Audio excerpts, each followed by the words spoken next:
Have you seen the board? More contacts arrived. What the? What have you? What? Come, you. Shame. It all.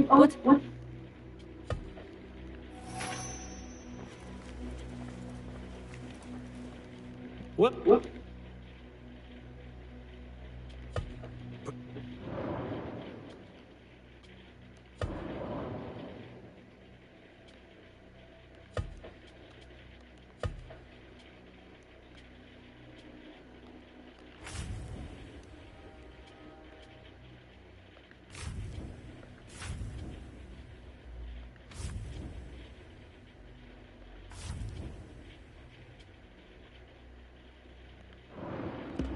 Is that it?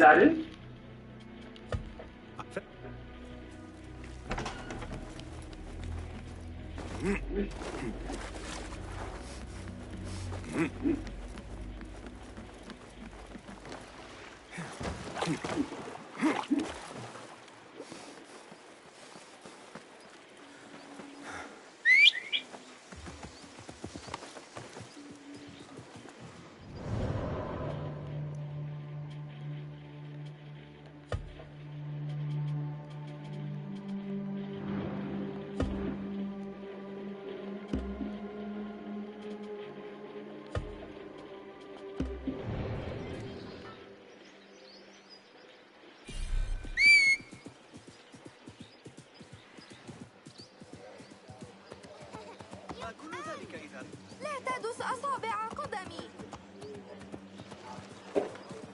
حسنا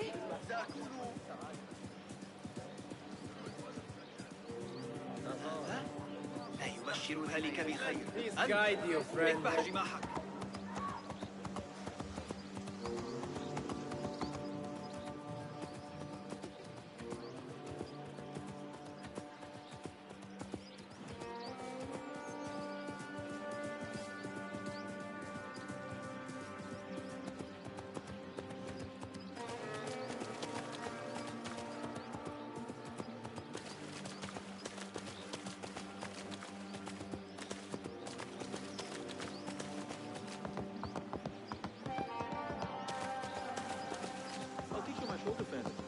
They always fall for it.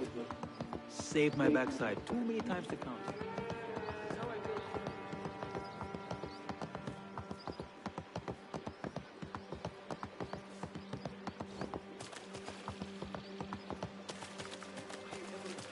About the time the Amir went mad at the Sahib Asharta. But I thought for sure he was going to die.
I am too close to the harbor.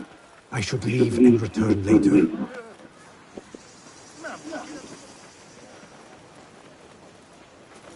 Hello. Please.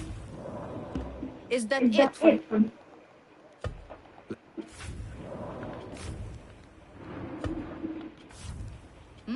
Always reliable. A wise warrior looks after his gear.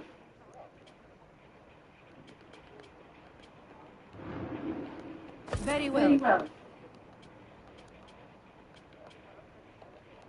You don't want to be caught short. Going to patch up some gear? Hold on.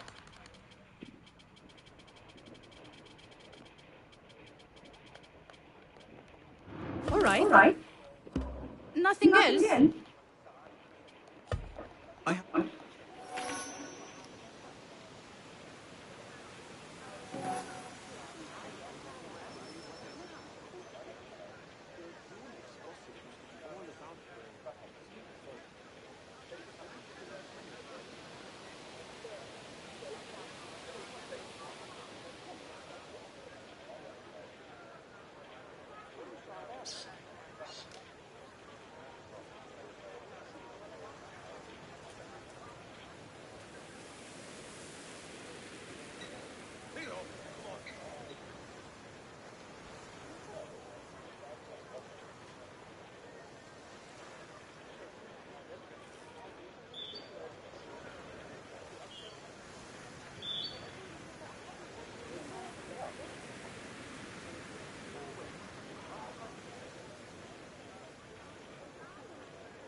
Gather your strength, my friend. مهلا.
Friday, so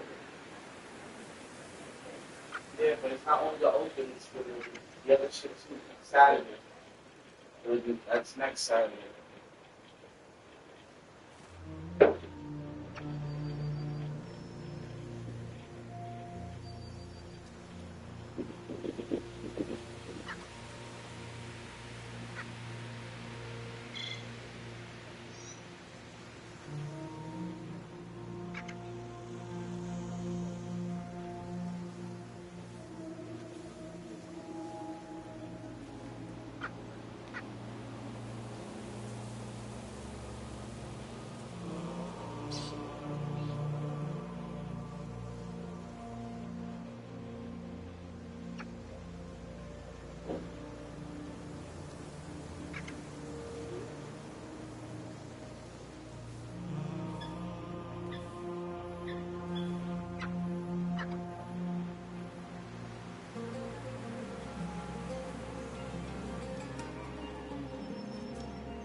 ربما من الأفضل أن I need your help, my friend.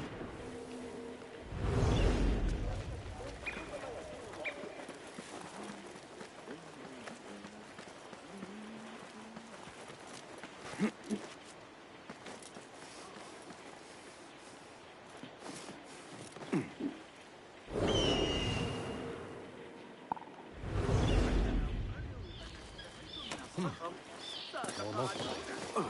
I should get going. It's almost time. Time for what, I wonder? I should follow him, but I cannot let him see me. There is the mark. Now to keep them in my sights and avoid unwanted attention.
I've got new information.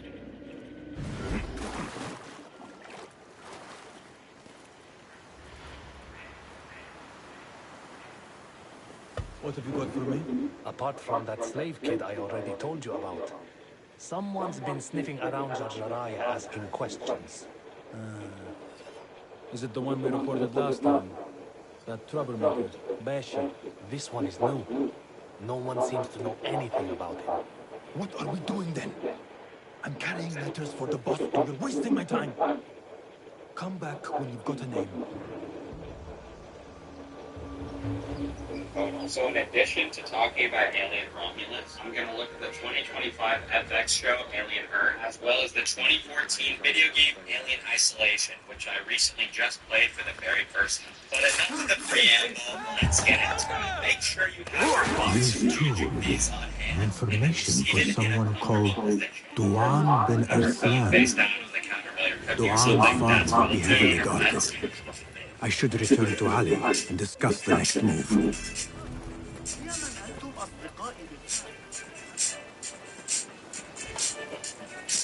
They are looking for me.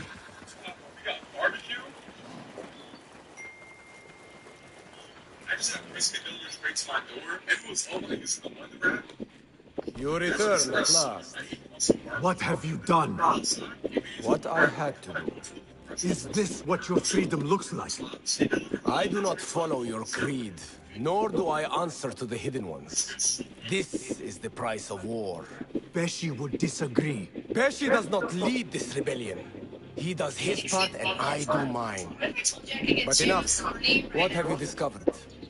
The missing slaves were taken at the order of one called Duan bin Arslan. Something big is happening soon. You do not know what. I do.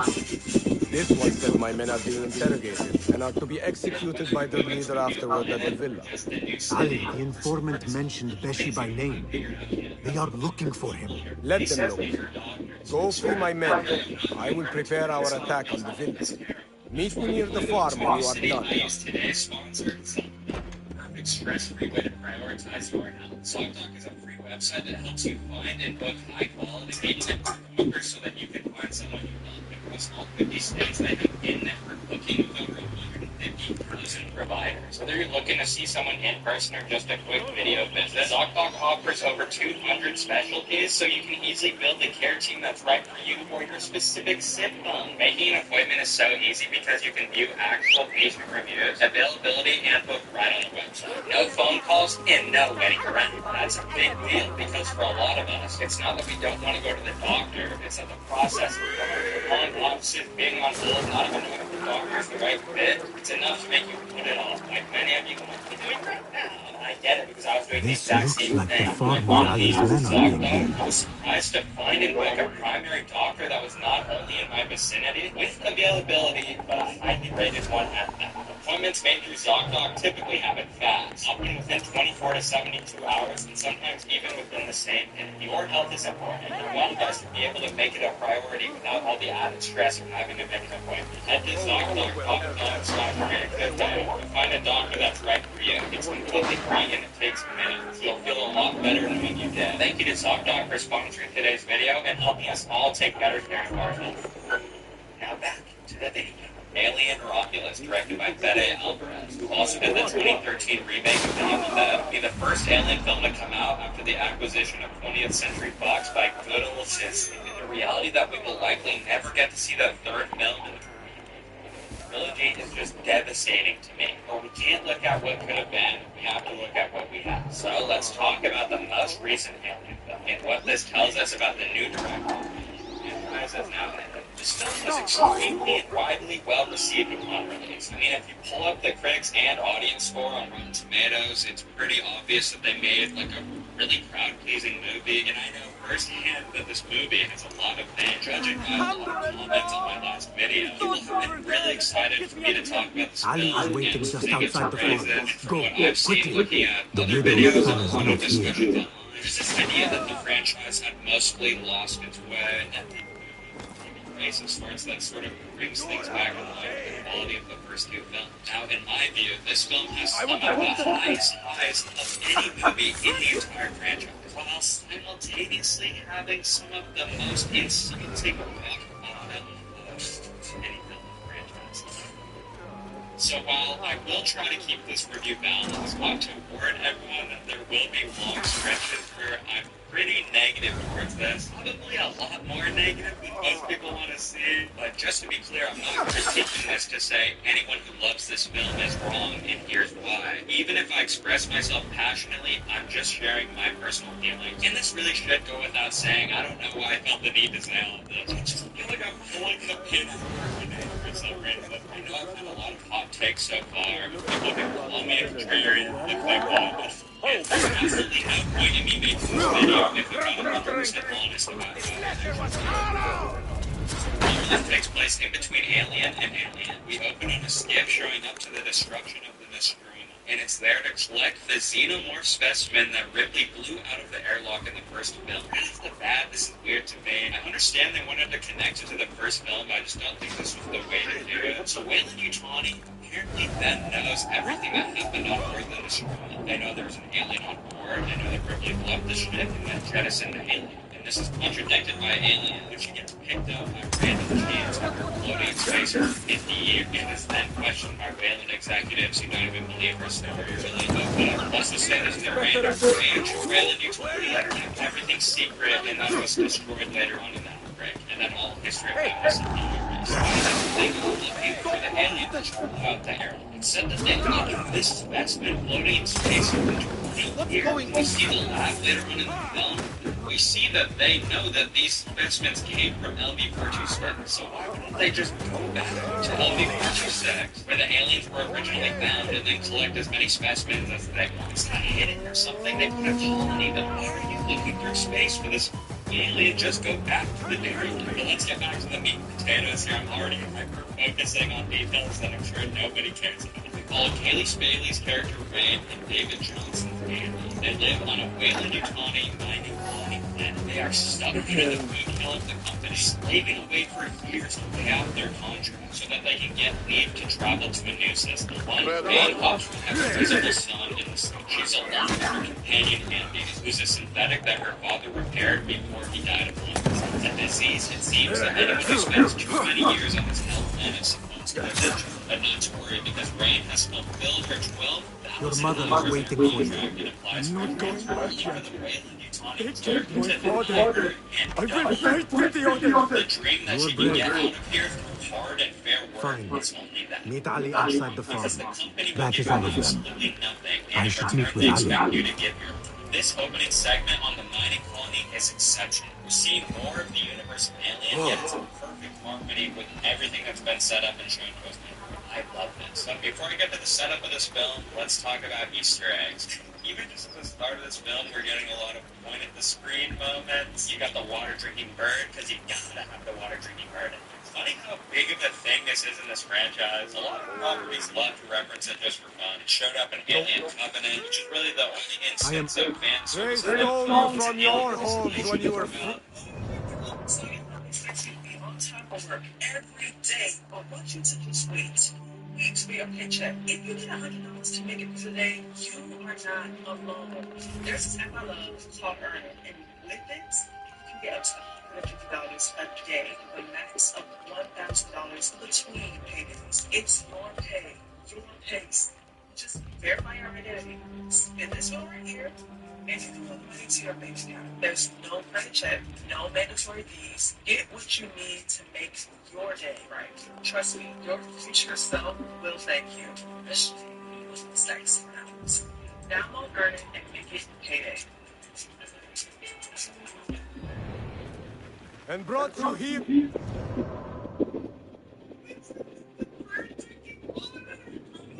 It's actually an alien installation of it's here too, right at the beginning. The little extra is like framed right in the center of the frame during like a pretty important conversation right at the beginning of the movie. And we see a bar sign, and it's the exact same bar sign from Alien. And of course, these are harmless on their own, but I think it's a little indicative of what's to come later, and they really start to pile up. This is a horrible movie, okay? You don't need top 10 things you missed in the background of every shot in Alien Romulus. Number 1,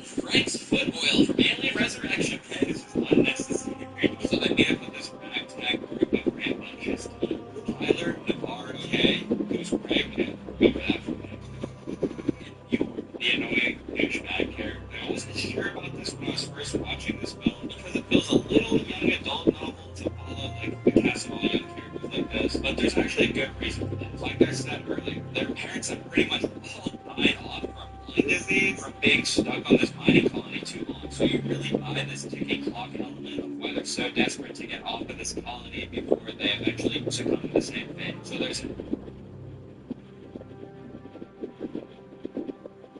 abandoned Weyland-Yutani station in orbit. They want to steal the cryopods from the station so that they can make the 9-year trip to the planet Yavaga. The only thing is they need Andy to access the ship's systems because he's a Weyland unit. Ray needs some convincing, but after seeing someone walk by with a literal caged bird, really, dude? Really? She agrees, and we have our alien movie set. When we go to the Romulus space outpost, we're treated to some of the most stunning space shots in the entire picture. I think they really did nail the technical aspects and the look of this so well. Fede Alvarez focused a lot on building these giant practical sets. It even used miniatures for a lot of the wide shots of the ships, which is really rare to see in modern movies, and I think it really paid off. Unfortunately for them, when they get to the cryopods, there's only 3 years left on them as opposed to the 9 years they need to get to Yavaga. So they decide to go deeper into the station to find more of the cryo fluid they need. Bjorn is being a huge asshole to Andy because he's robophobic due to an instance of a synthetic sealing his mom in a tunnel during a gas leak to save the most amount of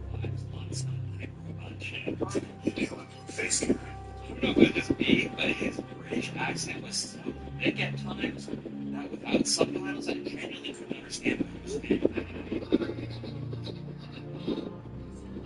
Here it's revealed that Rain plans to leave Andy behind as Yavaga is not a Weyland-Yutani system, and thus they have a no synthetics policy. This is a great moment, but unfortunately they just decide to throw in another reference to aliens right in the middle of this. I prefer the term artificial person myself. I prefer the term artificial person myself. This is still a great scene, but it just felt like they couldn't help themselves. I get it, I like aliens also, but I'm trying to see what your movie brings to the table, and I'm enjoying your movies, so stop taking me out of the experience to remind me of another film. Like, I'm sorry, I know I'm nitpicking, but this also kind of hurts the characterization of both characters, Bishop and Andy, because in Aliens, when he said that, that felt like something unique to him. So is this like a line that's programmed into every synthetic? Or can they have their own personalities where they come up with their own sentiments like this? They find the cryo chamber and then they get locked inside. Andy does not have the clearance to get them out. So Rain has to come aboard the station to try to free them. She finds another dead synthetic and takes the chip from him so she can bring it to Andy and hopefully give him the clearance. I love the effect of Andy rebooting. It kind of reminds me of what they did with Walter in Covenant. While they wait for Andy, it turns out they're not. They've slaughtered our brothers like dogs in Sharqiyya. Now they have taken more into of the us. room, and this scene hits wonderful. No more! The disgusting I little promise you a Rio new dispensing life. phallus I that's like gave trying you to stick my itself word. into his mouth. More One thing that join Fede us every Alvarez day. really understood From with this the least film in is this Baghdad to the psychosexual greatest. undertones of HRG. Allah is with We got us. the freaky Our ass cause right is into righteous. it. I love about this. Our Andy justice finishes is reboot destiny. right in time to grab one God of the is facehuggers great. by the tail. They manage to God is escape the great. room, and we get the There is facehugger no money God drop, but which is so God, good. and They close the God door, is but not great. before one of the facehuggers manages to launch and buys himself on it. Andy, with his new upgrade, also now has a more indifferent personality. And I think this is a good time to mention David Johnson. He is exceptional in my opinion. The best part about this film, he is to Alien Romulus what David was to Prometheus. This guy is a breakout star, and I'm so impressed by it. So whenever I rewatch this movie, I think it's about here when I realize that it's getting worse. The cylinder is not throwing itself out.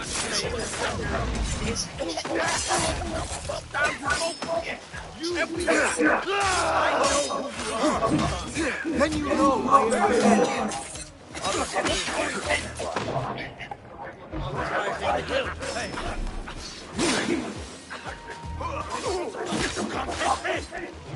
Internet website,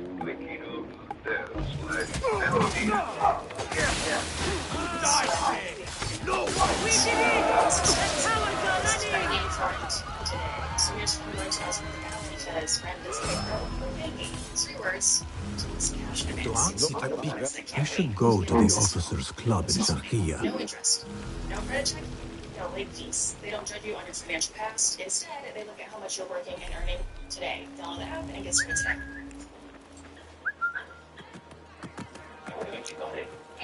Yeah.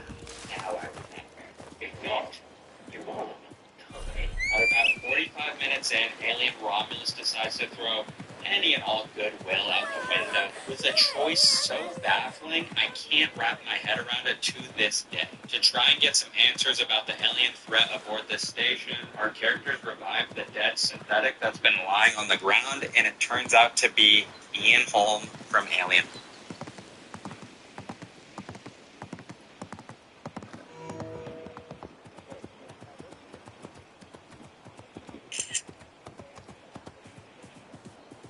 Ian Holm had unfortunately passed away by the time they filmed this, so they decided to use deepfake technology to resurrect him and put him in the movie. Not to even mention the morality of resurrecting a dead actor to puppet around for your movie product. I need to point out that Fede Alvarez actually did reach out to Holm's family and his widow to get permission to use his likeness as Ash in the film. And she said that he felt Hollywood turned its back on him in his later years, and she felt he would have loved to be a part of this. Right, so I'm here, I'm back, I'm outside the courthouse. I can see the courthouse behind me. Alright, I'm not letting the camera overheat today. I'm in the shade, I'm under some trees on the other side of the street. Okay, no one can mess with me over here, right? This is the plan. But I've got my notebook, I've got all the notes, I've got everything that went down in court today. And what I'm going to try and do is do like a bunch of kind of smaller little breakdown videos on specific aspects of this, so you guys can kind of get the information that you're looking for.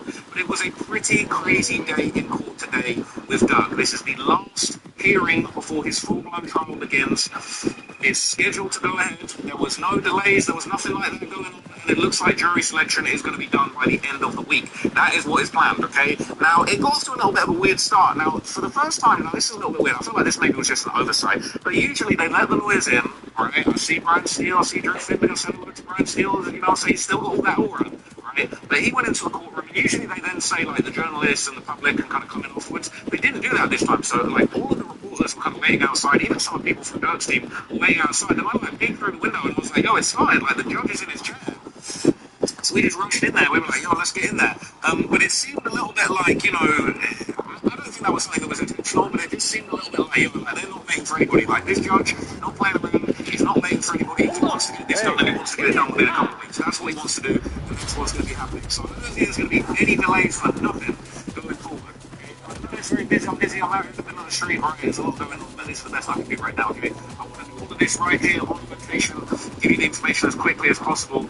Go back to my desk and tell you all this same stuff. So, okay, there were some very interesting rulings that were made in the courtroom. There was discussion of most songs. There was discussion of which songs were going to be used, which incriminating lyrics from the songs were going to be used, photos. It was very interesting. So in this video, I'm going to explain to you a little bit more backstory on some of the incriminating songs that are going to be used against Doug, some of the alleged autopsy photos of little Pam that are being not guaranteed to be used, but the prosecution want these gruesome autopsy pictures to be shown them.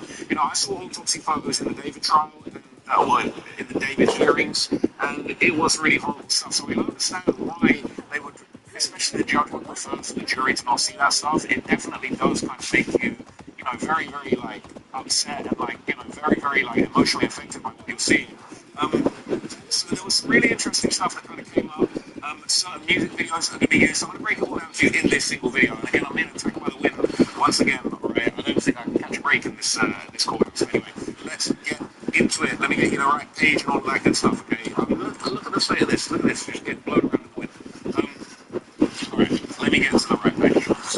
So the first thing that was kind of ruled on that they were talking about in Focus is basically like this whole notion about you know, Lindsay's inclusion in like group chats that suggested that he was a co-conspirator. There was this whole thing of like, did he find the conspiracy? Did he take the conspiracy as he found it? Did he join it as it was found? And basically they kind of went back and forth about this. The judge pretty much said, look, he's going to grant some of it in part, he's going to deny some of it in part. Guide me to keep it. This is base 44. This is the first look at front industry AI. The Officers Club. Now to find a way inside. Go. Now. For making it out the idea. Why not build an app? endless ad ideas. So let's make it. Pro tip, I draft full spec in ChatGPT, and then I drop the prompts directly in Base 44. It gives me super detailed structure. And here it is. Everything is laid out in detail as it goes. This is pretty awesome. If you want to make it playful, just go chat a super fun constructed interface. Same usability we all know. Now I'm going to add one feature. So every idea that I figured was meant to just start building it themselves. And that's it. Just come up with your idea, any idea, and Base 44 will do the rest. Base 44 and create apps with your name on it. Terminating using AI and change the way you record podcasts, voiceovers, and branded content with the #1 AI-powered voice-generating technology. Stop searching for the perfect voice and stop wasting time re-recording take after take. Try 11 Labs for free and start elevating your content today.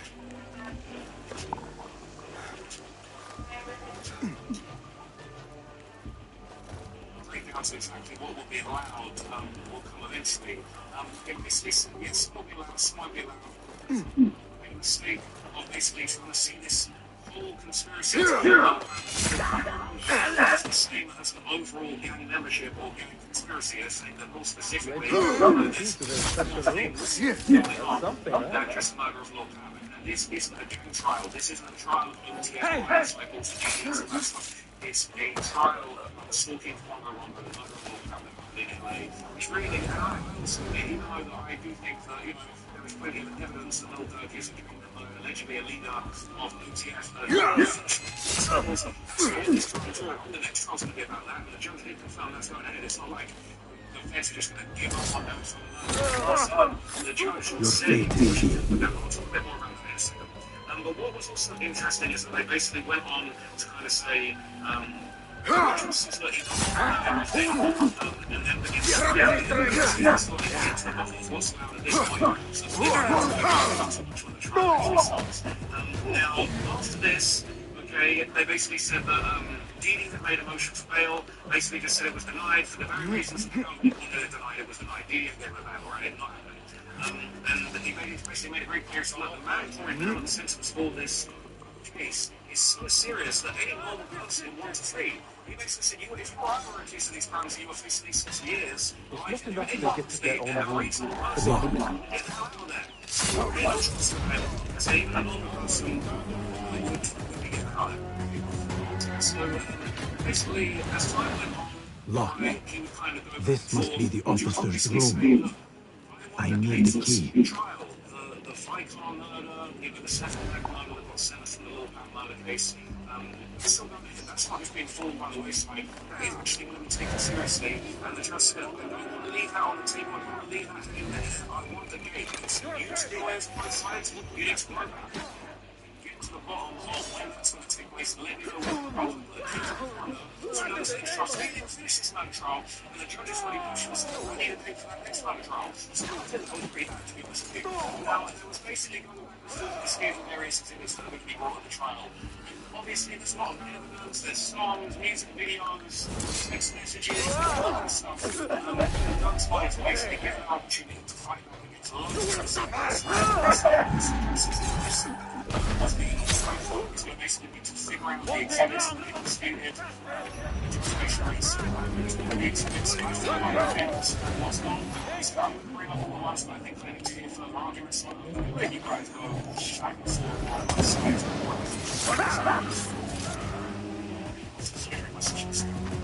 So the first thing that came up was obviously very serious. It was exhibit 41, which was an autopsy obviously, there's horrific crime, there's horrific murder, whatever you see in the footage that's going around on social media, it was posted on TNT of the victim, not passed by on display.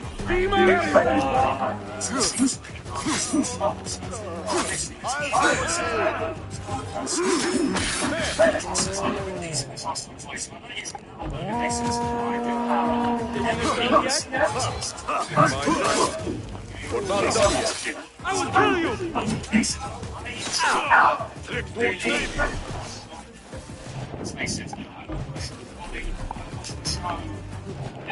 These gross amounts of pictures of the jury and they get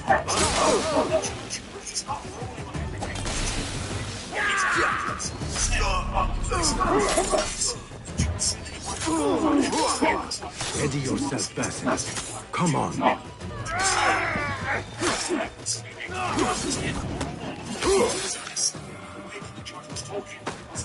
Really feel the autopsy or 2 inches space to be able to be against. So they basically said, you know, he wants to show 18 hours to take the stuff off of the show, because my face is on display after 2 hours. They basically said that the autopsy is showing I need your eyes, my I friend. just need the little we don't find this thing. We need to sit here and try to prove that the shots against me. No, we don't need the autopsy. We need to traumatize these jurors to prove that the shots against. So they basically said, all right, how do you argue with you based on what I just said? Why did you want to argue? Why would you want to argue? They said that we've got 2 evidence in the autopsy. To look at another exhibit is separate. Just I felt like one of the exhibits was other evidence. They said the 12 and 13 non-graphic, so you might have those that really did feel passionate excluding exhibit 10, which he said was particularly graphic.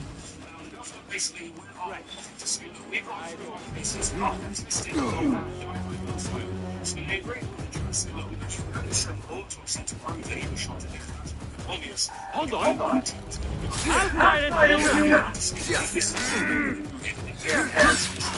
something that maybe went to possibly showing that some of their evidence is a little bit weak, because they said, we'll show the clip on the shooting, and we've already seen still images of the shootings from the original indictment, but they said, we're going to show the clip, and they said the clip is black and white, it's only 2 seconds long, all it shows is the guy's hot with blade shoot them, the car drives off the tip, that's all that they had to show of the actual murder footage, so really it's not the actual footage of the murder on CCTV, yeah, they got it, but it's not very good.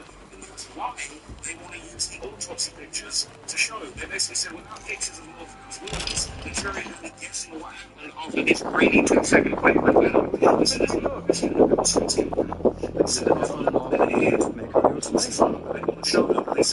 Don't look at me like that. Allah has favored us, Jasu.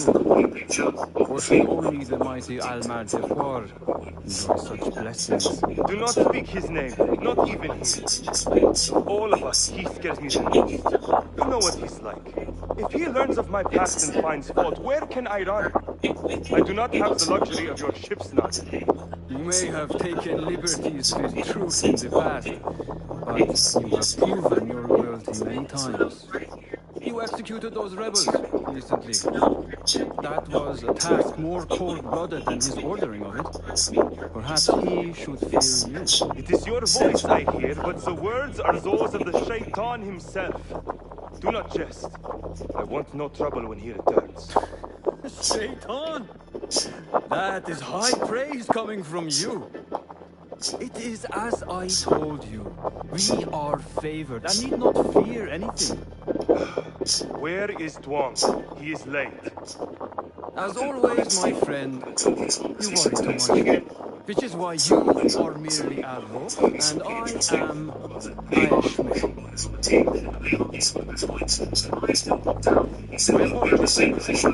Tuang bin Alfman has been murdered, and we fear there is an intruder. We must get to safety. I knew something was wrong. Tuang is never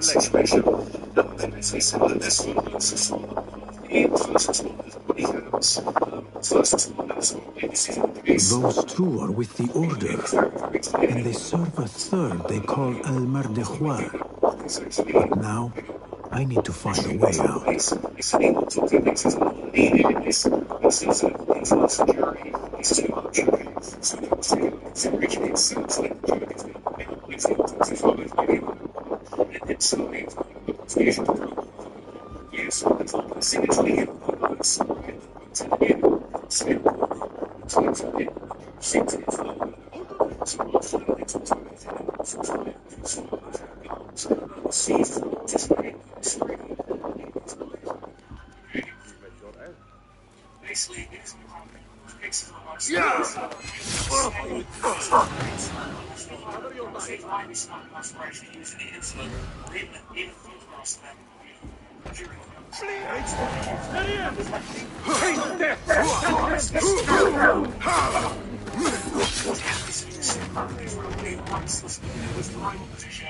in this far everybody got used to me.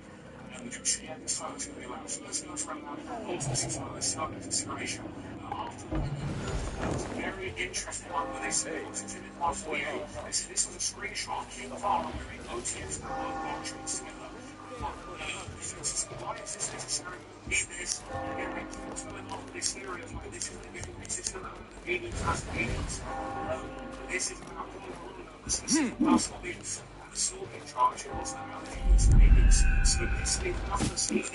I am safe. I should return to Tulare. Seeking revenge for killing father as a real good leader. And this message was wrong in the first place. Eventually, as initially showed on the screen later on, basically, after the king lies, apparently, the message said that one was a real concern about state power. It was something along the lines of, I mean, with the fight, the kind of great. Look at me, the Holmes Brown Goose looks already good for his face, right? And he was must say, it's not only those places, states like this kind of news. Dirk said Holmes Brown Goose, they was not slight. They see later on, apparently Dirk said in the message, if you should believe the king was dead, all the inside of the news. I don't think. Now, I seem to know I hate that.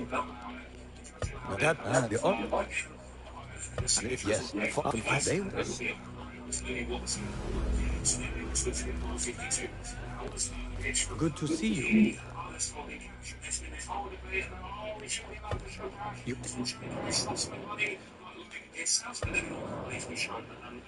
The information. So, basically similar. Picture 152 is very similar to 159. It's basically the same picture. The picture shows the rise with a bunch of money. It's cumulative. There's too much testimony about money. He's saying Dirk's a superstar. He's got access to money. He's a millionaire. It's the name of money and the sense of money that we love it. He said if we have to choose, we think picture 159 or 152. 152 was the initial appreciation. So, seen enough?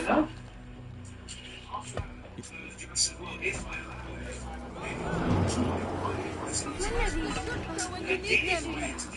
he said these are two comments for the this is an already ruled that was the action inherently prejudicial basis they suspect the this it costs significance on everybody involved with their claims and again the defense lawyers were trying to put very shifty with it because they don't try to show the money that they were making a bunch of trying to take the money they just need to do this was a very good explanation they don't show the money to show that was getting money on the streets they show the character to show that was making money from his music or everything else they was there really looked at okay after that he then heard basically the prosecution said that the LAPD's this is very interesting they said the LAPD's very first lead on Lopez's murder was from Dee Dee's Instagram. The Chicago Police Department attempted to send out to the LAPD. They said that this picture is in a 152 from Dee Dee's Instagram originally. They said that participating witness was OTF Jam. In the picture, they asked for a search warrant on OTF Jam. They said that this is all from a music video set called First Risky. They said that Jam claimed that the money in the shoot was split up against the eventual murderers. Basically, the two said, well, look, if witnesses are going to testify on these pictures, then they should both be able Best keep to the shadows. They kept saying, oh, no, this is prejudicial on the truth.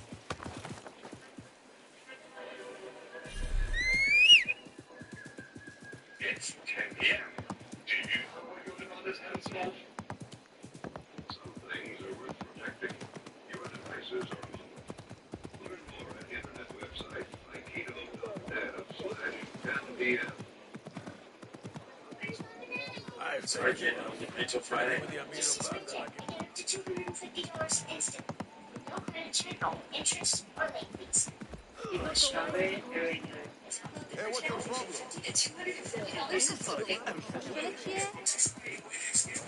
That idiot Hamza was really Be my eyes, They are vigilant. Best not go now, Enkidu. I know you. I'm going to drop you.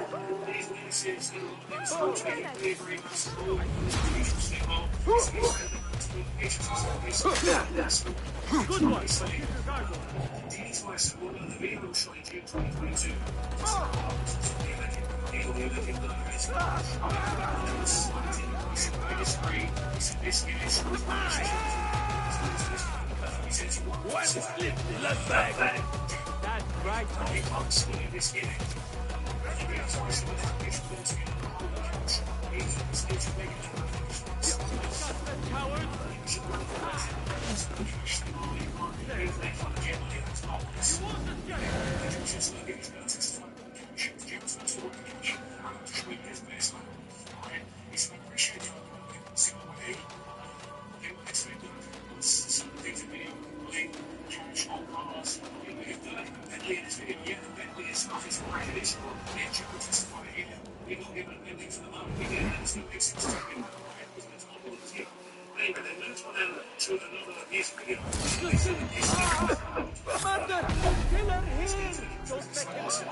Time to move.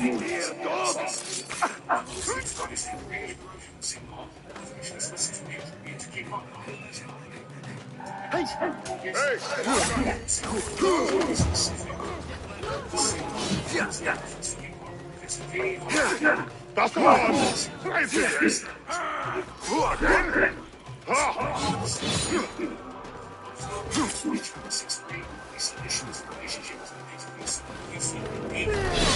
Oblivion!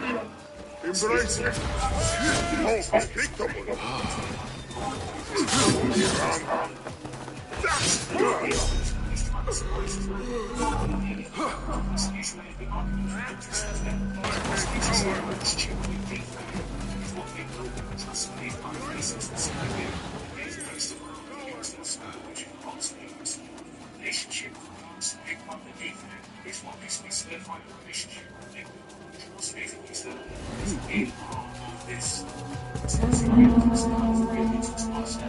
The whole area.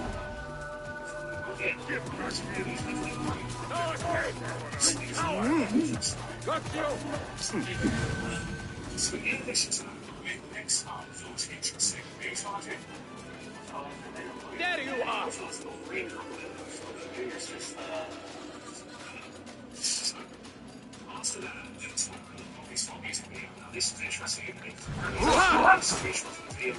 My, what spectacular courage!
The whole area is on high alert. I am expecting.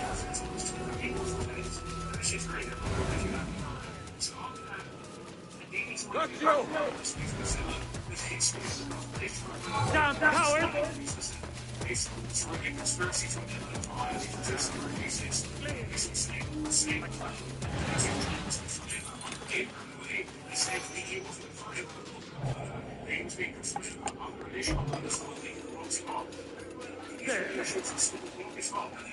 Not a fight, you worm!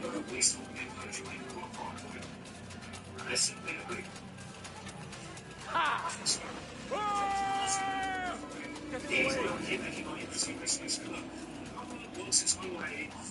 Basically saying the OTF is its own gang, maybe it's leading gang, maybe it's a all their political gangs. Where is the help me? Oh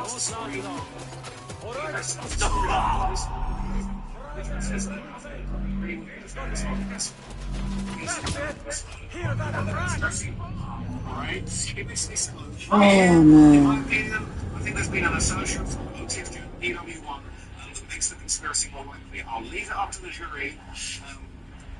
It wasn't that long after the murder. It was only a few months after the murder. I'm going to allow it. It was admitted now.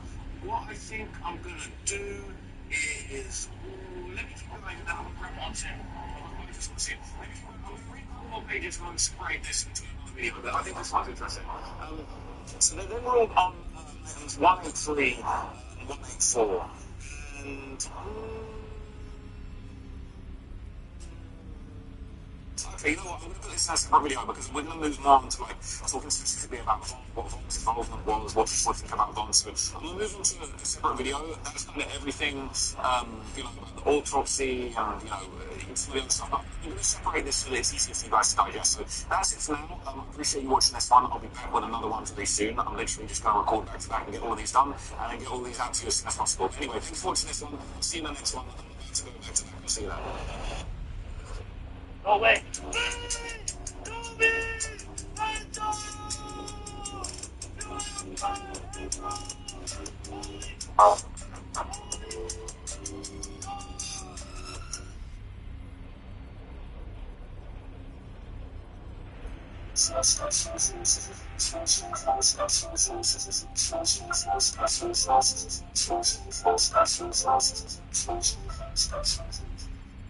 People, it's happened again.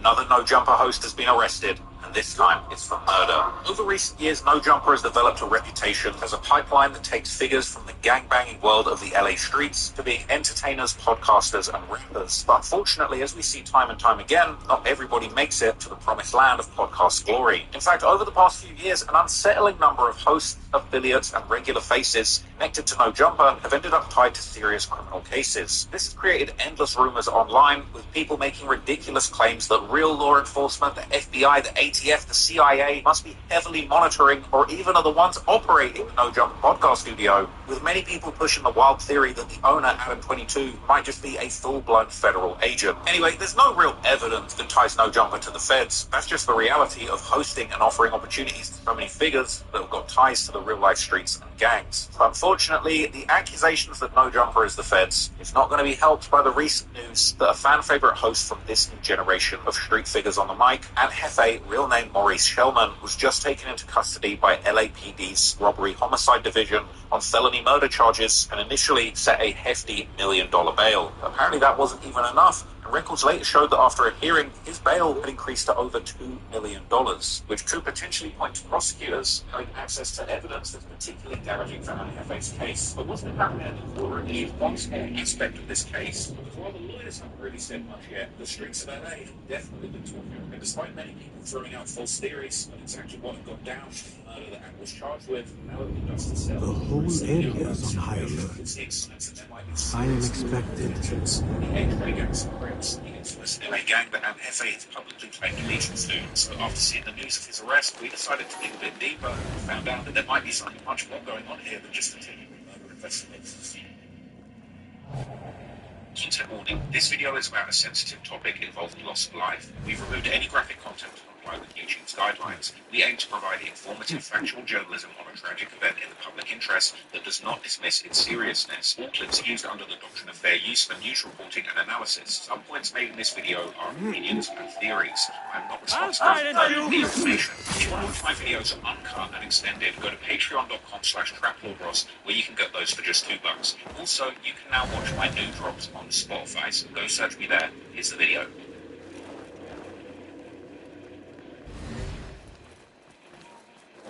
It's not as it's LA street politics or the city's underground rap scene, there's a good chance you might not have heard about Hefe, but to those that are familiar with that world, he's someone that built a reputation in the streets, and long before most people knew his name was the podcast leader. In 1990, and Hefe, real name Maurice Shellman, grew up in LA's infamous South Central, the area where gangs like the Crips and Bloods first laid their foundations, and where much of Los Angeles gang culture still remains concentrated to this very day. Ad's early years were shaped by an out-of-control homicide rate in Los Angeles, roughly 4 to 5 times higher than it is today. It was this crazy and dangerous environment in LA that Ad grew up in. South Central was the epicenter for much of the violence going on in the city. According to Andy himself, beyond just the geography, another big influence that pushed him towards the streets was his own father, whose strict and aggressive parenting style apparently caused him to rebel and eventually join a gang out of resentment. So he led me to the streets as my father. So I had both parents in the house. And I had my mother and my father. But my father got Texas roots. So he came down here to California like early 60s. You know, said he came down here to California, you feel me? So my father was like a real discipline. So like coming up, my father used to look like I used to get out, like anything. Like I get out belts, switches, weight belt. And, my father had a real like low tolerance, you feel me? He was real strict. So, I wasn't used to that. You feel me? I wasn't seeing other people's parents and the people who did have their fathers around. I wasn't seeing their fathers like acting like that. So like I started feeling like that was abuse. So at that young age, I started formatting in my mind that he don't like me or like he got something against me. So, with all of that, because I started to rebel against him and he rebelling against him and get to the streets. The gang that joined was the infamous A-Tray Gangster Crips, also known as A3GC, or these days often referred to as ETG, or A-Tray Gangsters. Over the years, the A-Tray has grown into one of the most influential gangs in Los Angeles, with a territory that's also considered to be among the largest in the entire city. After joining the A-Tray Gangster Crips and being a teenage terror in South Central, repeatedly having run into the law and spending stretches inside juvenile hall. Gosh, man. I did it like you know what I'm saying? I did everything you can do down on this street. So it was like, Ranger offers over 1 million high-quality products, from motors and belts to switches and sensors, helping maintenance engineers to production lines. Getting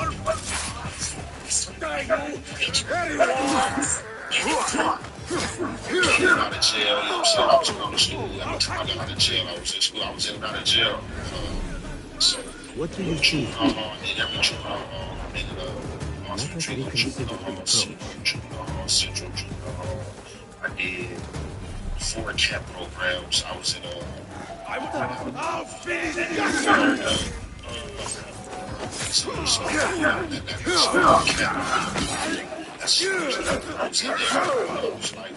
my whole time, like as an adolescent, was just back and forth from second out of jail, playing traffic games, stuff like that.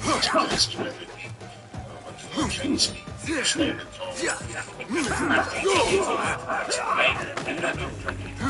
Streets became part of this trafficking operation. Other members of the A-Tray Gangster Crips, these guys weren't just looking at this time. In the time of drugs, days because they were moving boxes, real box apartment bills, and pressed counterfeit bills on the streets of LA today.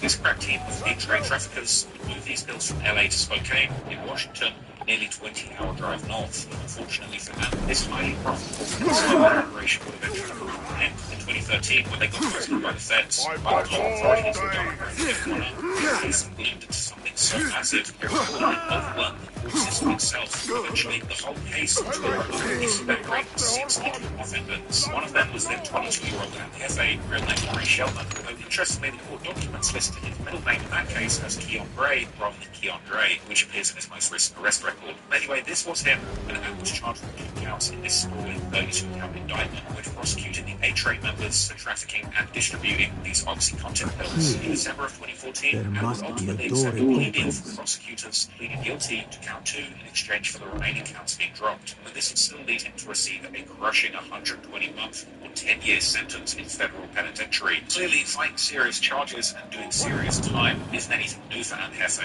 and he would sit down and take that bit with dignity. Eventually, towards the end of his sentence in November of 2021, Ant would be moved away from the prison to a halfway house in Los Angeles, where he would end up leaving the facility without permission, doing his ankle turn going around. He spent several months on the lam before finally being captured in Nevada in May 2022. Despite this rather wild move, had questions about our friend's past. by the prosecution. Later, Ant would explain why he took off during a younger interview, saying he was staff of the halfway house and trying to do One down. Now he's dealing with an issue. Every day they bring me clothes, shoes, I'm in there with Jerry. They see me here with 4 months down. I mean, so they looking like it started discouraging the staff, so I started getting into it with them. So from there, they put me on a ankle monitor and let me go home. I go home, so I was going in there to drug test. So like 30 days before I got off the ankle monitor, they disappeared. So I'm going in to piss on a Tuesday. They come back to piss on a Thursday. So they trying to tell me my Tuesday piss was good, but my Thursday piss was dirty. So I'm like, that's false. I'm like, I can piss again. Like, 30 days, I'll just wait to smoke if I want to smoke. Like, I ain't been smoking nothing. It don't make no sense for me to piss. Thursday, clearly, only day to piss dirty. So I'm going back and forth with them. They wasn't trying to hear it, so they told me that they was recommending me back to cussing. I said, that's out. Snatched the ankle monitor off right there. Walked him out of the door. Went on the run for like 6 months. They called me in Vegas. I come back from Vegas, gambling, sat in Vegas for like 40 minutes. Come back, get caught on the freeway, traffic stop. After finally regaining his freedom, slowly began building and maintaining himself online in 2023, releasing not only rap music videos, but also commentary content centered around gang culture and LA street politics. I don't want you here. You look familiar. You don't show your face. Call out the shorter. What are you doing? What's the meaning of this? This is the harbor. Now to find Admiral Nadir. Need some protection? You know, it wasn't I have need of your services. Yours to command.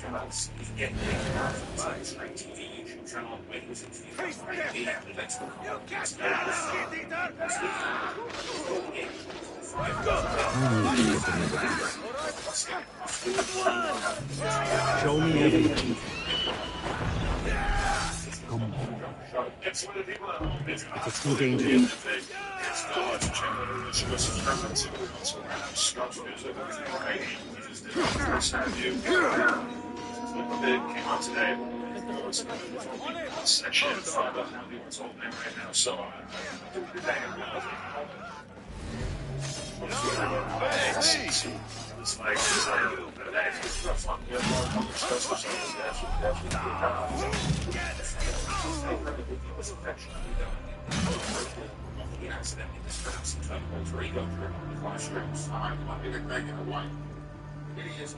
This shipment is headed outside the city.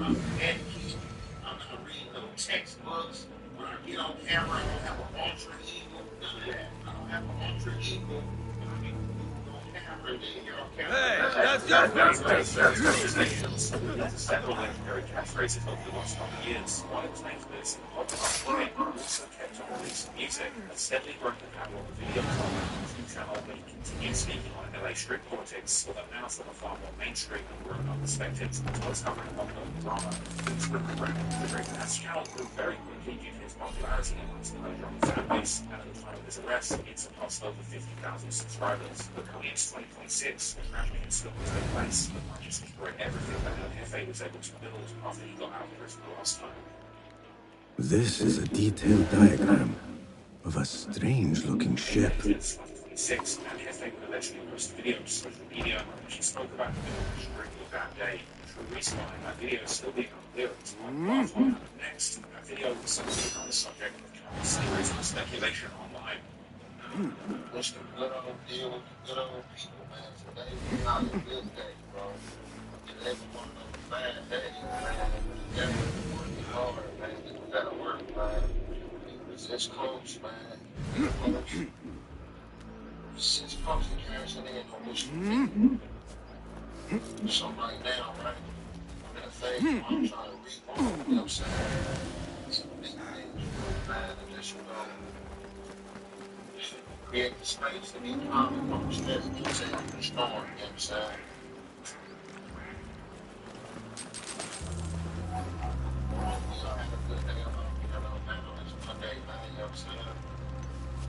A note directing all shipments to a location just south, along the river Tijla. This shipment is headed outside the city.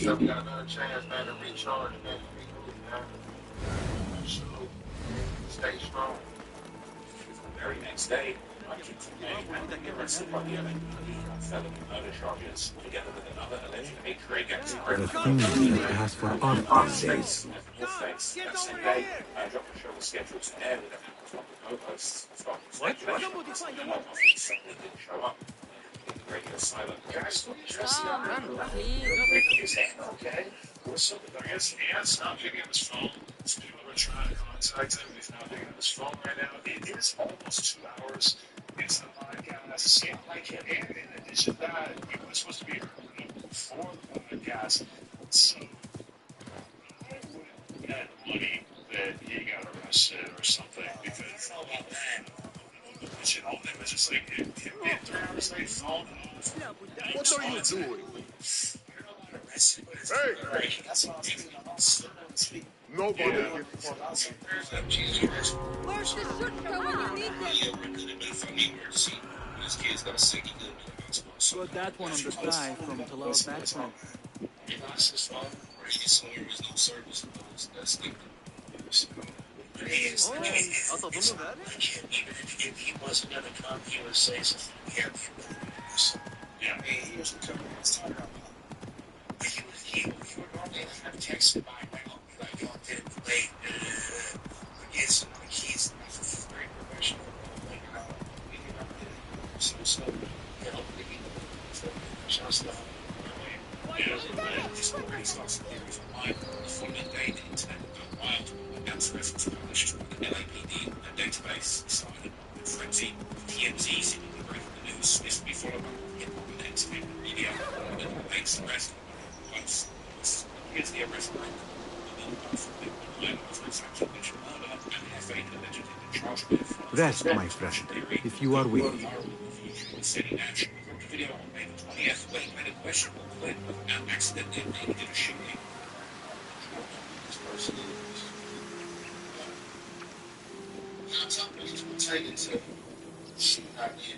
He also read on that he apparently from line and FA might have been involved in the murder of baby Yui, the lecturer Warren Henley, the son of the infamous Big U. He allegedly performed 60 grips. He himself will be indicted in 2025 on federal murder charges. Yui was killed months after his arrest on Halloween 2025. But I just got some breaking news, right?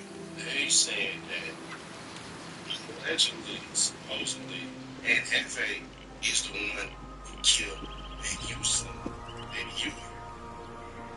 60.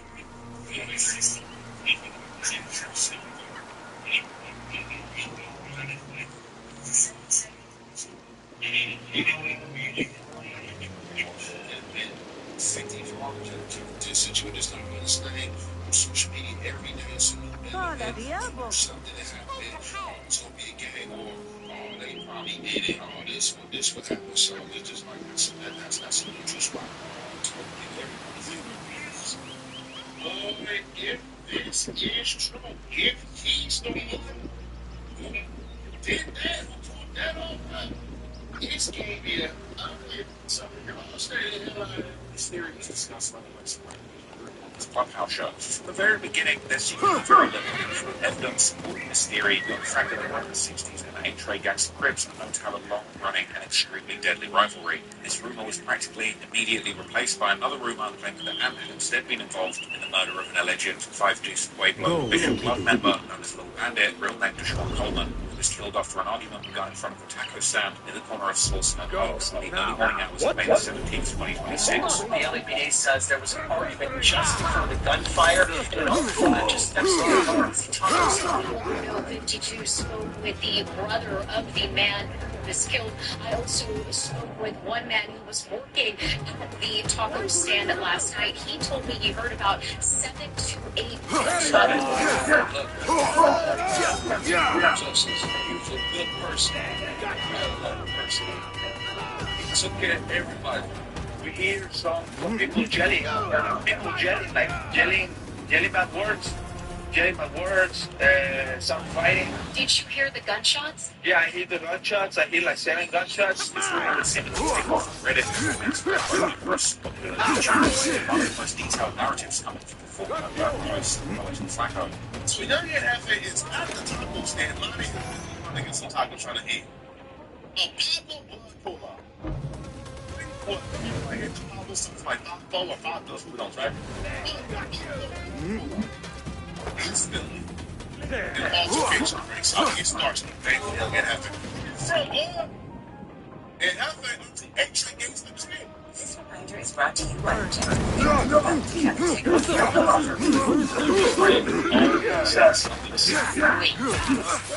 It's got a conversation started.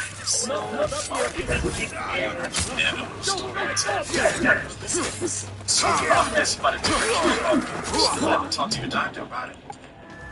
Yeah, maybe it's time to have that couple. You got to. All right. Tips on how to talk to your doctor about an injectable treatment at CabineUber.com.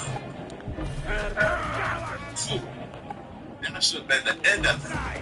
Now, yeah, there's something that I think we should all do.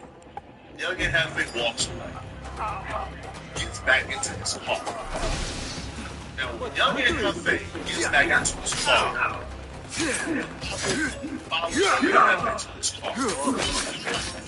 Young and Halfway is going back to his car. Feels like he got the best of the situation. And he wanted to get the best of them all. So he followed Young and Halfway to the car. And I walk back to my car. In my car. I'm trying to win.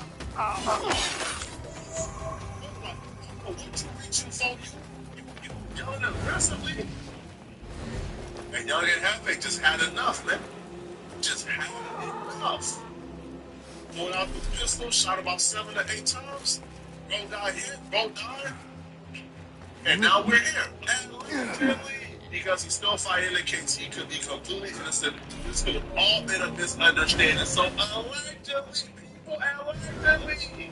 Now, it's not clear at this point where Flacco got his information. That entire story would end up being a pure fabrication. Already the following day, there would be a completely new rumor that had nothing to do with the taco stand incident. As No Jumper host Remo uploaded a video on Instagram, he claimed he had spoken to Ant's family, who allegedly revealed the real reason behind the arrest, an alleged DP gone wrong. DP is short for disciplinary action or a discipline. This is essentially a violent beatdown carried out against a member of your own gang for breaking the rules. According to the rumor, this DP had taken place months earlier and unfortunately gotten out of control and ultimately ended with the victim losing his life. Yo, just update on the NFA situation. And everyone's going to say that Young and NFA was actually I'm not sure. What I'm hearing is, I'm hearing that I'm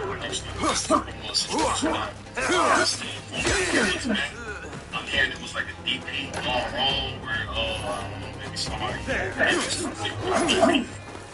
the midst of the dude getting DP. Someone actually passed away during the DP. That is actually NFA's.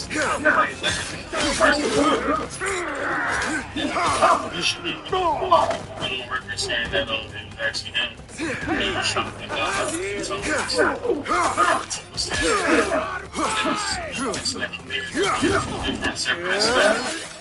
what I'm hearing in my sources, Creed, NFA. Shout out to everybody involved, my condolences to everybody, but yeah, I think NFA was actually involved with that shit. Everyone's trying to say from PB or wherever, but it was actually from a situation that's there from a few months back. And I think if you can read if you see the video, you can see NFA kind of going through it where you can see he had a hard day. So I think NFA kind of knew the feds, or not the feds, but the police was actually on to him. He kind of knew about the situation in advance, but free NFA, man, for real, man. Flacco would also correct his earlier claims, uploading a new video where he discussed the DP rumor, while also claimed security footage from the taco stand shooting that had been the scene of the previous rumor. The footage did appear to show the incident in question taking place, but had to see himself, and appears to be in the video. However, Flacco would still suggest that one of the cars was outside the stand and it's possible that he might have been present during that murder.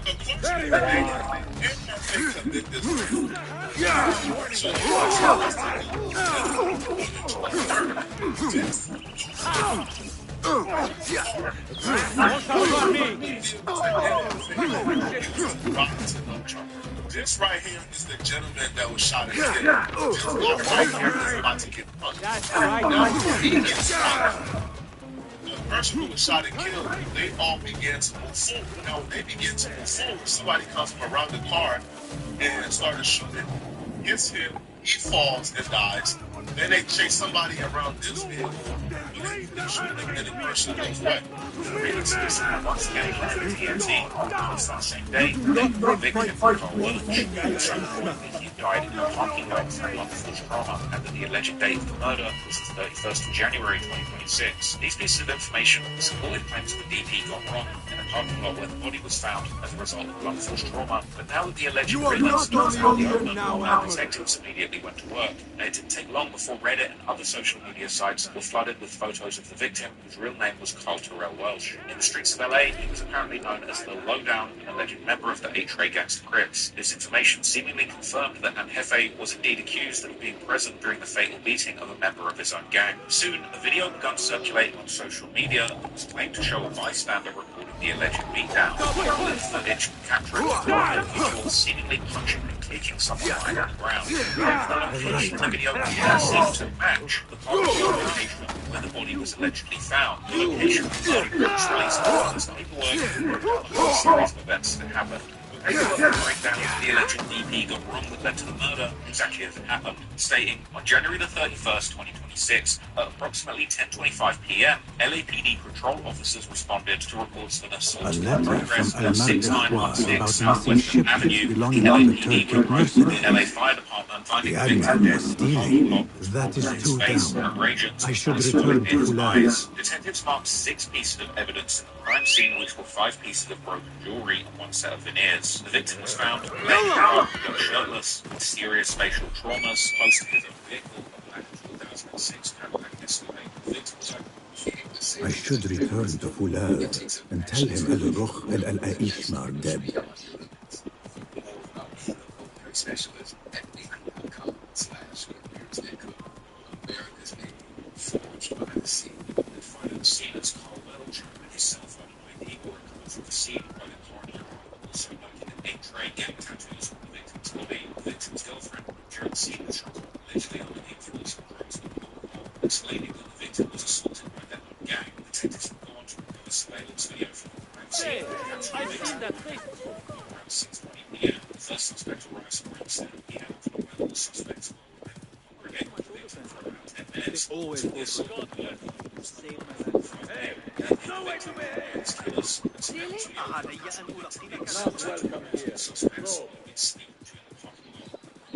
suspect became selected continually and head released on the ground. Video surveillance also captured the suspects opening and searching the victim's vehicle while he lay unconscious and removing the victim's property from his car. All suspects were then fleeing. Men have forgotten how to walk Seized by the fire department at 10:34 p.m. The victim's wife will explain to detectives that the victim worked at a cannabis shop and that he was told not to rent money in a bag inside his vehicle. Detectives will confirm to the suspects of the surveillance video, one being Johnny Gray, aka Northface, as well as identifying his 2007 Lexus that was registered to him that he drove towards on the scene. Cell phone records would indicate that he had actually fled LA to Las Vegas the day after the homicide, using his own car to do so. Detectives will also identify FA was arriving to the scene in a Range Rover, and according to detectives, footage appeared to show Hannibal appearing to intervene in an argument between an unidentified suspect and the victim before the fight, and would then be captured striking the victim with his hands while the victim was laying on the ground, and would then return to his vehicle and speak with a male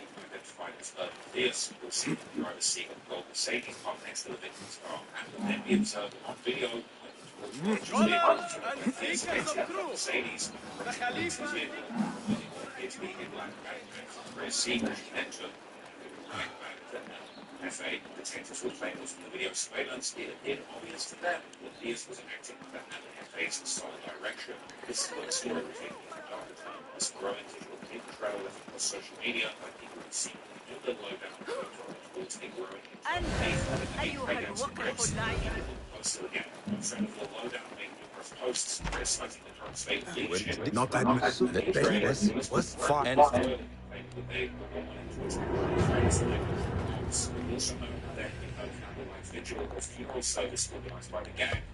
Can you make this better? Nothing else? I am also said that people should be encouraged, arguing that this situation should have been handled differently in order to find the best solution for everyone involved. Then appeared to direct his message specifically at those people who were responsible for being all alone down to death, or who were fools. consumed by what you described as big holy killer energy, something that you claim that now led to their downfall. Then other beliefs in hope. Standing by silently, while internal turmoil is being spiral out of control, including certain figures who failed to provide proper leadership, also yet to get a long-standing betrayal, resulting in internal conflicts within the gang that are now spilling into the public's view, while the leaders apparently acting plans to resolve these internal issues, being themselves consumed by greed and envy and jealousy. Meanwhile, as Anthony Faye's co-defendant will move through the court system, their situation will change from bad to worse. As I mentioned earlier, what would originally start out with I will find Banshee and then free other rebels being held in the prison. Wasif, I leave to you. making sure that neither are likely to get out of bond anytime soon, also giving the impression that the prosecution might have some pretty convincing evidence against the two. One theory would come from another no-jump host, WAG 100, who's recently specialized in talking You about cloak yourself in the Khalifa's... According to WAG, that may have been the one who called the lowdown to the location, essentially setting up the beating that would allegedly take place. Those walls do not look climbable. I will have to find another way in. Knew the victim was going to die beforehand, instead of instead be leading from his three strikes Cool. away for good, something that his earlier convictions would be a serious risk. Let us get a wider view. Unheard might have ultimately provided the feds with information about them, allegedly setting the victim up. It was a TV story. The caller could do the Lord what the situation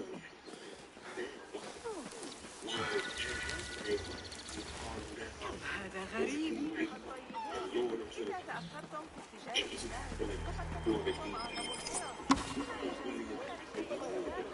Those garrison walls are useless as they are.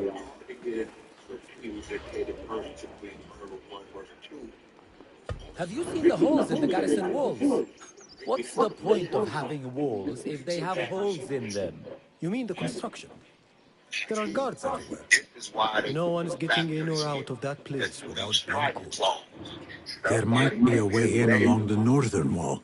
I should take a look. And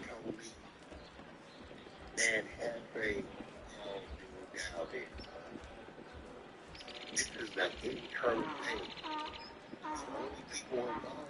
A-Trade gets. One of Ant's friends, on the other hand, will post a video accusing Ant's co-host Munchie B of telling on Ant he would supposedly have the most to gain from Ant going to prison.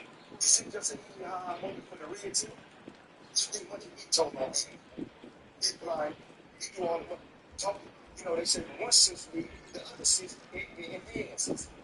But you know, on the real, the OG Wax, they had 4 months to investigate. Meanwhile, Ant's younger brother, called NBA 2, will post a video on his Instagram swearing on his brother's innocence.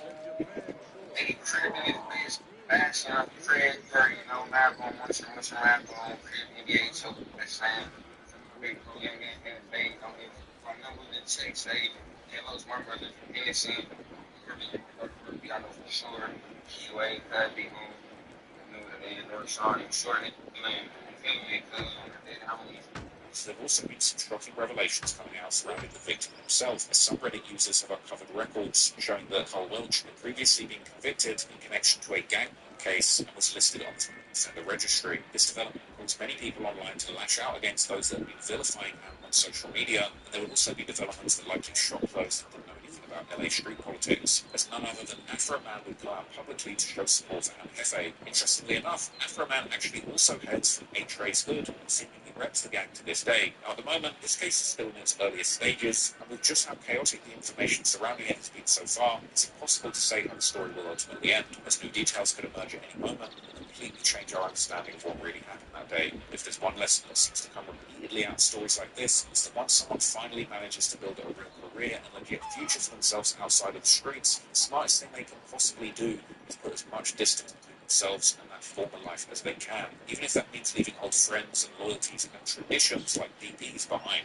Because as this case might prove once again, streets always have a way of pulling people back in, no matter how far they seem to have made it. If you fall back into these old patterns, it only takes one mistake to lose your life and freedom forever.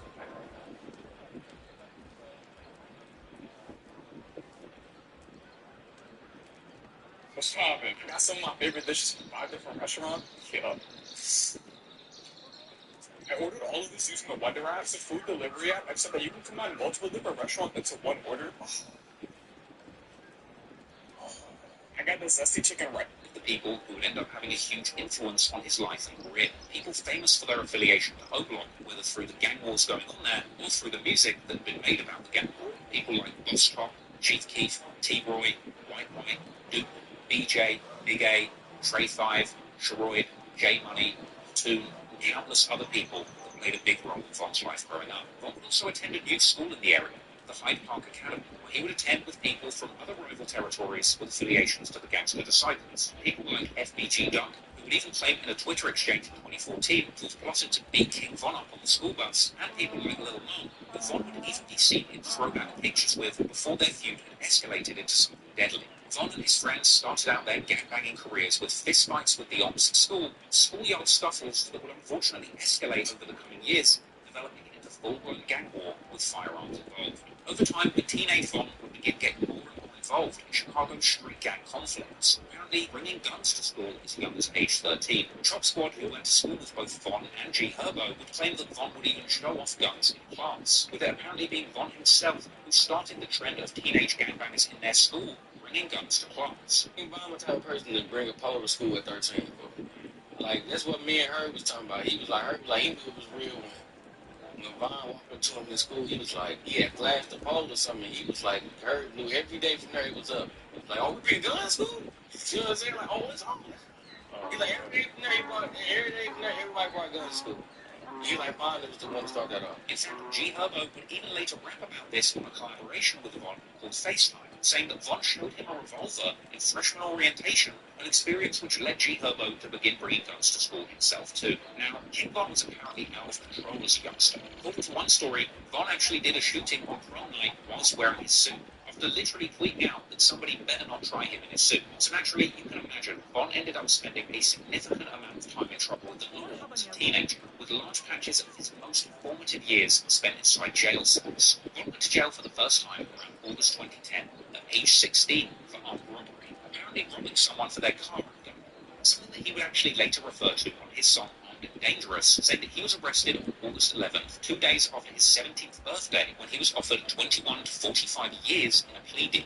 Von would end up spending time in boot camp, an intense military-style juvenile program, ultimately rewarding him with early release. But soon after that initial charge, Von would catch another in January 2011, ultimately spending 15 months behind bars as a juvenile, being locked up between December 2010 and March 2012. And during this time of incarceration, Von's best friend T-Roy would tweet calls for his release. Eventually, in March 2012, Von would be a free man once again, but he was only free for a matter of months, from March to November 2012. But during this time, Von would undergo a transformation, going from a gun-toting stick-up kid to a full-fledged killer after witnessing the death of one of his close friends, which, as he put it, put him into a demon.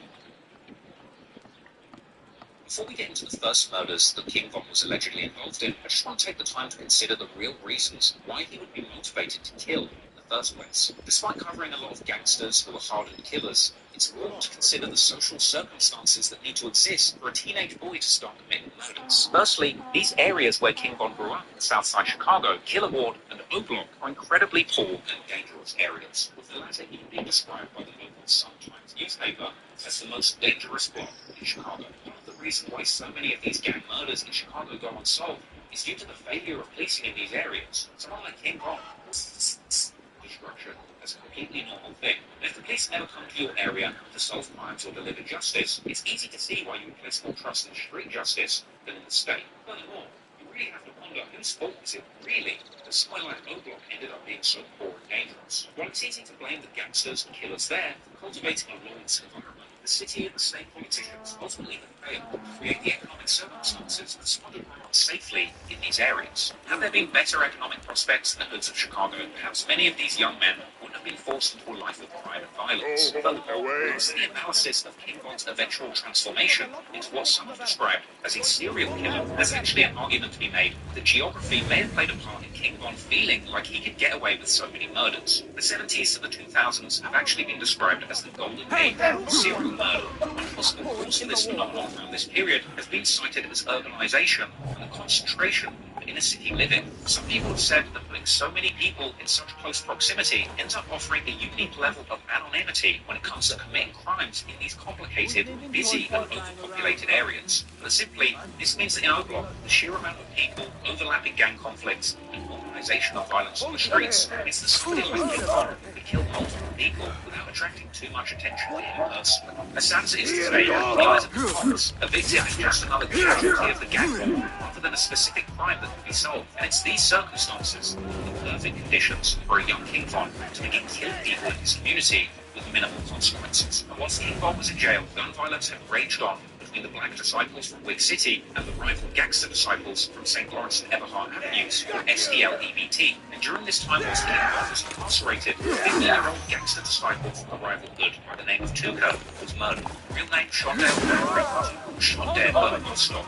600 block of East 63rd Street on the 12th of January 2011 at 6:48 p.m. Around that time, the masked gunman shooting Tuco several times. Tuco was hated by his rivals and black disciples. Over the next decade, BDs would continue to disrespect him on social media and in popular songs. And in honor of their fallen friend, gangster disciples from St. Lawrence and Eberhard renamed their area Tucaville. It's never been fully revealed to anyone that killed Tuco. Ever since, there has been intense speculation that a boy named O.D. Perry from Whig City might have something to do with it. This is partly due to him being pictured regularly with a silver revolver.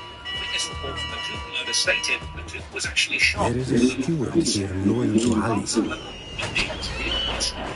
There is a steward here loyal to Ali. 11, in an act of retaliation, O.D. Perry was killed just outside Parkway Garden. Including one to the neck about 11:35 p.m. Just like Tucaville, Whig City was also renamed in memory of their fallen friend O.D.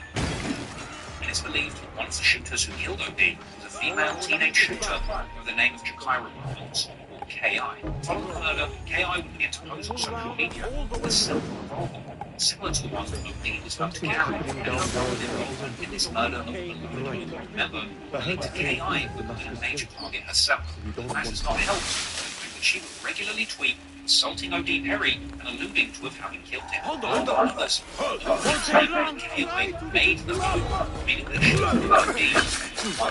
Whig City, she to their third block. Tragedies in Oblong was far from over. The 18th of October 2011, when the Oblong native by the name of real name Edward Riley, he shot dead inside Oblong after being approached by two people with firearms. Another devastating loss to the community would come as 20-year-old Sherrod Liggins would be shot in the head, dead. Also at Oblong. This murder was particularly notable for the fact that it was believed that Sherrod was killed by a two-killed shooter by the name of Ross Trell. As the gang war in his neighborhood continued to take more and more of his friends' lives, King Von would get more and more involved, continuing to play a role in the gang war going on in Chicago's street underworld.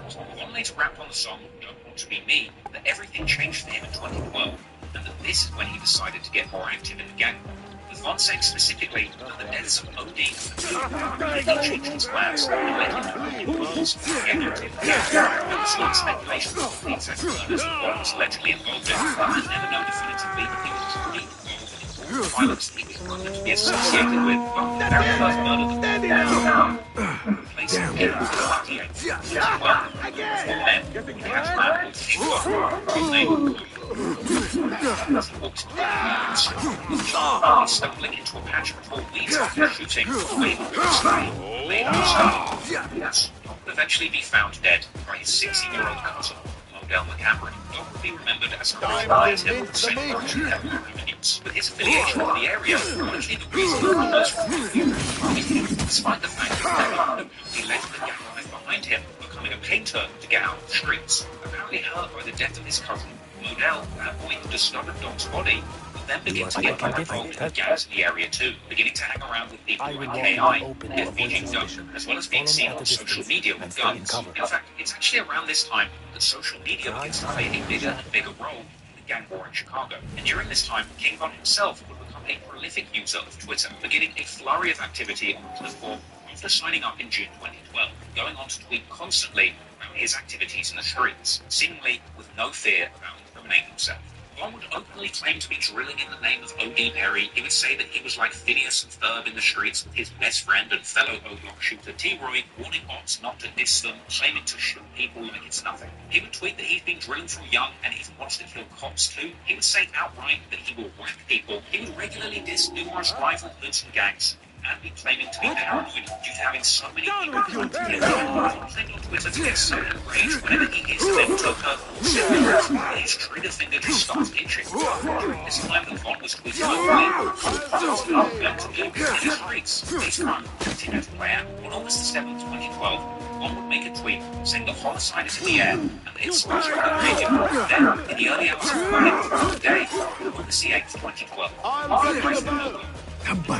King Von and T-Roy would be out looking for enemies to kill. Dirty Rel, real name Terrell Joshua, an older member of affiliation to St. Lawrence, Evermore, and Jaro City, who had actually moved out of Chicago.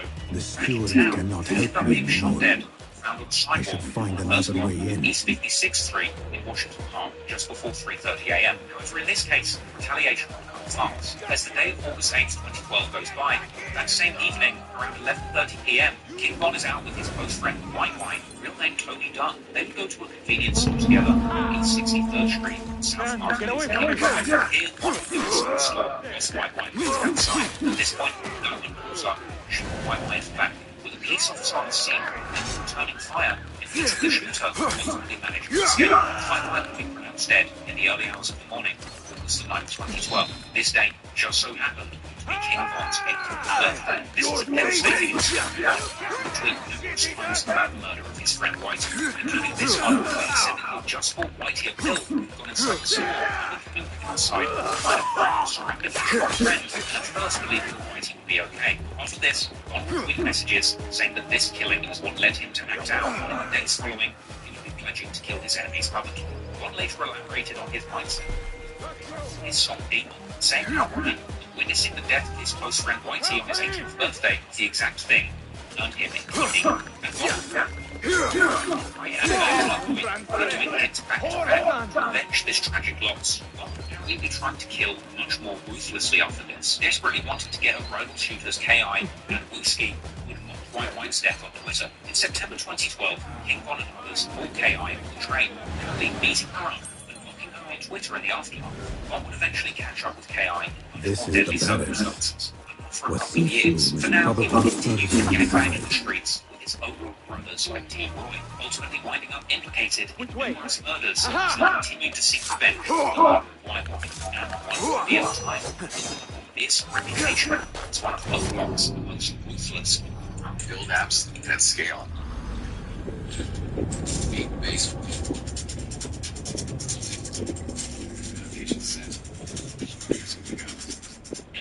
No one has been charged in last night's deadly shooting that happened. This is the barracks. Wasif's room is probably further inside. Maybe,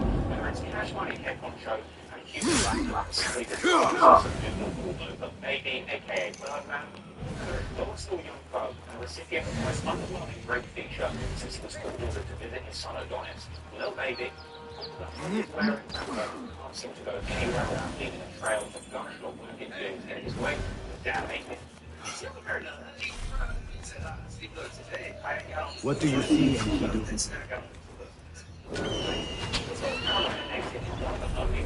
Enkidu, I am sorry for putting you in danger.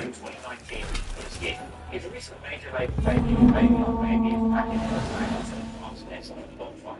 I live a little bit plain sailing on the baby's car. As he's documented extensively on his YouTube channel, Jamaica spent the past few years hustling hard with his street team running all around the USA, plastering his mistakes everywhere. He's run numerous projects over the years, such as non-fiction, Book Swerve, Baby Talk, and Blind Flame, which actually came out the very month of the deadly Woodblock shooting that you're about to find out. Eventually, he decided to change his name from Baby Jesus to Da Baby because he thought that it was incompatible with the industry, the public, and pretty much anyone. This was probably why he knew that as the last up-and-coming artist. Baby Jesus ended up being the mainstream attention partly because of his Baby on Baby project, but also partly because of this deadly Woodblock shooting that led to 19-year-old death and cemented the Baby position in hip-hop as a real ass dude.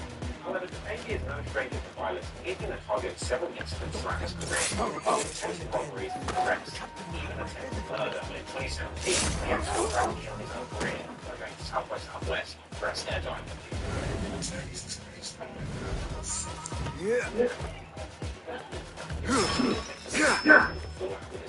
And he addressed it in an interview that was quoted in the third section of the book. Live long enough!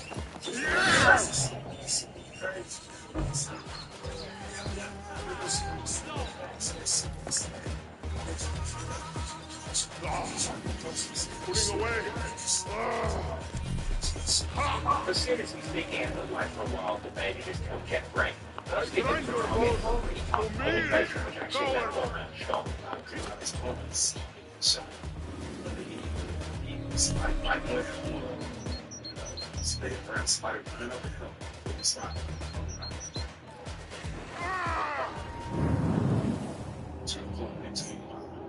He also was not getting Kevin's great house by the Gucci Mane show. Let's pick that up. Let's pick that up. And in this hilarious moment where he was filming a music video in the state, a couple of local goods roll up on him and press him, asking for a permission slip to film the necklace.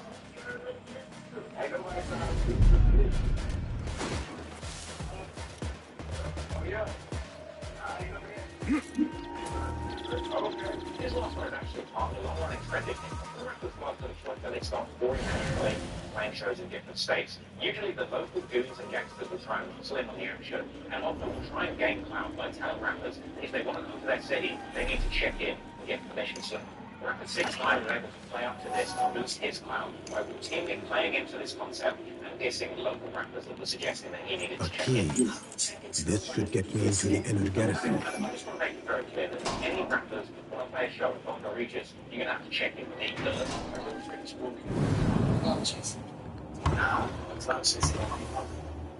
And if they saw these constant G-checks and threats, we would have thought that it was this incident at the local war farm to leave a 19-year-old man dead as a baby being thrust into the national spotlight.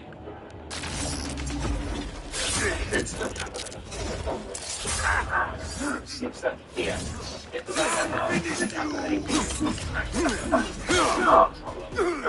clip of him and Trump trying to shoot a music video at 6 a.m. and ended up with him getting arrested.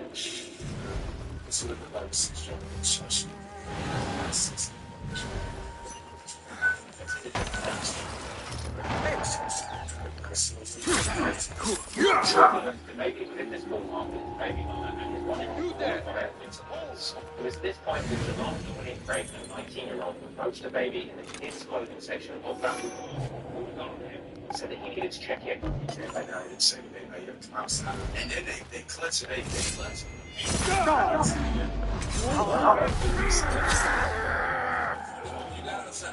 We ain't going outside.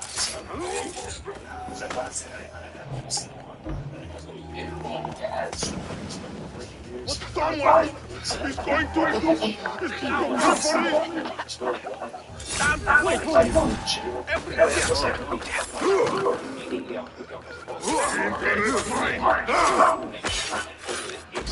Fired 2 to 3 shots. One of them hit the victim in the stomach and killed him. In fact, a grisly picture even emerged of the victim laying in a pool of blood at the wall.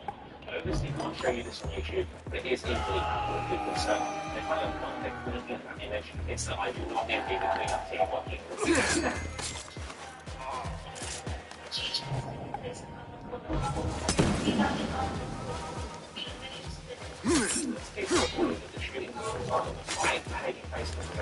I will fight you! Your death is inevitable! The Lord demands for action! When the boat raises low now! Extensively on this story and so it's like it was in the chief of police that she couldn't help but give a slightly tough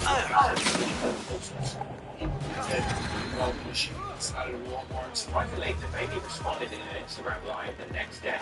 He's got this.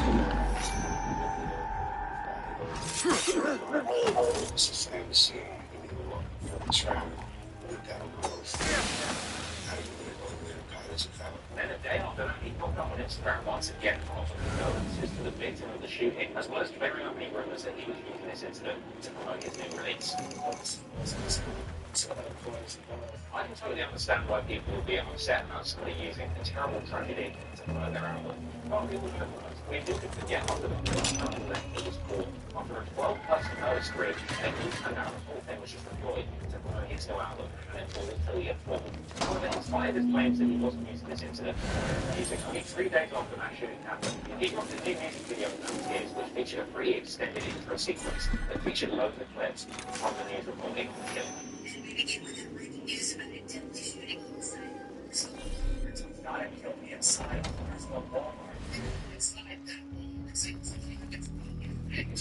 Stand straight and eyes front!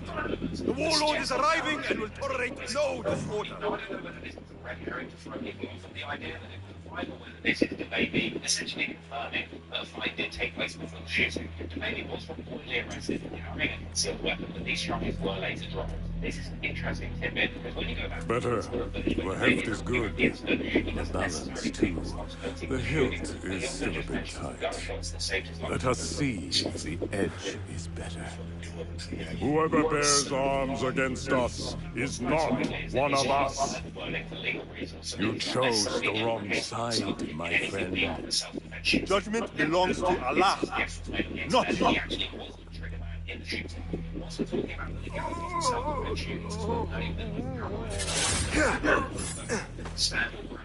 Which means that under reasonable circumstances, the duty to flee in a dangerous situation, allowing you to essentially stand your ground and defend yourself with deadly force.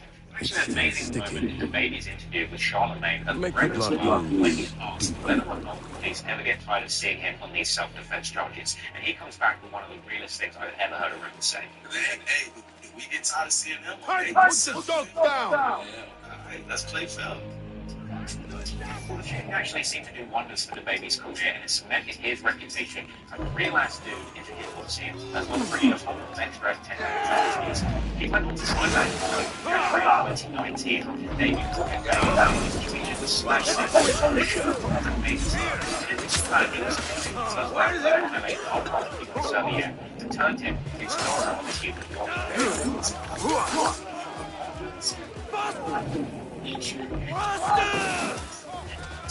The baby seems to have that innate ability to finesse every bad situation. And this situation will work out so well for the baby, and he was recently offered a lucrative 7-figure endorsement deal from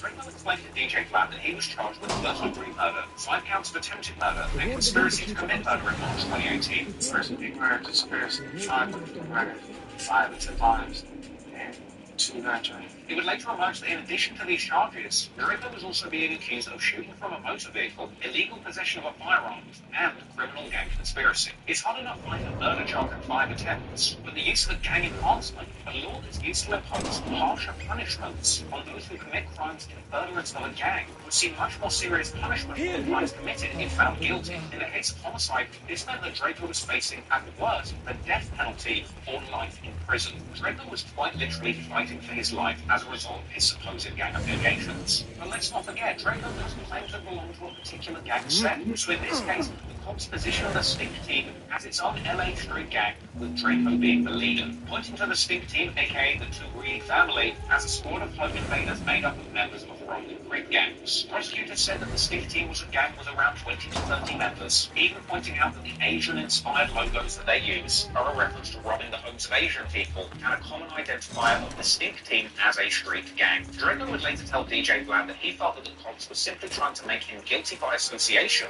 for wild things that his gang-affiliated friends were doing completely separate to him. We're going to put these people and make it seem like when he's hanging around with him, this is his close friend. They're going around starting problems, shooting at people, whatever they alleging lies that they said happened. And basically, that's how they try to get the gang charged with the indictment. They indicted us on that charge anyway, so I didn't get that charge with the indictment. Despite the cops' fairly misinformed opinions on Draco's gang membership, The case was even more flimsy under the surface, because one of the most absurd pieces of evidence supposedly proving Draco's gang membership was his rivalry with Now RJ. Enkidu has a clear Citing path. RJ's affiliation with the Athens Park Gloves and RJ's ongoing competitive rap rivalry with Draco as evidence of an ongoing all-out gang war between the two groups. With Draco telling Blount that he was trying to use the RJ beef to pin gang affiliations on him. They didn't have so I guess they found out he had heard told him, so they like tried to make him together. Prosecution's entire argument against Draco specifically was built on a foundation of sin. Their entire case against Draco against AB telling that prison informant that when they went to that party that night they were looking for RJ, which in the opinion of detectives and prosecutors meant that Draco had directed his entire gang But a to dog that bites. to kill RJ as part of the gang feud, going as far as to claim that Draco's lyrics on his Flex freestyle, where he says that he had RJ in the trunk, was an admission of his desire to kill his rivals, even though that song was released after the record. And even though RJ was Athens Park Blood and did a gang to the Inglewood family Bloods, which the murdered man Red Bull had belonged to. The prosecutor's case against Draco was very flimsy indeed, and to make matters worse for prosecutors, not only was RJ completely unharmed as part of this beef, but there was no evidence to indicate that RJ ever intended to be at that party where Red Bull ultimately lost his life. Now, RJ would tell Adam 22 on No Jumper that he was aware that the cops had told him that Draco was trying to line him up, but he outright denied ever having plans to be at the party where Red Bull was killed. No one's supposed to be at that show.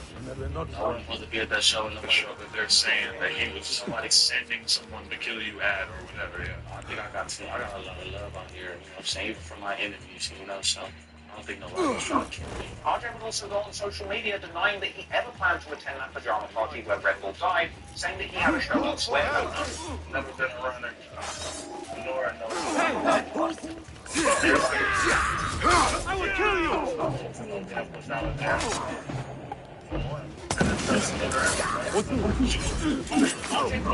Saying that he was actually a fan of Draco, suggesting that their ongoing feud had just been a rap rivalry and by no means a genuine gang war. That's what people don't even realize. They're talking about this beef shit. Ali will lead us to our revenge. For vengeance! So with all that in mind, much to the bafflement of journalists covering Draco's case, prosecutors were still going ahead with the case against Draco, specifically going with the narrative that they believed Draco had gone to the party that night to kill RJ, arguing that because Draco had led the Stinks on a ride, intending to kill RJ, that he should still be held responsible when another unrelated gang member ends up getting murdered by one of his friends for reasons that have nothing to do with him. With Draco later trying to unpack the ridiculousness of this line of thinking in a DJ Glad interview. I grabbed 12 people to go to a party where he's not on a flyer, where in my expensive Mercedes-Benz, along with 5 other cars, to drive to the party to go kill a rapper who wasn't on a flyer. We waited there, we waited for him to show up, when blood walked by, when somebody else started shooting. Ready to I'm responsible for it, basically, because I start beefs with people and pass out guns. I'm trying to get Also waiting trial, Draco was interviewed from jail once. The same journalist wrote an LA Times piece on him based on what he prints. Draco claimed that was the specific on-the-record home sheriff detectives named Hoffman. Saying that these two detectives they gave Draco questioning the suspicious timing of him being arrested just days after the LA Times article about him was released. But to be fair, Draco did at least admit that these detectives had settled with him might have something to do with the fact that he'd been killed for the public. Draco said that these detectives had even gone as far as to get him fired from a job, spraying held with conspiracy charges, and ultimately leading to a loose marijuana. Draco ended that interview to say definitively he didn't do it. Draco would sit in jail for the majority of 2018, with his September 2018 music video for the song Roll Bounce being one of the only things he released during this period. Draco would be interviewed again by Days in November 2018, telling the world that he was facing life in prison or even the death penalty. He denied having a street beef with RJ once again, saying things were just music between them. He claimed to have never known Red Bull of the man who was killed, ultimately saying that he believes that the police were just using his YouTube and Instagram content against him, seemingly getting no option of bail and saying he's just staying in jail and streaming money, so I guess that's how he works. He's held at Men's Central Jail in Los Angeles during this period. It's not one of the best places you would want to find yourself, but the sad truth is, things could actually get much worse than Draco. During his stay in jail the second time, Draco claimed to have been subjected to dozens of solitary confinement, because in January 2019, he went on Twitter to quitting music and taking 40 tracks down, blaming Detective Longman for the end of his career for trying to use his lyrics against him. Perhaps Draco underestimated just how grimy this detective really was, and as a result, being completely shamed for ruining Draco's career, because that tweet then would get used against him too, and the detectives and prosecutors would make moves to have Draco's public statements about him on Twitter as grounds for further punishment.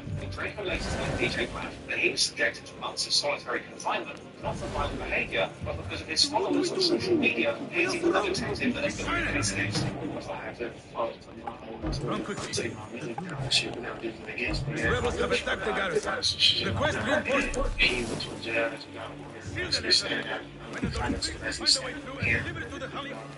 Calling in saying that they killed me on type of weird shit because of my influence, not followers, all this kind of stuff that he felt that these threats can be carried out by his followers. You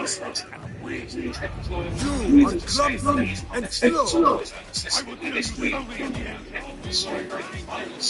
Specifically, the exact cell that Shepard ended up in.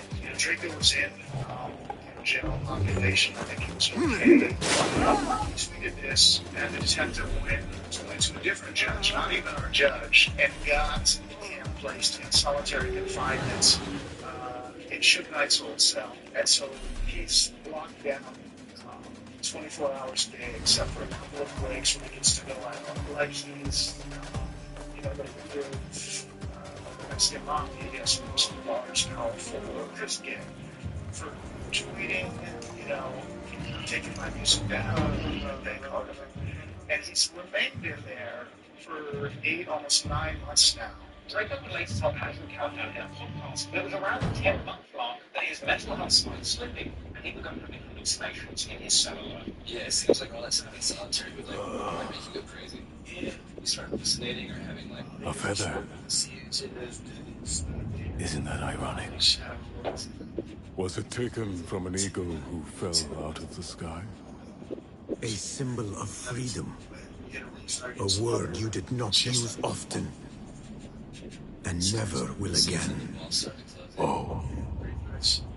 So this is freedom? Yet, I do not see any way out. Eventually, even through his age, ultimately Draco would emerge from his case victorious. Once again, even with the force he did inside, he still wanted to play dirty and take Draco down. Draco had been in jail for over a year by the time he was finally able to overthrow. It was clear the prosecutor's strategy was trying to draw flimsy conclusions from Draco's public persona as a gangster in his music to paint him as the real leader of a young person he's drinking. The facts of the trial came to the victim's clear what really happened. Draco was robbed of various gang affiliations, and just so happened to be there, 2 of his gang affiliated friends, some of them in a decent started shooting. Everything that happened with Draco just became him and the STIG team as guilty of gang activity. Apparently, the trial was always still in London's the STIG team regularly spent the summer. Troll reference to Draco's earlier lyrics about his moms being so broke that the demon office employees don't know the name. Scooters even went further, spectacularly bringing out several Asian men and women accompanied by foreign language interpreters, asking them one by one if they've ever been to Neiman Marcus in Beverly Hills, with each telling the courts no, they did not authorize the STIG team to spend thousands of their stolen dollars on high-end clothing. The cops were really doing everything they could to try and make this case stick to the STIG team, and despite the fact that both of the killers of this case held JB, as well as STIG team member 2 Shitty, and all the incriminating statements to undercover performance. A STIG team member turned snitch, Soccer's real name David Irvin. We will have to fight our way out. Our revolution begins now! With me! This may not be good. You are mine!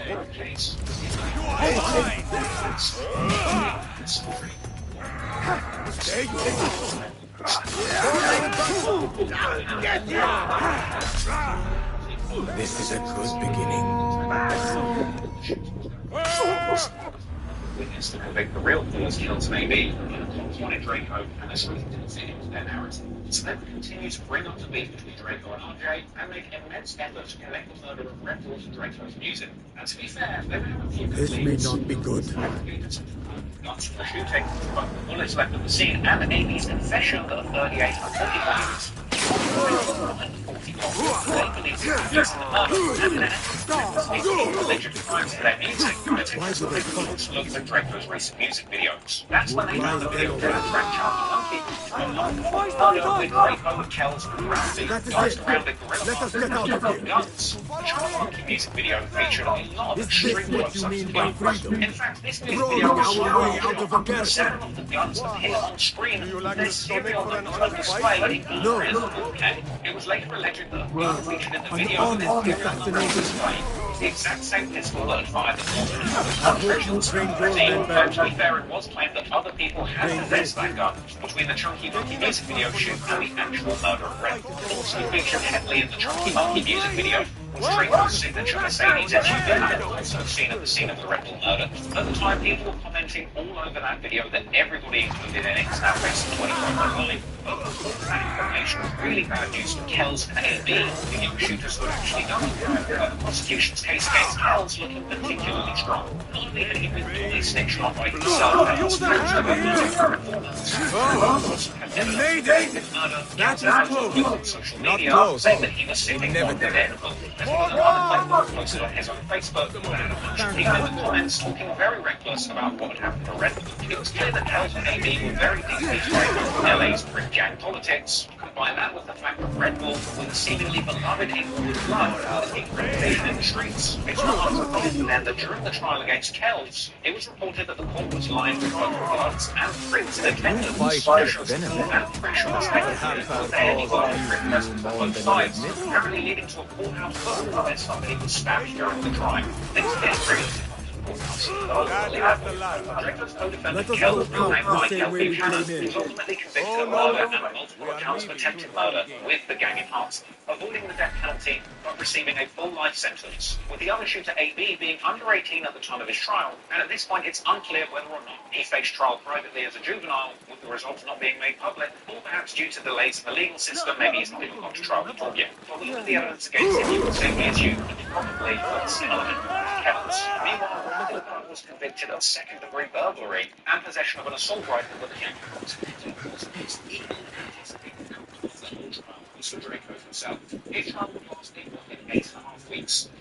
This is a good day.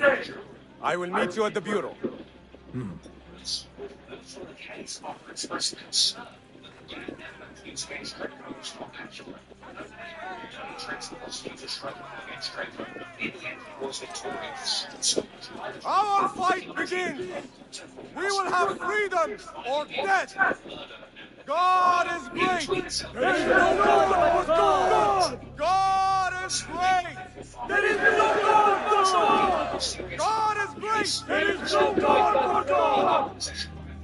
Meanwhile, 2 other counts of criminal gang conspiracy I should return to Foulard at the bureau. Even after being the trial of his life, getting acquitted of murder, and narrowly avoiding the death penalty, Draco's life would still be in the hands of prosecutors, who now, embarrassed after being totally battered at trial by Draco the Ruler, would now be desperate for a dirty trick that they could use to try and keep Draco in jail for as long as possible, with no justification.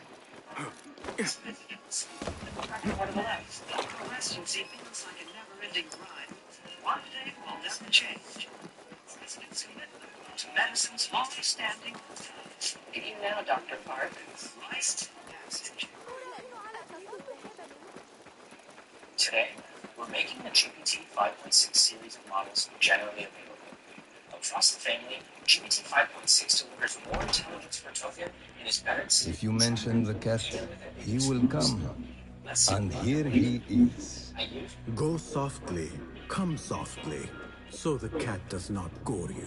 In the end, the district attorney decides to refile charges of criminal gang conspiracy and shooting for a motive. You have honored your word. As these counts had But he originally flies dead, and all who hear of it Hear of me. I regret we could not save Beshi. He was a brave man. Already they tell his story throughout Baghdad. He will free more by his death than he did in life. Freedom has a price. The only question is whether we will pay it. Beshi was proud. I have much to do. I would wish peace upon you both, but we know that is not in your future. Nor mine. I fear Ali is right. Nothing will stop his rebellion now. Maybe nothing should. The things he says. At the garrison, we saw Wasif arguing with Governor Muhammad ibn Tahir. Muhammad? That is odd. I will keep eyes on him. Arakallah Prosecutors. He did, and of course did everything they could to keep Draco in jail after his acquittal, with Draco's lawyer later telling no jumper in an interview that he believes that the cops and prosecutors were seeing Draco as a trophy. It's a trophy. It's a trophy. You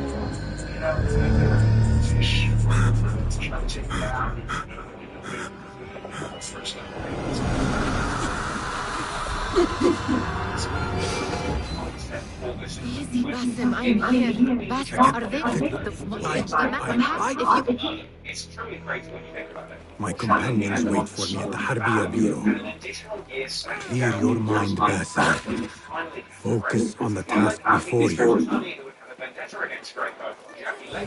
would end up losing their job, partly the result of a terrible track record of refusing to prosecute a number of police shootings as well as Harvey Weinstein, along with their other even catching headlines for threatening to shoot and kill BLM protesters. So in November 2020, a new district attorney would be on the scene, potentially looking to save face over just how badly Draco's case had been handled. And after this change of administration, Draco the Ruler ended up being offered a plea deal from an new DA who dropped the original gang conspiracy charge that saw Draco facing life, allowing him to accept a guilty plea for shooting from a motor vehicle, a crime that he continued to deny, saying that he was essentially forced to plead guilty for a crime he did not do just to get out of prison. So you took a plea deal for a crime you did. Like everyone else that takes a crime, plea deals for a crime that he committed, take gang aspects, takes down. So over a cumulative 3 years of battling for his life in jail and quite literally beating the death penalty, Draco would finally be a free man again. But hell on these dangerous LA streets, even being free would be easy. Because upon his release, Draco the Ruler would be returning to a snakehead, as the LA rap scene that he had left behind all those years had flourished, with Draco's former enemies building strength and new alliances while he was behind bars. I remember Shine. No, not that Shine, when ASAP Rocky and Skip was a recent hit single. I'm talking about Shine. No, I'm not talking about Quavo's repetitive ad-lib of the same name. I'm talking about Shine. He did his former protege who was once tipped to be the next big thing, but ended up getting 10 years of jail before getting deported.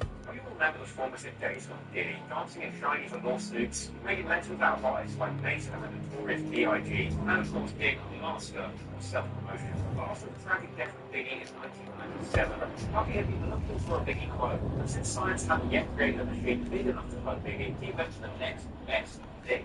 The young rapper named Shine Poe. Real name Jamal Farrow, Shine was born in Belize and grew up in Brooklyn. Yes, that is Belize, where Biggie famously said that he would be smoking trees until they find him. Coincidence? I think not. So despite the fact that Shine was the son of a politician from Belize who had later on become Prime Minister of the whole country, he's really wrong. Like a possible deputy prime minister. You took your time.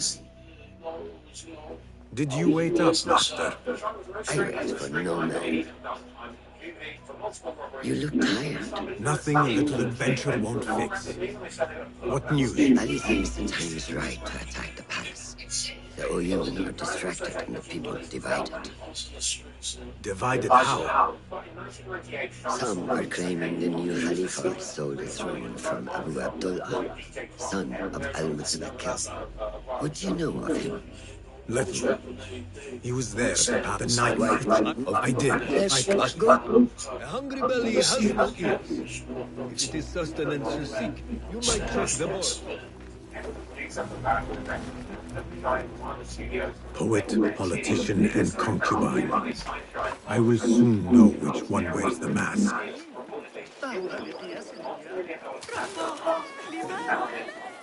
of its toys and 100% of its publishing rights in its great holiday house. So when Christmas came early to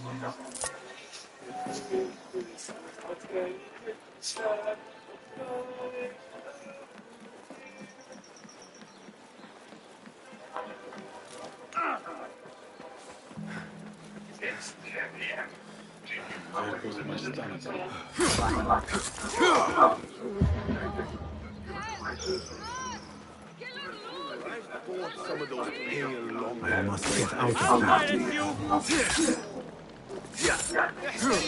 Come on.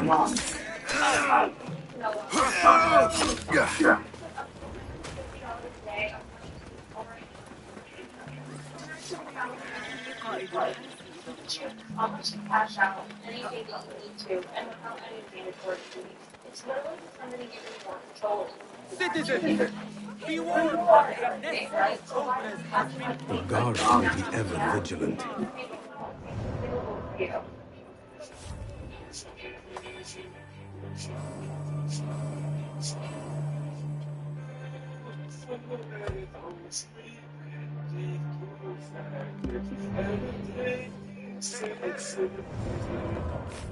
This electoral relationship between Shine and Diddy, where Shine would literally follow Diddy around everywhere like a shadow, just trying to soak up any information that he could get about making this arrest again. But these easily gives it riches, left Shine acting like a spoiled kid. Probably he was honest about the bad boys, just asking for more money, hiding about He's not a messiah, he's a very bad boy. What is that? We're Shine probably he's fighting say 600 or 500. So Shine also did that sold for 500. 600 grand. كما لو كان الأمير. So did he sign Shine and reportedly he was considered Diddy's replacement? And people we did some of online biggies. It was kind of unusual for a guy who was so skinny and small. But quite frankly, if you go and listen to any of Shine's records, you are going to hear a lot of biggies.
I am not sure what scares me more.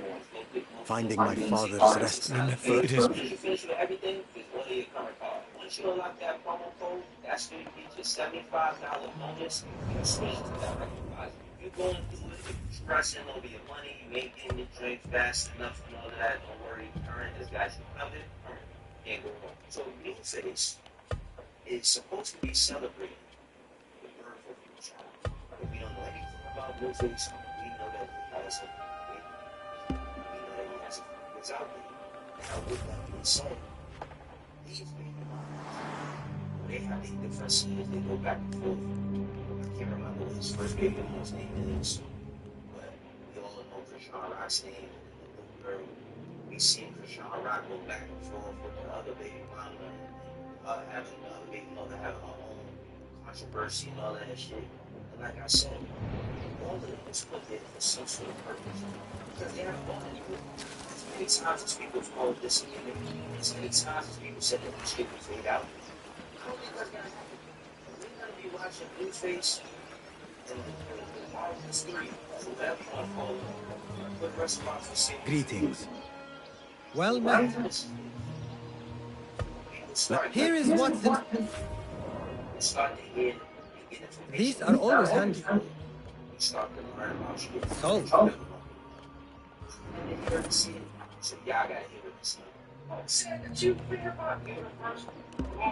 Nothing else?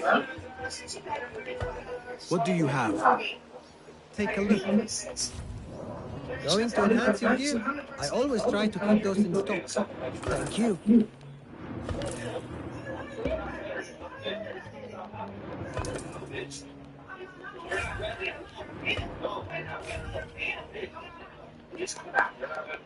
Very well.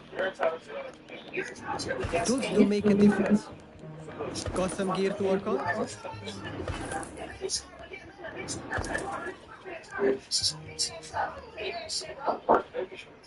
Yeah. Yes, all right. I always try to keep those in stock. Got what you needed.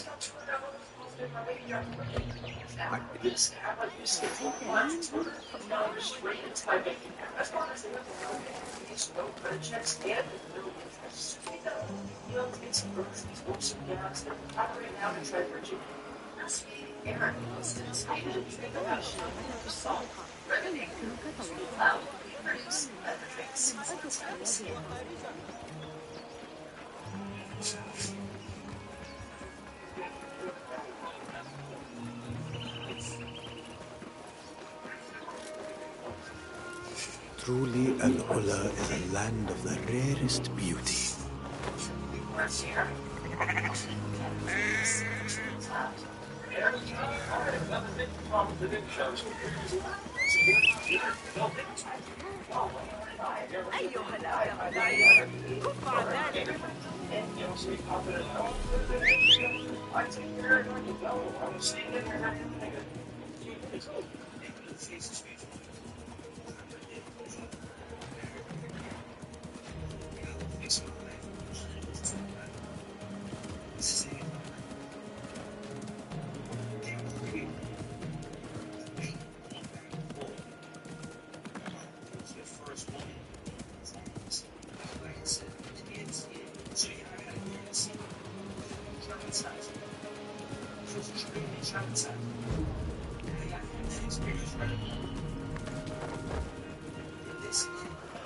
Basim.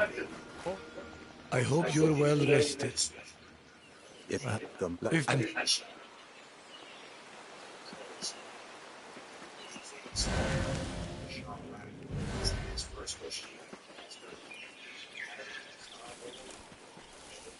Mansour al-Kallabi. Not my father. A life is this brave. What? And you wish.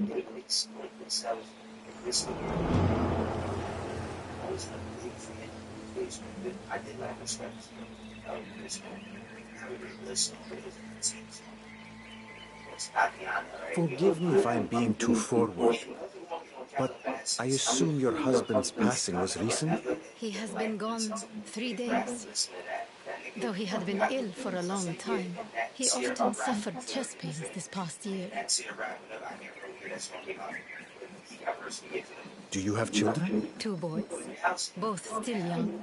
My husband has left enough wealth to care for us until the boys are old enough to make their own way. Your sons are waiting for you at home? They are staying with relatives. I am not the company they deserve right now. Your grief carries no shame in him. I too tasted its bitterness when I was a child and lost the people I cherished most. Your parents? My mother died young, and my father... It is complicated. I am sorry. Still, I was fortunate to find another family, in a manner of speaking. The heavier man at the cemetery? Heavier man? Do not let him hear you say that. My husband grew heavy later in life. You might ask your friend if he suffers from chest pains and heart flutters. I doubt he would appreciate the thought. In his mind, he remains in his prime, though his body says otherwise. Then he is a typical man.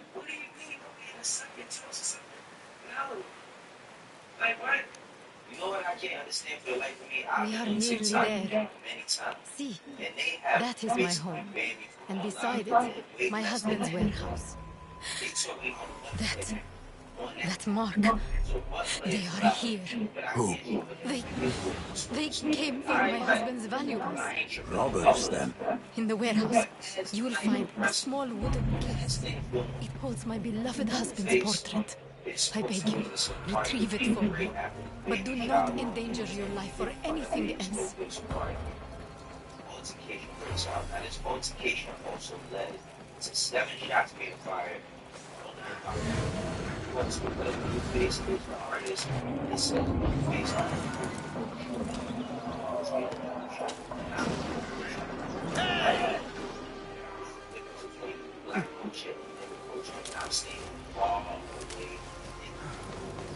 yes, I have medical bell, I have medical guard, I have protection, so I can stay safe and sanitary. I can tell y'all. One class students have sold in these groups. I don't care if you have I don't care if you're going out for a night in town, the lady just want to have a good time. If you and your other spouse, y'all just going out home, whatever y'all going, stay clear away from these niggas.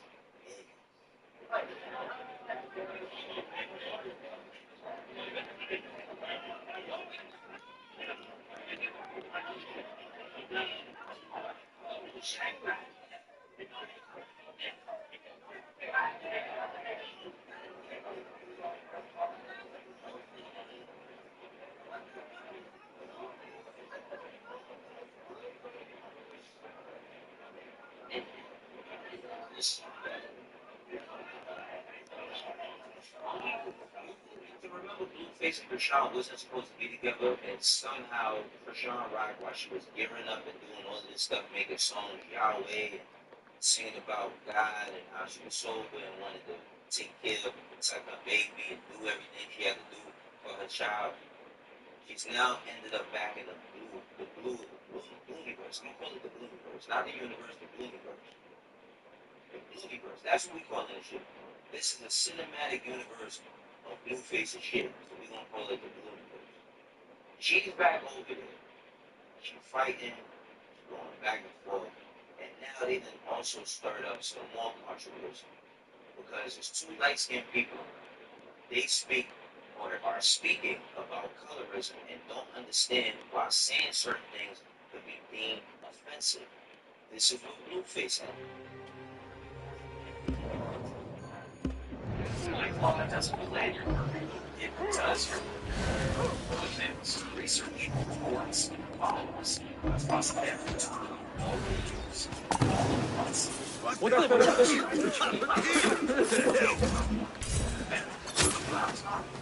Doesn't stop.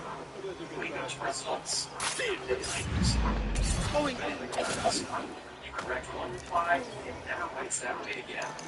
Flag a task as urgent. Now on. Here's no mercy. 34,000 developers start the tech behind it. Get your 24/7 personal AI agent today. MyClaw.ai. Never rush to sue the other driver after a car accident. There may be a much smarter way to get paid a much larger settlement without going to court or paying huge legal fees up front. If if you've been in a car accident within the past year, even if you were only a passenger, you could still qualify for a major cash payout. While many people are stuck dealing with insurance companies, adjusters, and long legal headaches, others are receiving 6- and 7-figure settlements without ever seeing the inside of a movie. Here's how some accident victims are avoiding financial stress after a crash. It's called the 2026 Accident Compensation Program, and it was recently rolled out in select states that help accident victims recover the maximum amount they may be entitled to without dealing directly with insurance companies, going to court, or paying costly legal fees up front.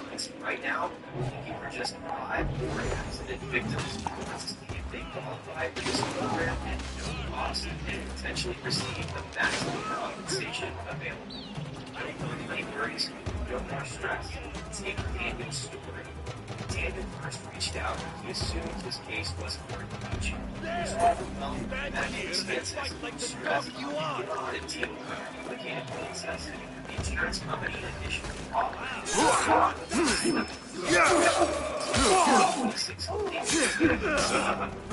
Daniel ended up with $11,000 without ever stepping foot inside of it.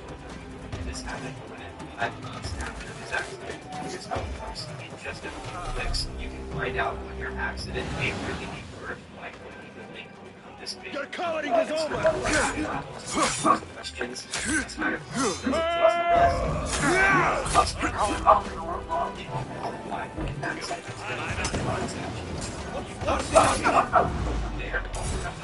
On the camera!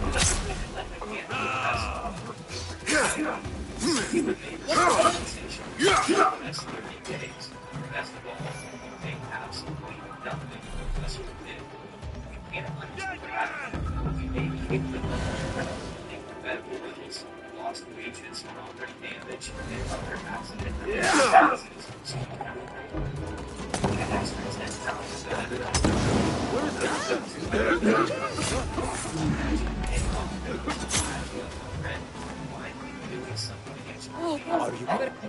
that may already belong to you.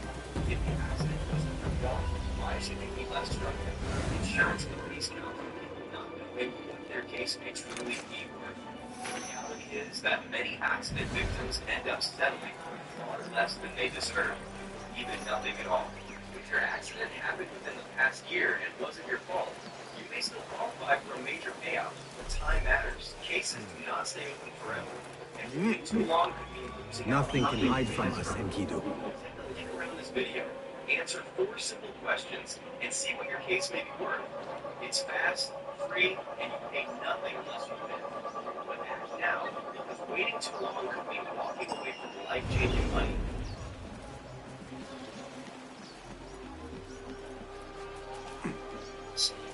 Please start getting people make correction order. I'm serious.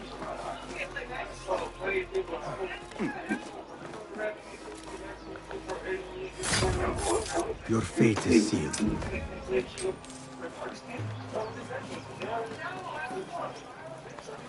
So, basic license, so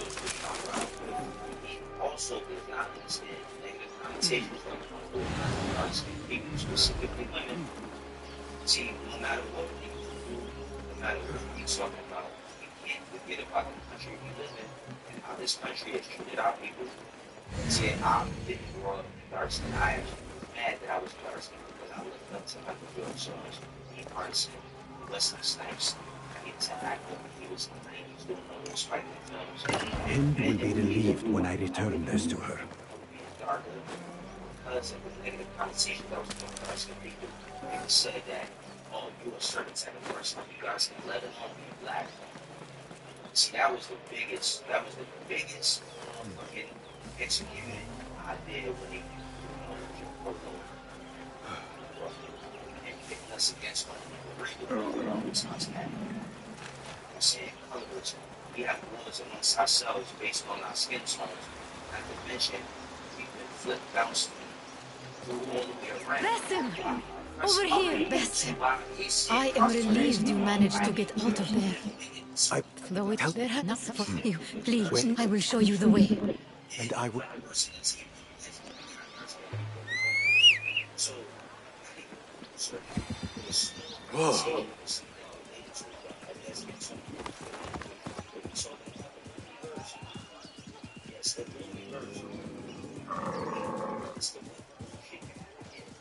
The symbol on the warehouse.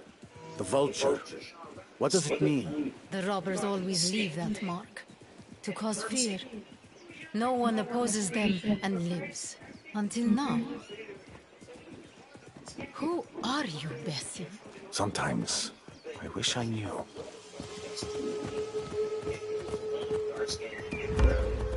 You said the lawlessness has been unified. His name is Abyss. Abyss? Oh, an unfortunate name. The one who frowns. He must have been quite the delightful child to earn such a title from his parents. He grew up here. Always a thorn in our side. But now, he becomes more savage than ever. I am sure Nimlot will take me in. Nimlot? Who is he exactly? A merchant. Originally from Baghdad. Made his fortune in Masr. And settled here in Al-Wula a few years back. He is a good man. Steadfast and generous.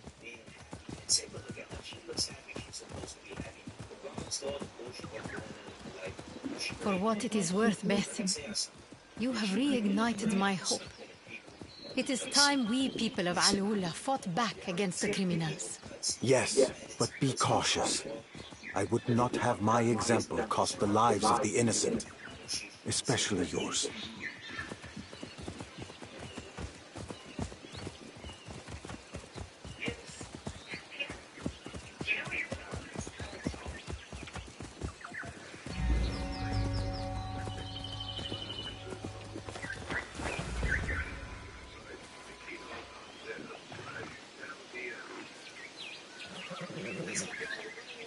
Best I if I...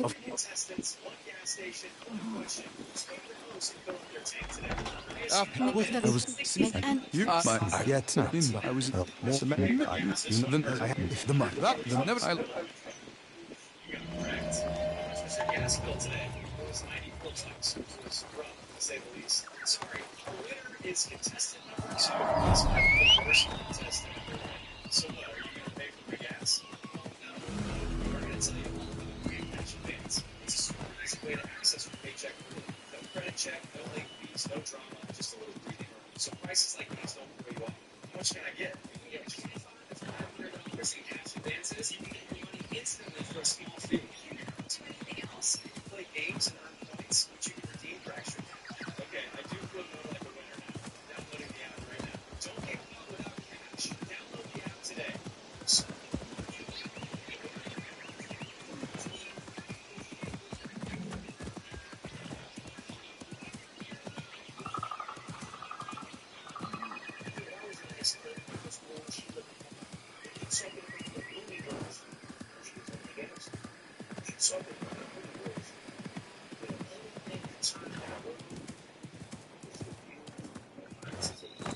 Yeah!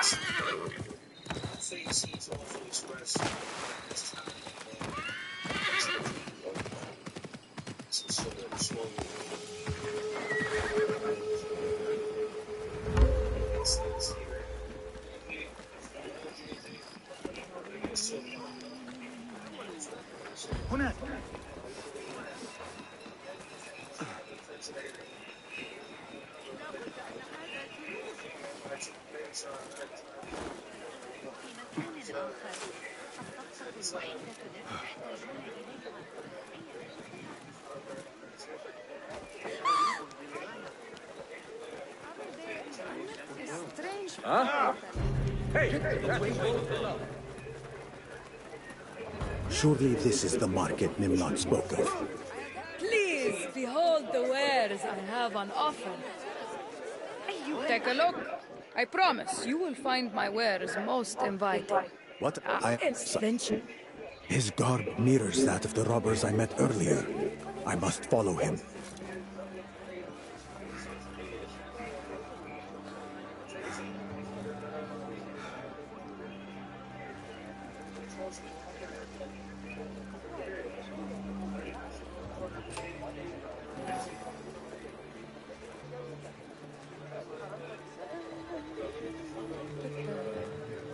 Perhaps I should check his pockets for any clues.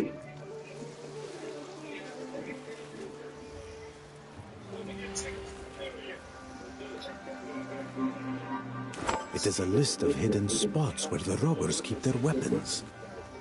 There are many, even inside Musa ibn Nusayr fort.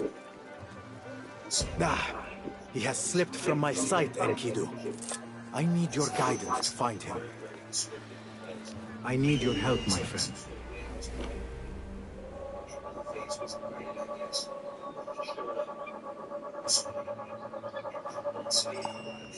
Hey, where is mine?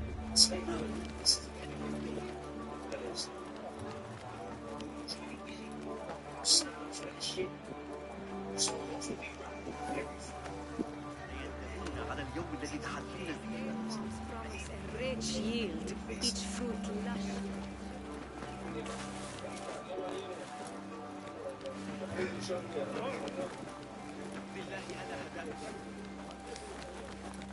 Stop right there, dog. Do not let him get away. What is happening over there? See you again. I cannot let them get to him first. My only chance to question him depends on it.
Did you catch his trail? Perhaps he's in one of these alleys. What started?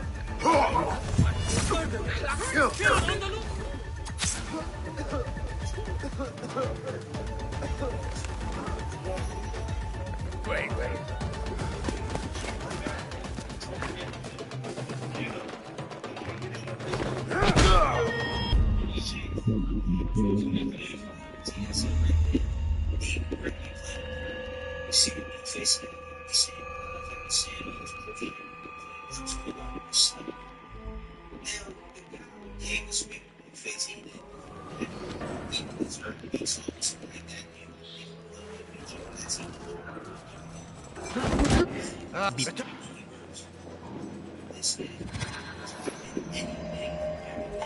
This falls far short of my hopes.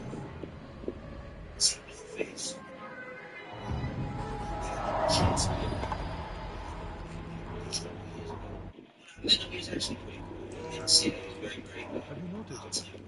There are more of us on the day shift lately. No one wishes to serve under that new captain overseeing the night guard. He is as ruthless as Abbas himself, and better trained for battle.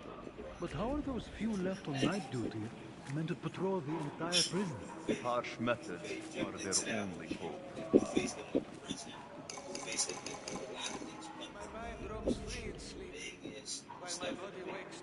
Anyone alive in there? Newcomer, you still breathing? Apparently. Then look on the bright side. You will not be for much longer. The ugly man who acts as if this place belongs to him. I get the impression he does not serve the Khilafah. You mean the Abbas? So, that is Abbas. He treats the prison as if it is his own den. Even has a special chamber here. What does he use it for? Concocts poisons, which he then tries out on us. Does no one attempt to escape from here? Attempt, yes, but never successfully. You can still stumble upon what is left of their unfinished escape tunnels.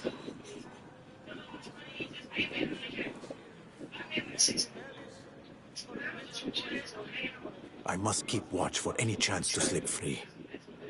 Though opportunities are scarce in this place. That's it right there. I wonder what has become of Enkidu.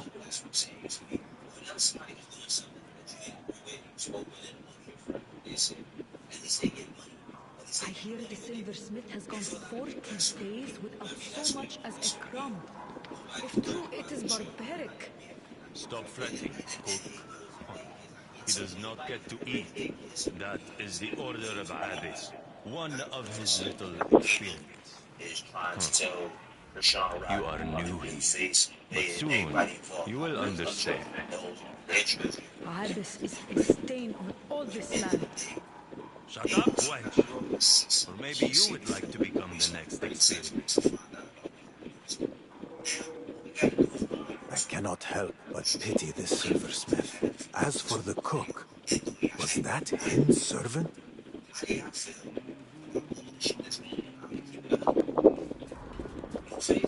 This cell is a sentence of death.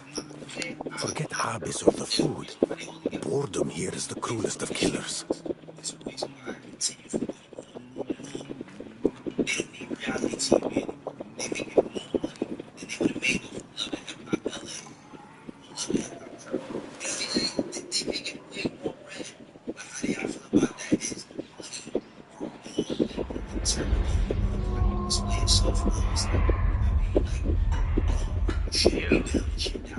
Are you awake? What crime brought you here? I have committed no crime. Why are you here then? I was looking for someone. Who? Have you heard of a man named Ishaq ibn Khalid? And the old fool who claims to be the Khalifa's architect? He dwells in the oasis. A house with a blue door, in the farmer's quarter. You are certain?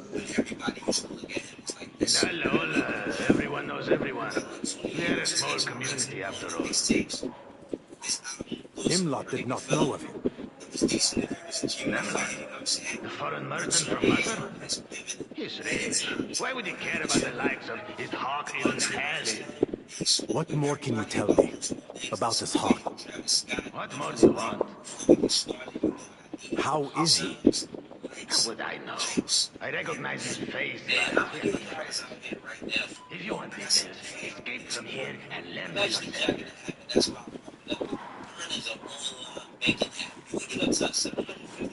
Paycheck advance if you qualify. Bill card helps you build up to 80 points in your credit score in like 6 months. Right there. You got fee-free overdraft. You can get paid up to 2 days faster. Switching over to the 4% will save you. And you got 24/7 lives. And right now they're giving out 75 cash to anybody that uses my QR link. Once you scan the QR code, promotions, they'll take you right to the sign up page. Once you finish with everything, you can order your current card. Once you unlock that promo code, that's when you get your $75 bonus when you switch to that recognized. If you're going through it, if you're stressing over your money, you ain't getting your drink fast enough. They also have this 10. I think 10, 50. Yeah. First time I ever heard somebody else. Oh,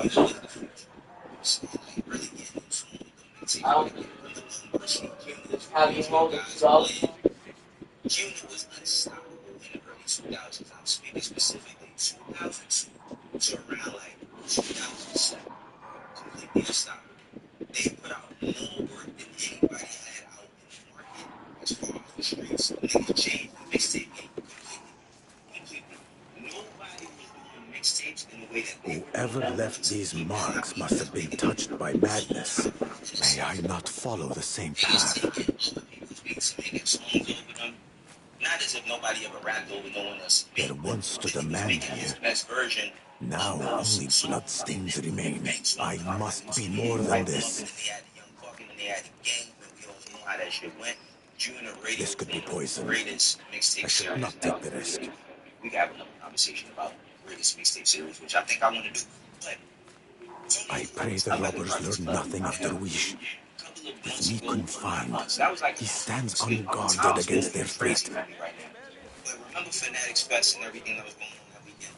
Travis Scott was in the club, Jordan Clarkson, a few other people.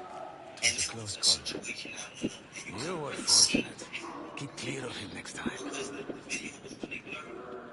Let's talk about Travis Scott. That nigga has a reputation. Whenever he's performing somewhere and it's like close knit, when it's not like, you know, like the same he has this tendency to be wild and like This confinement, the threat of torture. I feel as if I have lived such a fate before. In some distant memory I cannot fully grasp. Where he got out of line, out of pocket with you, which is 28, 50 Cent. And a few niggas that nobody knows they names that run around with them, but listen to 28 speak about this situation. You know, I feel like Steph.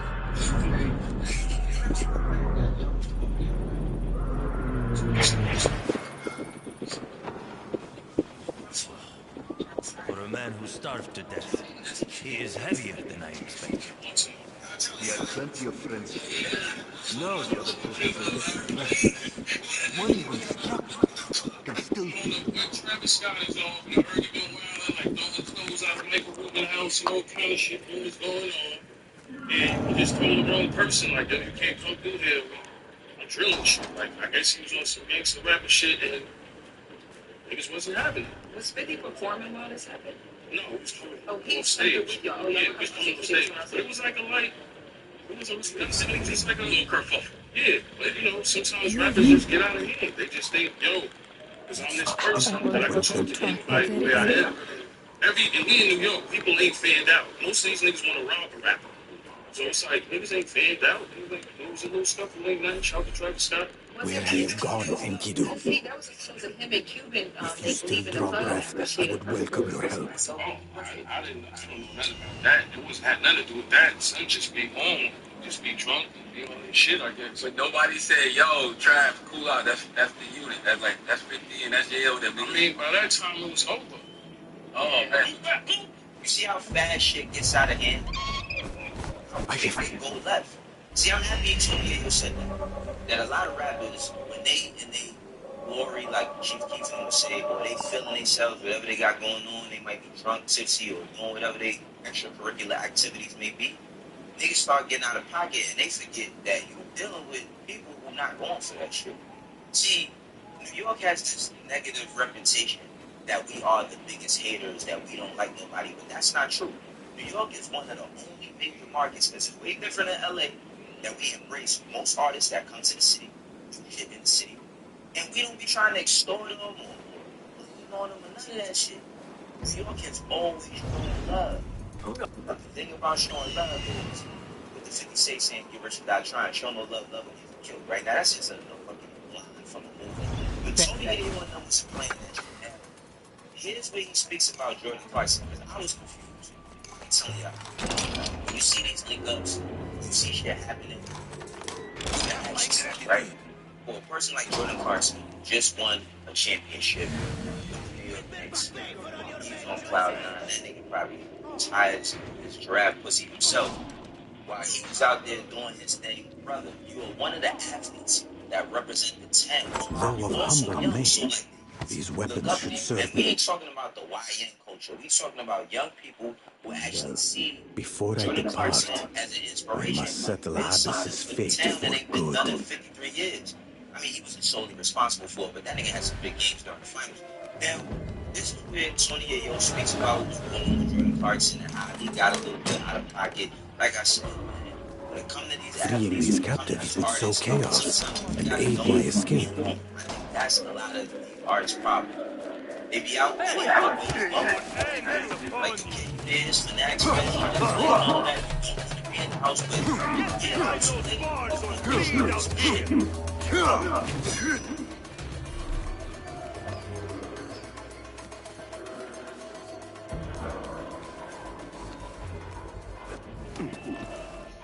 The potion that Hind's servant brewed has proven potent.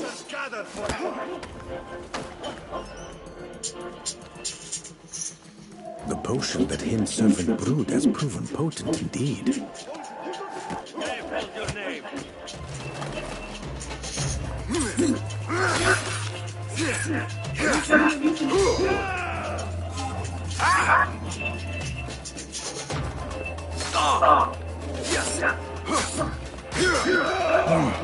Fight smartly.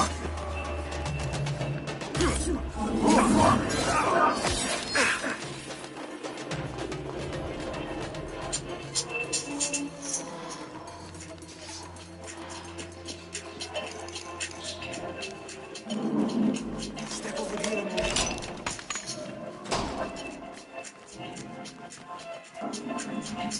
The law of revenge or breathe your last. Hold on! I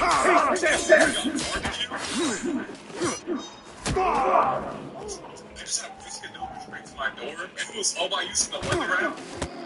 It's a nice summer night, you want some barbecue, you know, we're outside. If you use the window round, you can buy multiple different restaurants into one order. These are all from different spots. They deliver all of them straight to my door with zero delivery fee. Brisket's so good.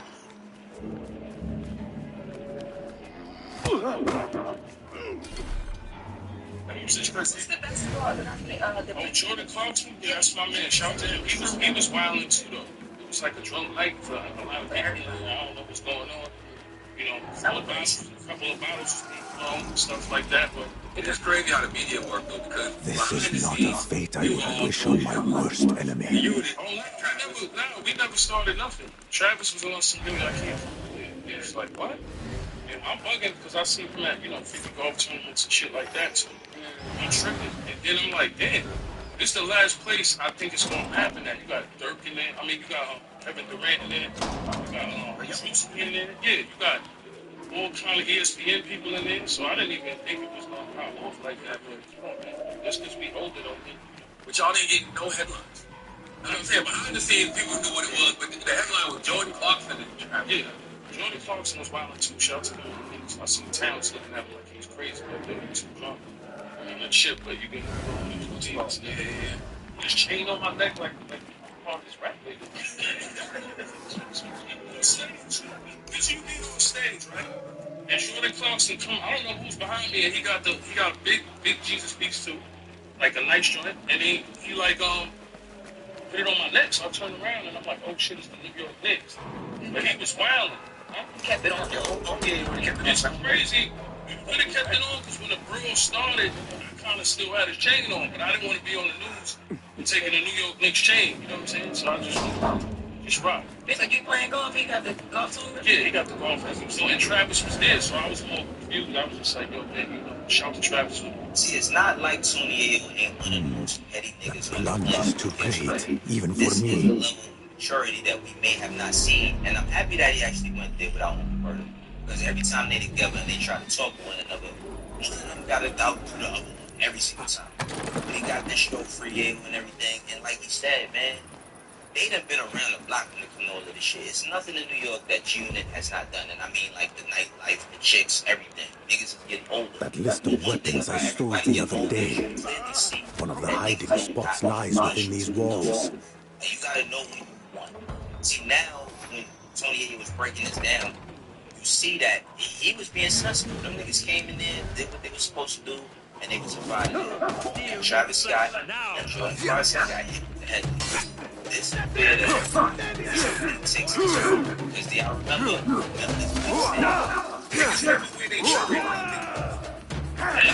me a picture of Ye walking around with his friend.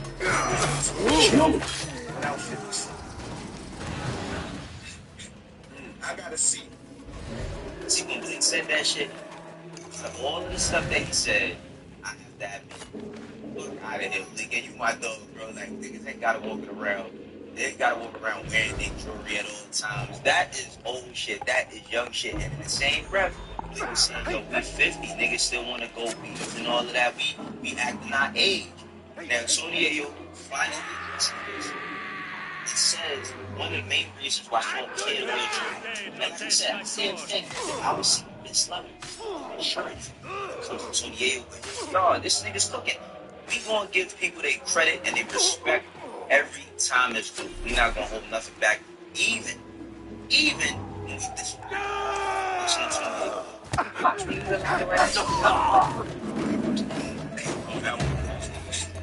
don't know she worked for Creed. See, that's the thing about the industry. Just is like me. 50 allowed me to wear a chain. Where did that rumor come from? You know what it is? I don't really care about the jewelry. I just wear it like when we do shows and stuff like that. Because I feel like it's not the best investment. Like a lot of rappers get smoked over jewelry. It's like every once in a while throw something on and it's cool, we do a show, but I don't care for it. Like I'd rather spend my money on something else. You know, I'm keeping it real. Like my man, he got the shout out to my man Mo, he got the cars. You know, he had the Ferrari truck the other day. He like, yo, he went to the city, he drove off, he was like, yo, some dudes is following me. I'm like, so what you do? He said he jumped out on the highway, thing out because he got a license. So, but I'm like, having a Ferrari, you can't even have like a nice vehicle. It's crazy. You know what I'm saying? And be in the city and just have a little jewelry on and like, he's like, yo, I don't get no jewelry no more. Like, just him having a Ferrari truck. He sells cars. It's not even his car. He like, dudes followed me yesterday. So it's just like, you just gotta move some more. I think you can enjoy your life outside of that. Of course. You know what I'm saying? Like, you can go enjoy your life on these islands. Oh man, this summer we went to Visa for 50. We went to Monaco. We went to You know what I'm saying? That place like Monaco, everybody got a you do that out there. You can wear your jury and so everything like that. You look at them rest in peace like Pop Smoke and P&B Rock. You know, dudes like imagine if P&B didn't have that jury on and in that restaurant. If you got a $500,000 jury on and somebody don't got it, they're gonna take that risk. Around with the kids our whole life. I don't look at wearing jewelry and not wearing jewelry as like a maturity thing. I think that there's levels to jewelry, right? Like if you're walking around with 10, 4, 5, 9 chains, watches, bracelets, you deserve to be robbed on the edge. But you cannot operate that way when you're going around poverty, right? Like you China, you want to have people that look at you that say, no, I don't want that. And it depends on the environment that you put yourself in. As far as like, you know, how he dressed in this situation like being robbed, I think that we also get a certain type of mindset or work hard for something and say no matter what, but that's not real. It's hoping that, you know, it's a situation. As far as the shit with 50, like, you know, as far as the shit with complete, he kept saying, to Visa with 50, we went to Monaco with 50, and that's something that people try to use for him. Ultimately, we can't clown a nigga for work, right? Like, one of his jobs is actually in hype man at 50. I don't think that's a diss. I don't think that's a slight. There's nothing wrong with that. His people would love to have that job. Then he has his show. He had his flag. He had the party.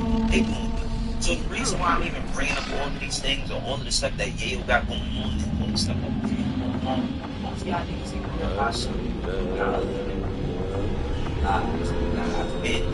got love. I got to worry about my love. Try to expand. So beefs, I get it. It be funny, but I would love to see them come together and do something. You know what I mean? I feel like having a day like it's really 2,000 shit.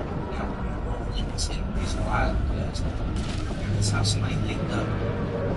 It's kind of squad something. When they reached out first, it seemed as if everybody was scared and everybody ain't really about it.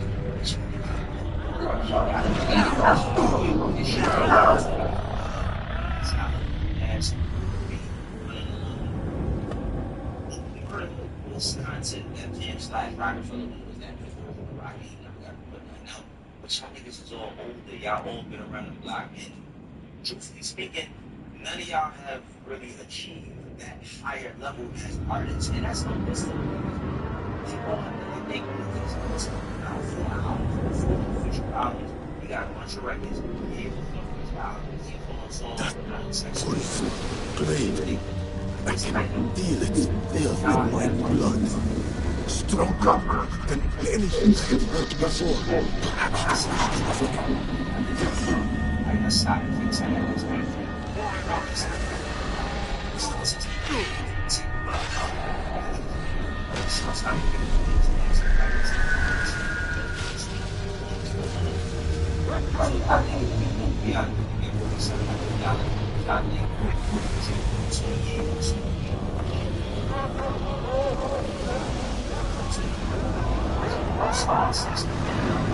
must reach destination.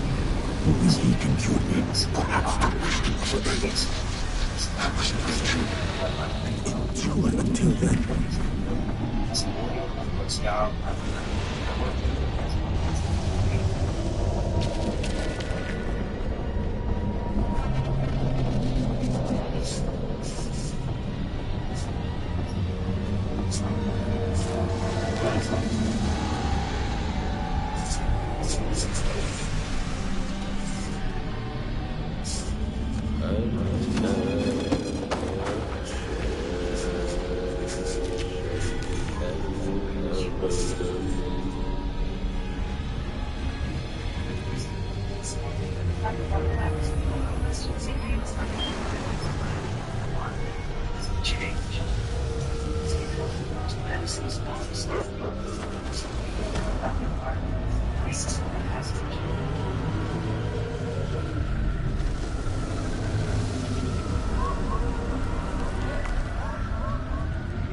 ETA was West Coast rapper, infamous for pioneering the use of rap as part of rap NWA.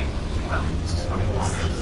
Pretty much the Speculates implemented the ETA, submitted to the Cedars Sinai Medical Center in Los Angeles with a violent bomb. He was died from HIV, announced his illness in a short open statement on August 16, 1995. He's had the interview on the news and television, claiming to know with later, March 26, 1995, EDA tragically loses his life to AIDS leads to pneumonia. The AIDS epidemic beginning in the 1980s, millions of people around the world were infected with the virus at this point, including celebrities such as basketball player Magic Johnson and music icon Freddie Mercury from Queen. Therefore, as tragic as an AIDS-induced fatality would be, the public was somewhat familiar with the epidemic during this time. Now, when the news broke out about EDA, AIDS was generally considered to be more commonly observed in the gay community. But the condition could still be possible with stray couples of equal gender. Dealing with defining Source of this disease. Speculation informed others about him being a drug addict. Another demographic which the disease had become associated with. At the time, many consumed this in our case, Hollywood came from us soon. Disease, however, after a 2003 appearance on Jimmy Fallon's show, Death Row Records owner and industry menace Sugar Knight responded a terrifying theory with an alternative explanation for how ETE might really have lost his life. There being years of speculation as to whether ETE was really just unlucky enough to have caught this disease, or was there a darker truth behind the story, and perhaps that someone really purposely infected ETE with AIDS.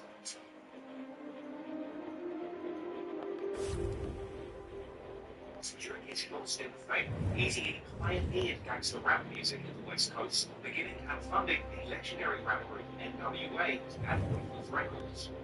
Today, in the 1980s, it was no secret that a famous musician would be actually affiliated with a real street gang, and ETE was famously part of the Kelly Clarkson. East Side City of Compton, described downtown Los Angeles, being involved in street feuds and living in such a gang-infested area. Deception and treachery.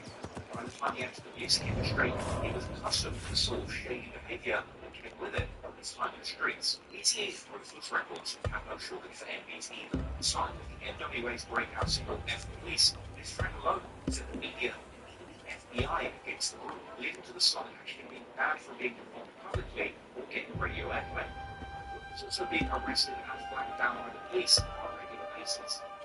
Publicity and coverage around the songs only helped the groups become more notorious, and their lyrics protesting against the corrupt government and institutional racism garnered millions of album purchases and ticket sales, ultimately leading to the album Straight Outta Compton, planned. By 1998, the group will then sell records such as ETE's debut solo album. Yeah! This time, the actual rise in the group due to internal money conflicts, members have now been using Eric, they both writing it. starting their medical downfall. King describing his full after the group in detail in his Hot 97 appearance in 2021. Relationship by relationship in the group. Was your only problem really deep with Easy, or was it other people? Was it were you good with Ren? Jerry? Hell, it was just Jerry. Easy. Yeah, I felt Jerry. I felt Easy didn't know the business enough.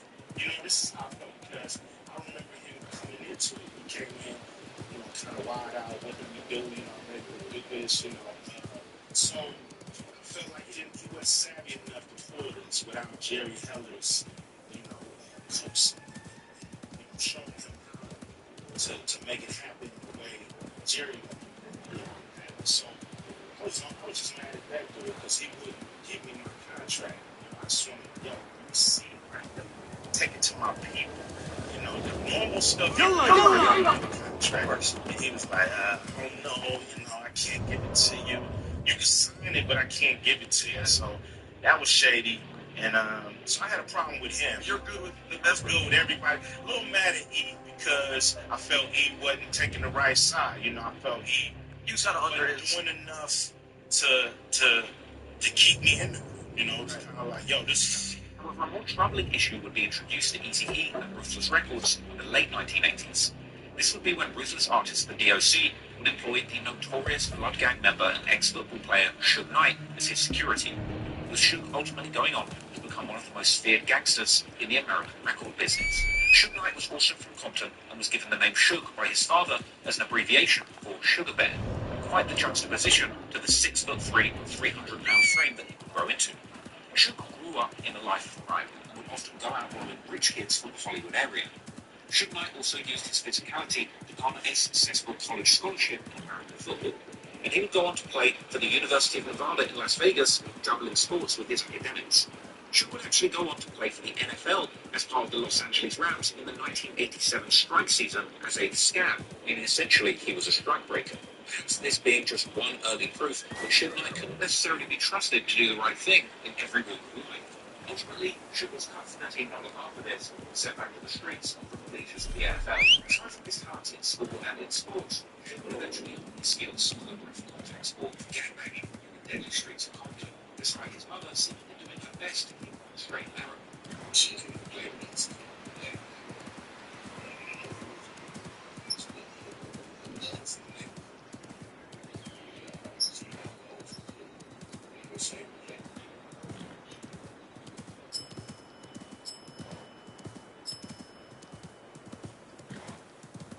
Yeah, I should have done that. One thing that was going to do there. You know what? That's how you figure. Let's see how for this. Regardless of the best mixed together dogs, it's not right now. It's easy. So it's like, young versus. No, they all got bad.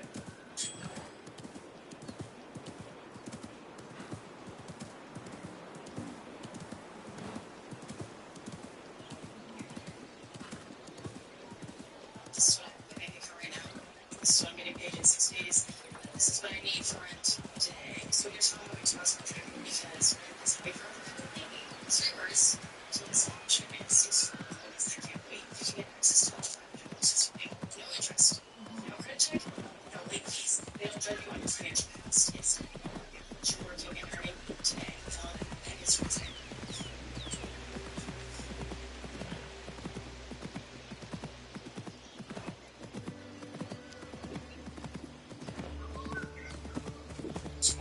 Suge would eventually become a very respected and popular Blood member, and aside from playing football in Vegas, Suge would occasionally work on the ramps at the local nightclubs. The NFL, the workers, they work with big sense of haters. At last, I am almost there. But what will I say after all these years? Will he even want to see me? Ultimately being a major part of the football play out with Eazy-E.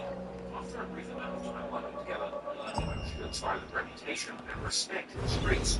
Will he even want to see me? My father left me in Samaral for a reason. Still, if I can at least understand why. The robbers were here, though there is no sign of bloodshed. Father! Are you here? The large majority of the earnings from NWA, plus the rest of the artists, will be delayed constantly push back on their contracts. This further worried Dr. Dre as he and Ice Cube I remember this toy. before Easy and Jerry. Here, Basadi. Patience and practice, you will. Ice Cube's record with the CIA. This revelation, Dre and the DOC decided they wanted out of their We contract. played this game They would choose to leave the night before he left. for records with strip line. Following this, he's not Attention from Rich was unlimited for the ex-members, as Dr. Dre wanted to continue his career in death row. Eazy-E still owned his publishing rights. So when Dr. Dre and the DOC chose to leave Ruthless Records, Eazy-E would refuse to sign their releases, essentially meaning that for any music still put out by these artists, Eazy-E would still get sharing profits. And around this time, Yes. infamously paid a visit Book of bedtime songs. to negotiate Dr. Dre's contract. This is an incident which is infamous and has been shrouded in mystery ever since it went down. Allegedly, during the studio meetup, Sublime For the sake of the... session demanded that he release Dr. Dre and DOC from their contract. We must appear due while investigating the so-called disappearance. Hey, grab the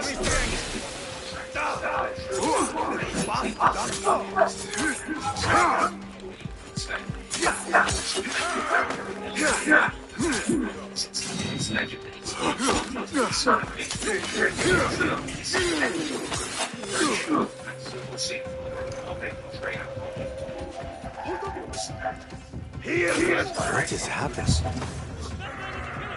I must get out of here.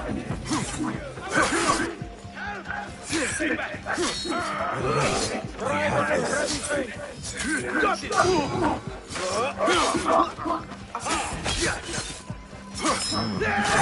To cut you wide open. I'll go for help.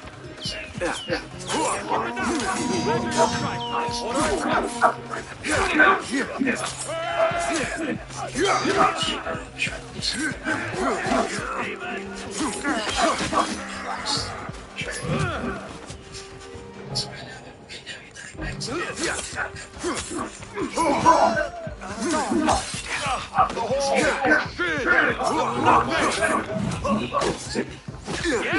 Nice! Can you run?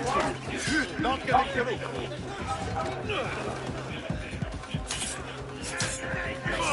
This won't save you.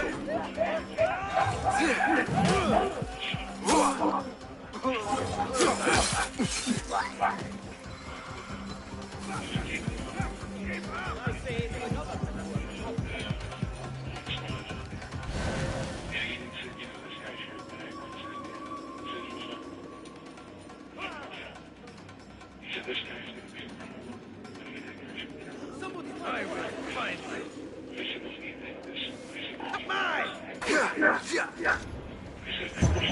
Do not make a scene.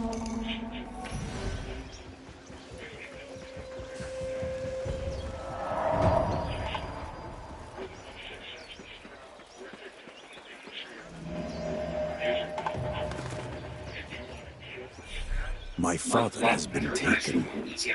To find him, I must journey into the north of Alona. But who leads the robbers now? With Haggis dead, I wonder who this real chief may be. Hey, stop.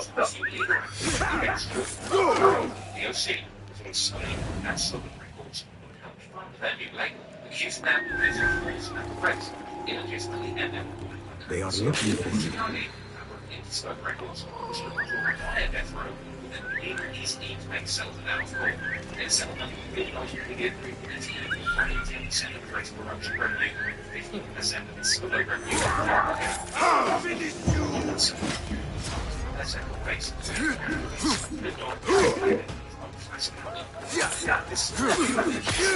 Music was the famous back and forth. In 1993, Dr. Dre released Every Day, a collaboration with Snoop Dogg, which featured numerous disses for CTE. This video also featured Screen Press. Hey,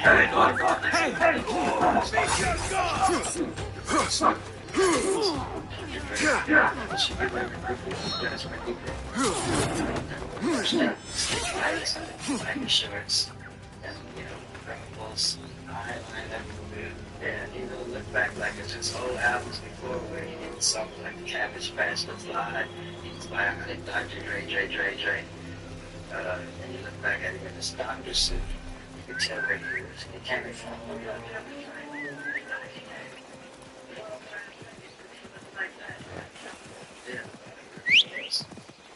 Dance, and I ain't trying to live fast and stuff that he rap about. It's perpetrating and trying to be hard and trying to live up to. It's a great name. It's great. And if Keys, there is reference in the settlement. It's great. So it's not beautiful for any of them. Great music releases. Music video. Easy Ryan said, great A video. Jason Brown. That was being put to death for all this sacred shipment.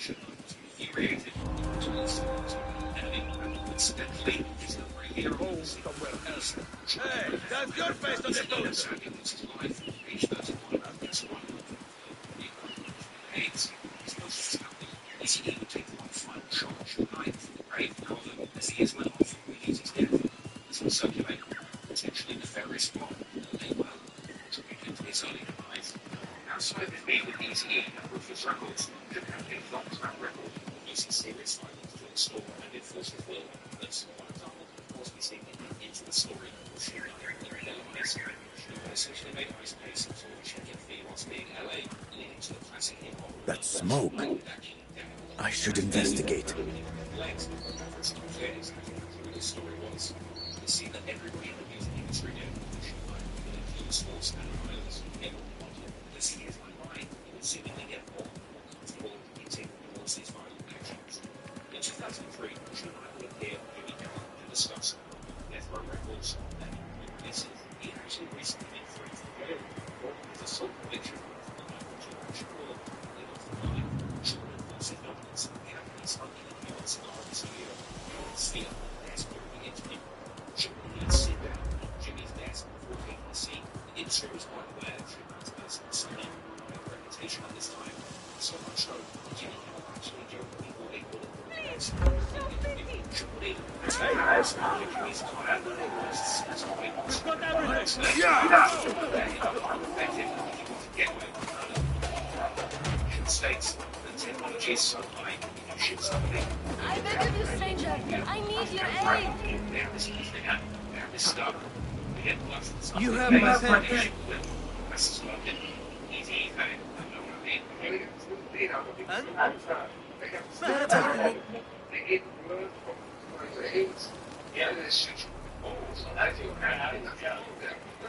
There is something here.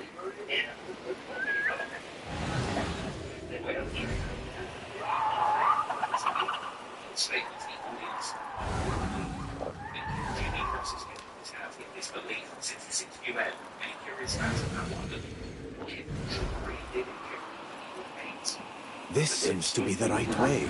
As it turns out, there would appear to be many coincidences that actually have weight and this surprising theory. Firstly, the main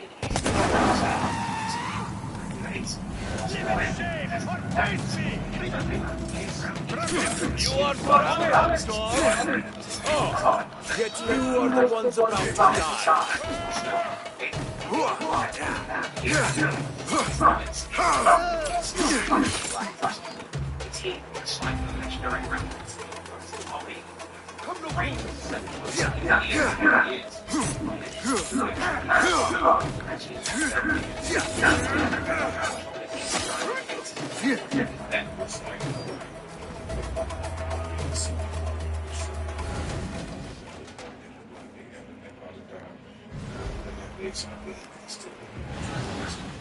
You don't even know you have.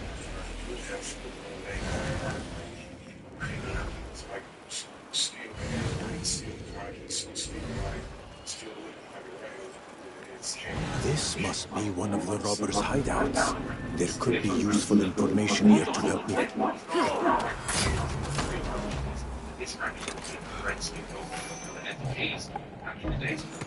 There could be useful information here to help me find my father.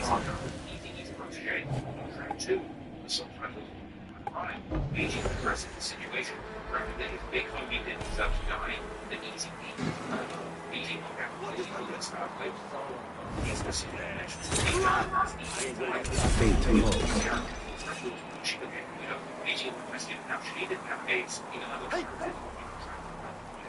This is helpful. I should check this area.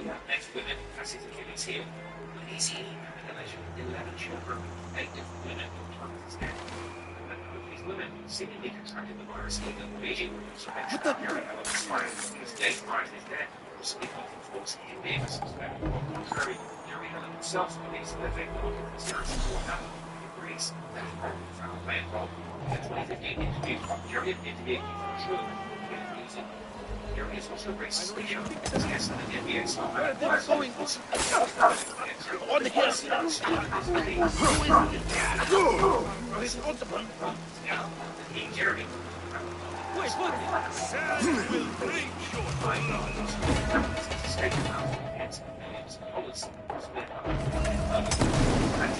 what the? That's not very important information. At this stage, she's going. He's angry. Let me see a line. Something is spread up.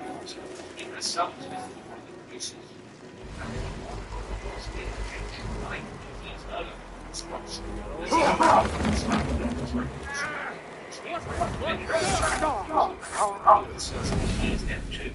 Sharing it one theory into the expert. He's eating goes for a packet of treatment when he believes he's been injected with a needle.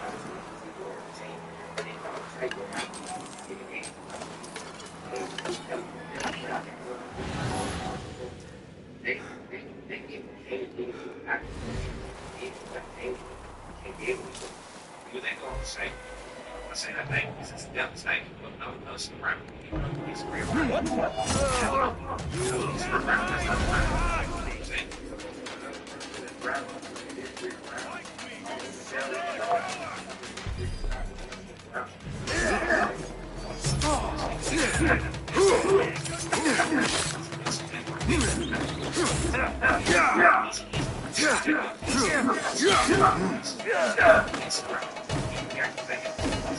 I should look at this more closely. These symbols. It seems the robbers use them to communicate. I must investigate further.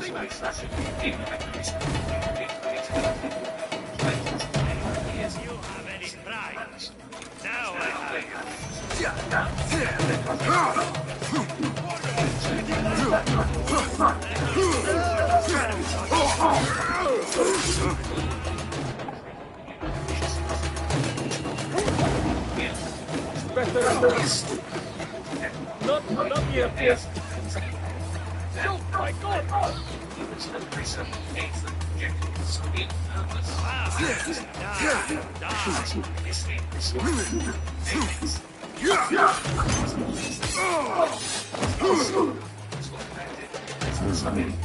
It appears I have found one of the robbers' secret layers. Perhaps there is a clue here that will lead me to my father.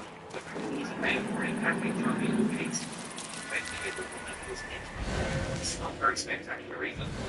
It's a Stanford University, where it's receiving HIV transmission by traditional intercourse is generally about 0.18% or one transmission per 150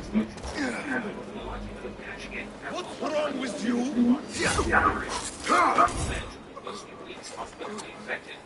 Even this number is still rather small when it comes to traditional intercourse, and yet it's also goes the other way around. In fact, the chance of men getting infected with HIV is significantly smaller when it comes to traditional relation between men and women. Raising the question, if people were infected in the first place, this is simply didn't take, and one of the main reasons of getting infected was injecting drugs. It's likely that he did get infected with the disease through sex. And sure he hasn't stated in his personal his records is that women. Soon enough, I shall have my answers. Until then, I must remain focused. Specifically saying he wasn't scared of catching AIDS.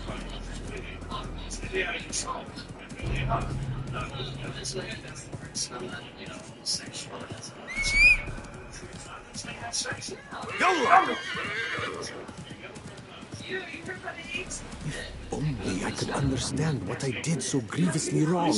Or perhaps you deemed my very birth the error.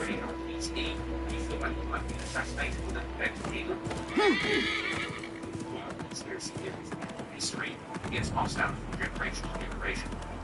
One thing is true. Again, today will be a whole different story. It's live with us. I can cash fast. Rose said he knows a guy. You can help me out. I can get you a month. Father, why did you abandon me all those years past? Steady yourself, Basil. You are a man now, not a boy. Tom, what are you doing? Hey! Why are you wearing a ridiculous hat and trying to finesse our friend? Just get grants. Listen, it's a grant cash advance lets you request $25 to $500 in cash advances with no credit check, This looks like a hidden den of the robbers. Maybe should I need to locate my father? I just signed up. That was shocking. What in the name of... Yeah! Just not wanting to get the ring, so we set up this whole elaborate situation. That makes no sense.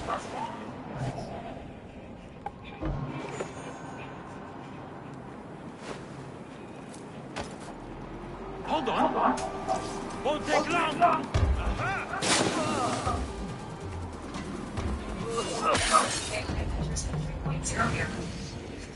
It's a big generation. One reason people ground. 3.0 services. Finding AI storytelling.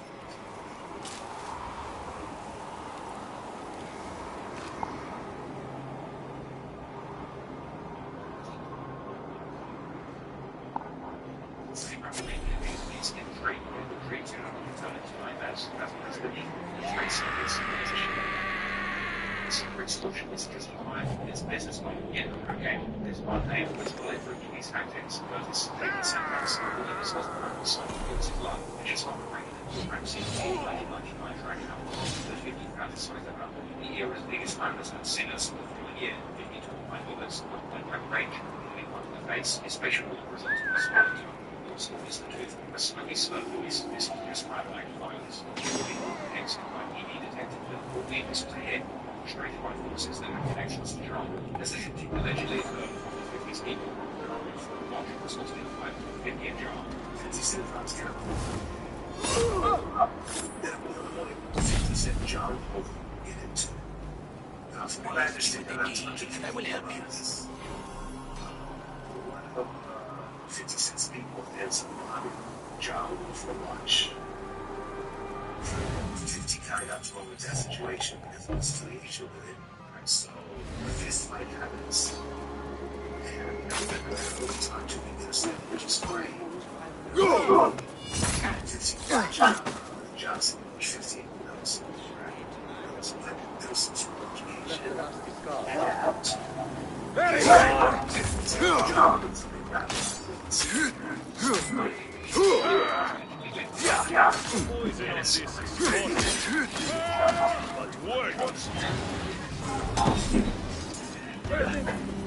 Where is it?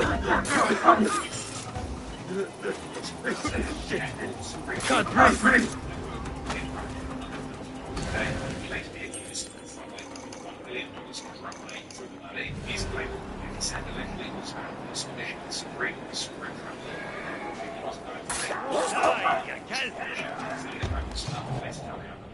I believe you said one time that you can't just again.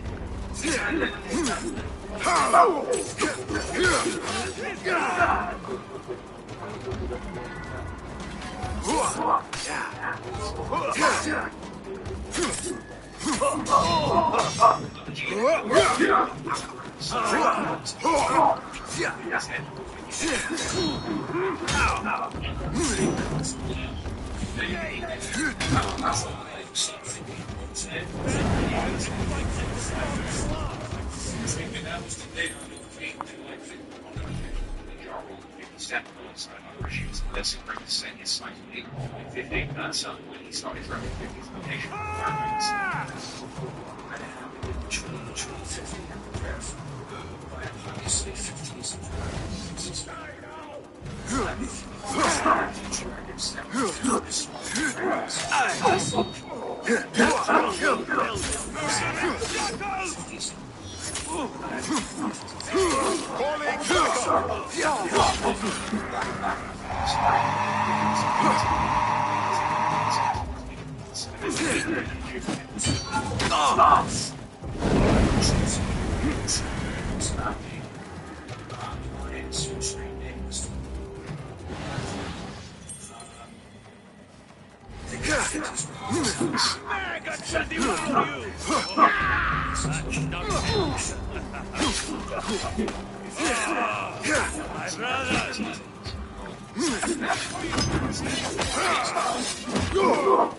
Shot, so he's trapped in the media records that I came back, and they still done his dog, so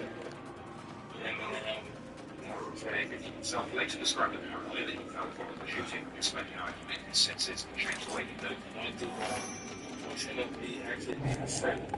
Express that physically.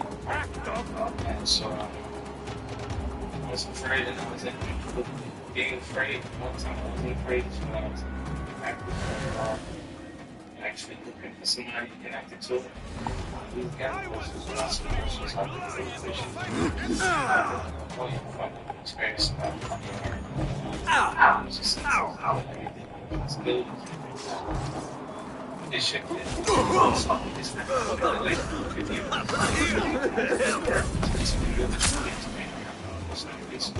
This traitor they spoke of may hold useful secrets. And this key might help loosen his tongue.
They were so scared of them.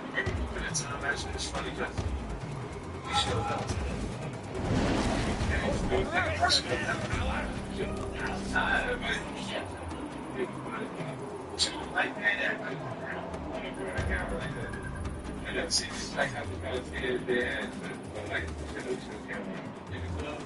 Yeah, it's the first time I see Mexicans with potential that fit all around.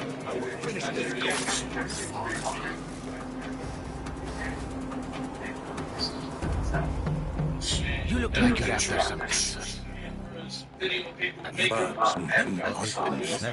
Took you.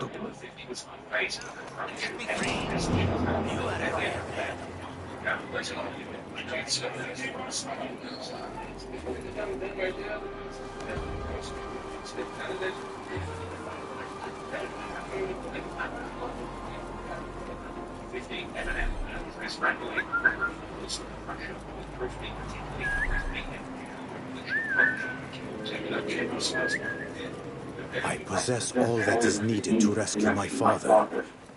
Only Nimlot stands in my way. So, Nimlot has been my enemy all along. How could I have been so naive? But why take my father unless he hopes to use him as bait?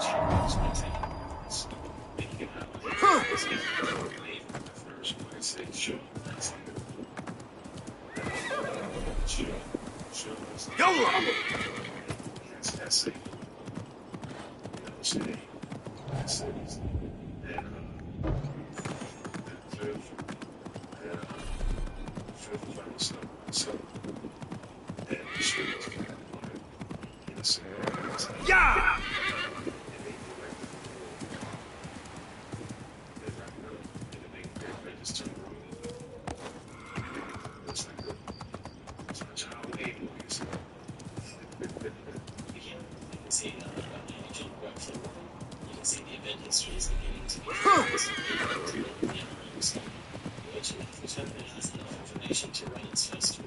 Let's go further and so you're going to use it to have a couple of days the other side so you can enjoy it little. It has a couple of days on the side. And those are only going to so much fast 25 minutes. Yalla! So we're really good. And on this tour, we're actually using a real spring. So if I go and click on an invoice, you see spring. My invoice is the line up. The entire invoice, you can see the flight details there. And there you have it. That is my AI agent. All the agents. And the proof of concept is in Scotland. It's into building AI agents using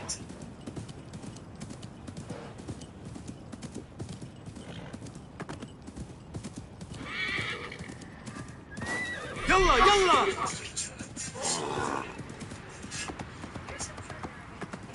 Which one of you should I choose? always keep conflict later than always. Absolutely not. Yeah, good call. Wait.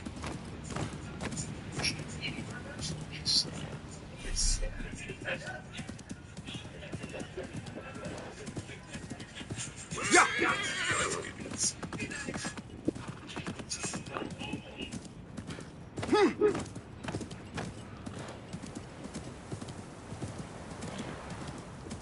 Yeah! Should eventually also find the escalator if both the events of the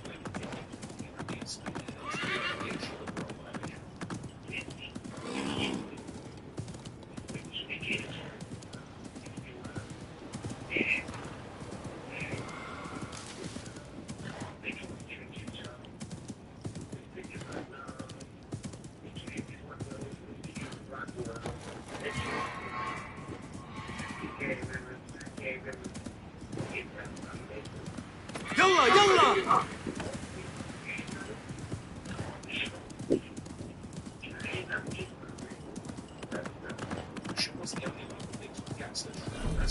I must locate the proper...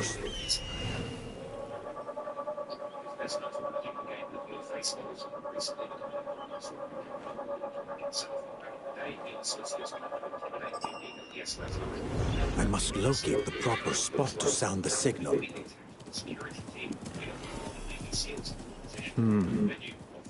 The note I found on that robber spoke of a certain mark upon the ground.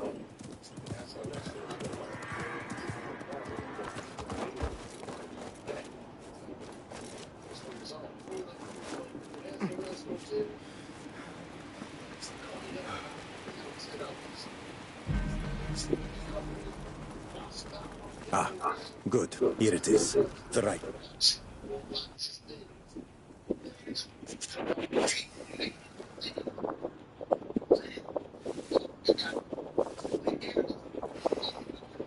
Now, to gain entry, I must give the signal.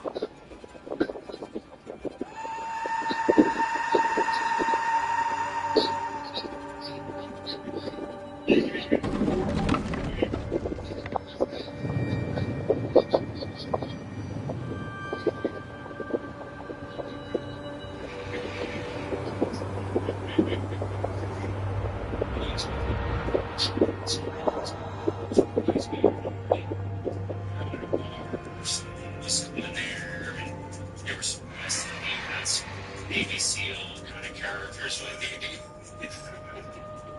And I imagine this was like a long time ago. So,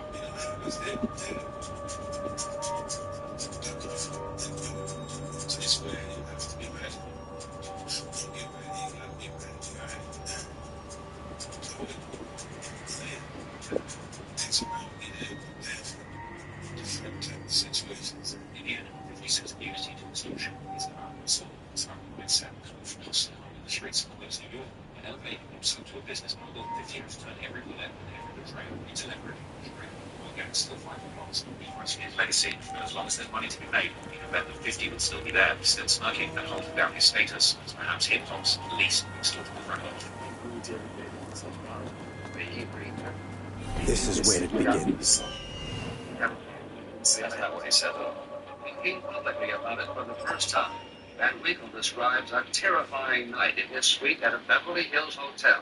When he says Suge Knight showed up, and 6 other men. Vanilla Ice got the nickname Vanilla as a teenager. This is where it He was the only begins. white guy in his crew. My father is somewhere Little did he inside. know that name would take on a double meaning, and he would become I known must as find the a way Laser to Knight. gain entry Vanilla into the also fort's contains inner avoidable compound. flavor and ice I should as listen to it these now. robbers. Incidentally, Flavorless Man also being my rap name, and an innovator attempt to go solo, the break my third-grade band, the Toxic Fruit. Now, Vanilla Ice claims that he wrote the hit song Ice Ice Baby when he was only 16. Though, to be fair, over the years, people have passed him down with that, and not just because the song sounds like it was written by somebody at an 8th grade reading level. Regardless of ghostwriting allegation, Vanilla Ice has been no stranger to his music attracting negative attention over the years. In January 1987, he was stabbed outside the Dallas nightclub where he was a regular, seeking lights. But never wanted to be deterred by a bad review or a humble stabbing, Vanilla Ice continued to return to City Lights to perform, and eventually signed a management and record deal with City Lights owner Tommy Kwan.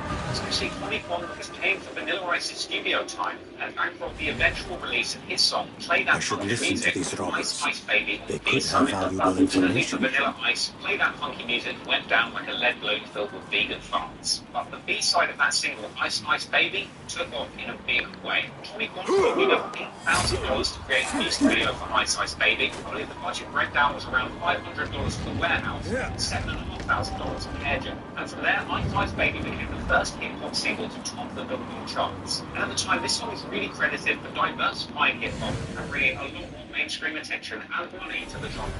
Goddamn culture, bringing millions of people's attention and dollars to this amazing genre of music. It's like the original DJ Blast. Unfortunately for Vanilla Ice, it was a different time. Now, many people would probably say Vanilla Ice should have been cancelled there and then, but luckily this was 1990 and it would be another 26 years before the mere concept of outrage would be invented by Twitter, aka 2Check. So Ice Ice Baby was a success train that just didn't seem to stop. Ice famously claimed that the song was selling 1 million copies a day at its peak. The track went platinum many times over and held the #1 spot in various countries internationally. Look, I'm just glad that we no longer live in a world where the only hip-hop songs that top the charts are just novelty bullshit tracks with absolutely no substance. But let's never forget, when you have that much success, that fast, you're never too far away from people who know you're there now about looking for a quick buck. First off, it turns out that Vanilla Ice had actually never cleared that famous sample of Queen and David Bowie's hit Under Pressure. That's basically the whole basis for the Ice Ice Baby beat. Vanilla Ice was duly threatened with a lawsuit from Queen and David Bowie. But in an incredible finesse, it turned out that by this point, Ice Ice Baby was such a financial success that it was actually cheaper for Ice to buy a portion of the rights to the original Under Pressure song and fight the lawsuit. I ended up actually buying the song because it was actually David Bowie and Queen. Yeah. And so that's Brian May. I actually bought the song. And guitar player for Queen. Yeah, but I actually own the song. So I bought it like Michael Jackson owns the Beatles. It was cheaper than the lawsuit. But unfortunately for Ice, the success of Ice Ice Baby attracted the attention of a much larger, more easily royalties Vanessa, a young CEO by the name of Suge, who goes where he wants and is good.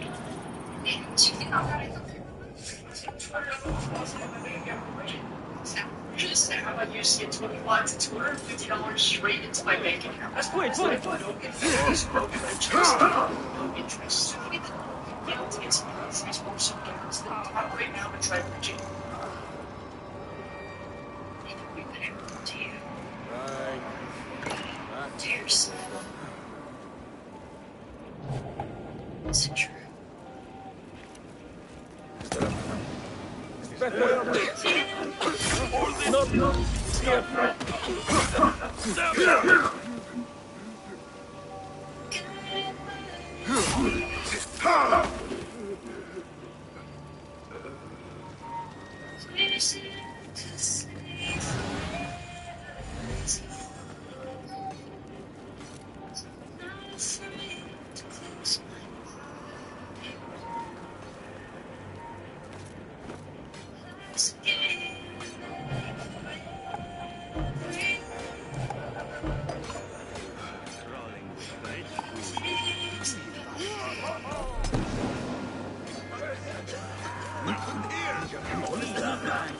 Where is it coming from?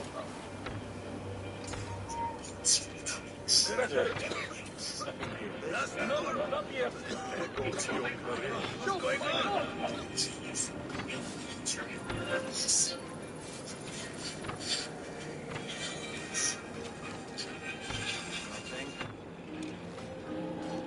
Suge Knight would be famous for ruining almost no careers and some of the most beloved rappers in history. And before winning the King of Jericho and the defender of the record striker, he was constantly trying to put up. It's nothing. Some of those real taste of the entertainment industry being forced on Bobby Brown. Suge Knight is something being himself up.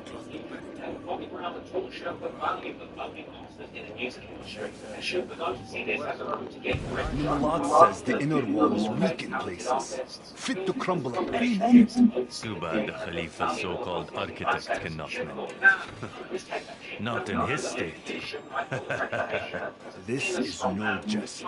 Make sure no explosives remain too close, or they may accidentally blow a breach wide open.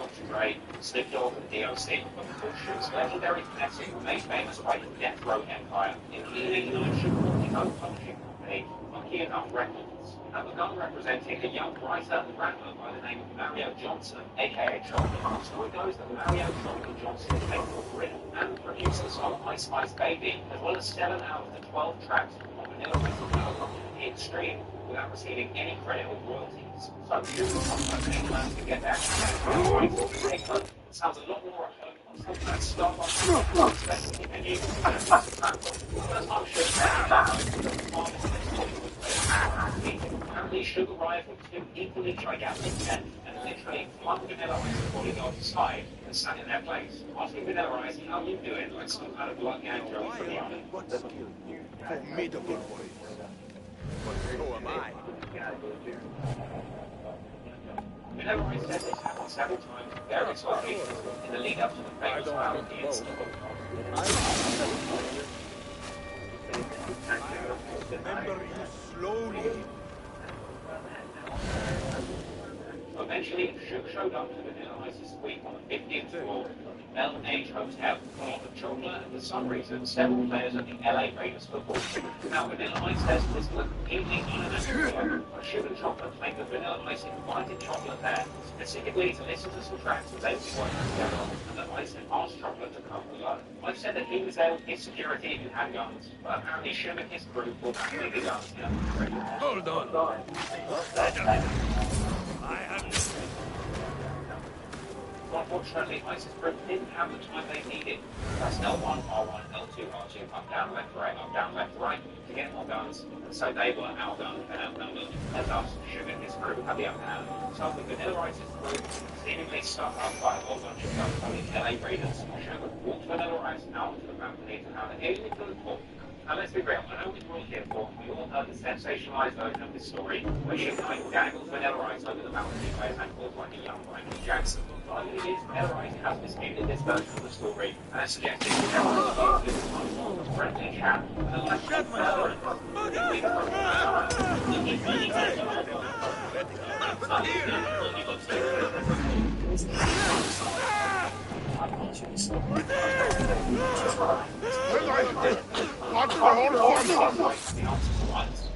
You're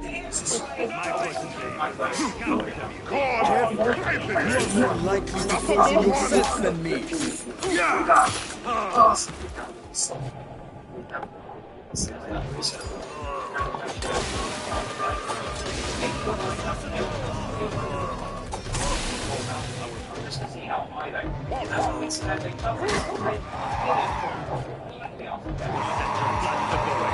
Let's talk.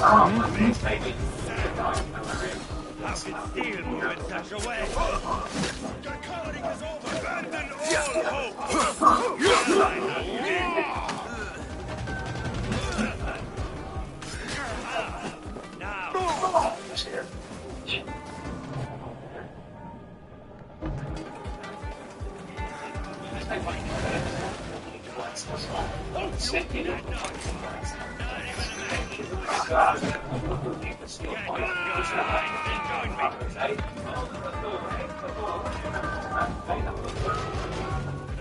Anyway, let's be real. A few points on that package is a slow price to pay.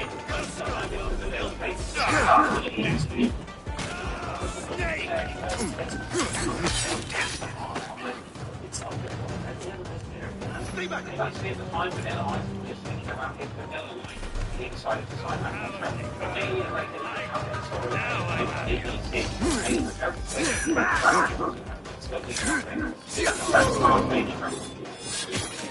I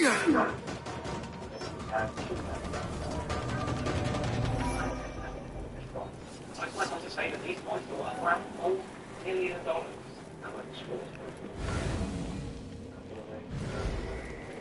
She'll obviously deny that any of this ever happened, or the impression Vanilla Ice is fine over the rights. And to be fair, sure, You! I said, Go! You! Come over here. Yeah, she was right. You know what? Thinking that people who are on these endorsement contracts for later years of his life would definitely sign it up. Obviously, Mario Chocolate Constant still this day professional meeting, even saying that their attorney Daniel Kenner was there, and that the royalty dispute related to this record was now legitimately through the legal channel. And music executive and attorney for Suge Knight, Virgil Roberts, who actually stalled through the lawsuit that led to Suge Knight and Chocolate redeeming the royalty on this album, properly in the courts, said that he was very doubtful of the corporate version of these events in a black media.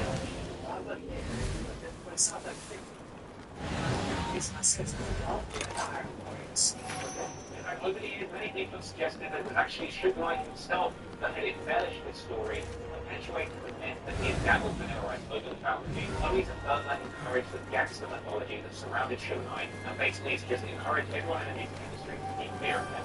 He how they did it was. At the age of only this is what I need.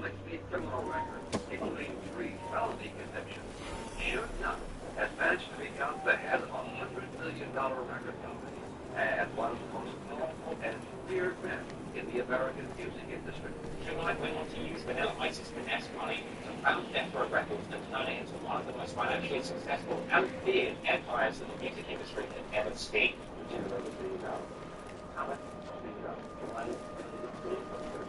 Ironically, Vanilla Ice made some sort of twisted enjoyment over the fact that his extortion money contributed to the Death Row Records empire.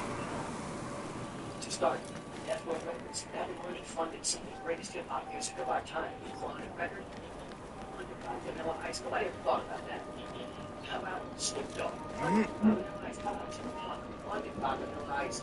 That's what I'm talking about. I mean, I had a good job. I'm like,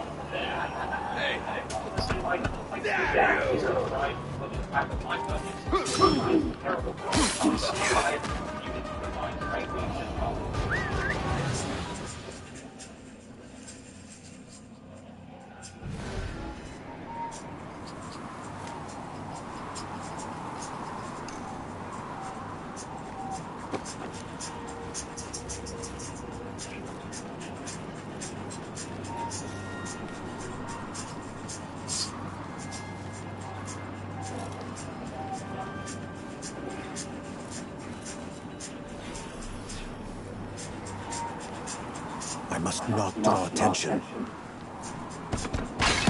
Success. I'm going to swap ownership. This is the last message I wanted to see. And to top everything off, of course, my car is late. And all I have is $12 in my bank account. And we paid it 1 week away. Everything just fell hopeless. But I know Tilt's got my back. Till can hook you up with a cash advance up to $500 sent straight to your bank account.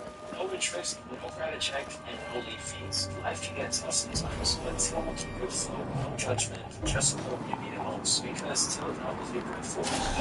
Hey, guys, now!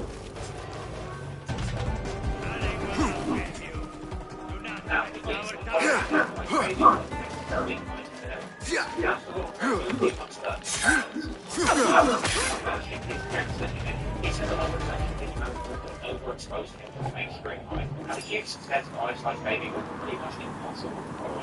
In fact, his first major follow-up to his first album, Extremely Live, was Extremely Share, peaking at only number 30 on the Billboard charts, and getting all the Wikipedia described in the fiercely non-liquid critical effect.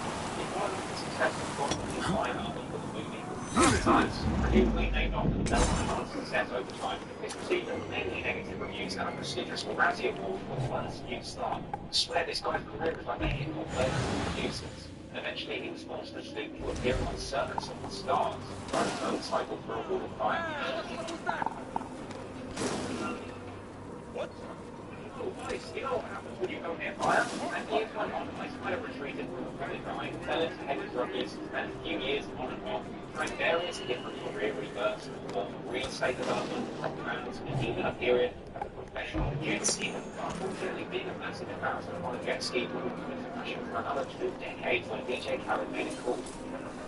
Really, a lot of people give Vanilla Ice a long stint over the course of his career, but at the same time, you do have to hand it to a guy who gives him props, considering the amount of fame that he had that early in his career, followed by some really hard times, like really hard times. You can almost make anybody that's survived a career like that come out the other side of it still alive, still with the dignity intact, ultimately, so that's what not long completely work by MC Hammer. So it's for that reason that I salute Vanilla Ice. It's also on showing him that little Hey, what the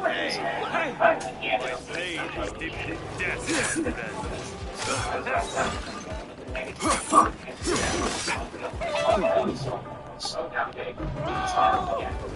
In 1999.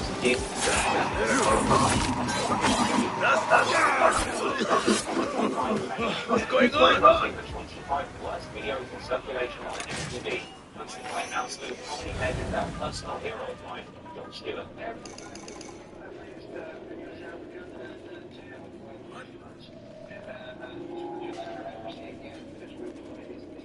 Vanilla Ice visited the set to retire video from Ice Ice Baby.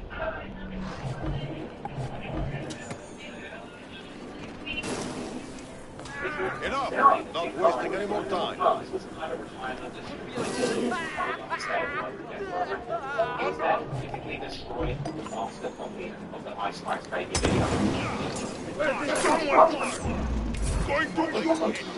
my body.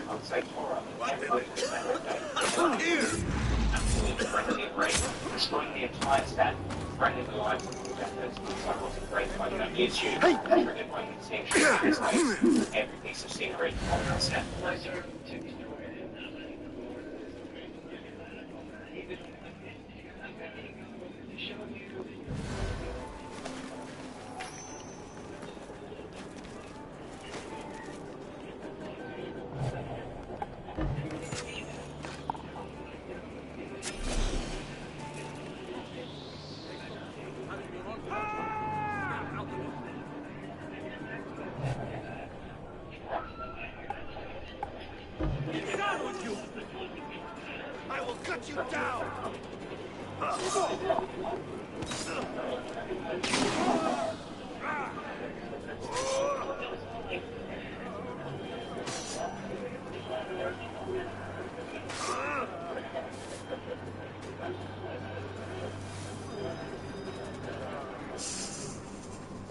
That video, if you did make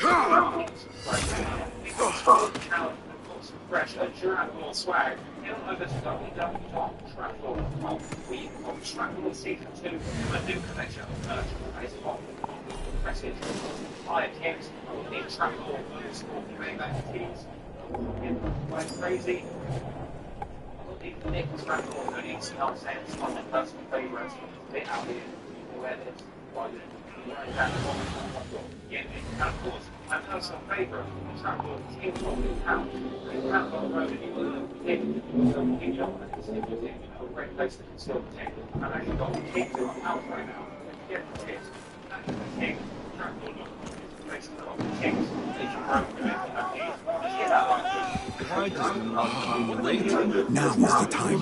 Want to be asked not right? What's going on? Where is it?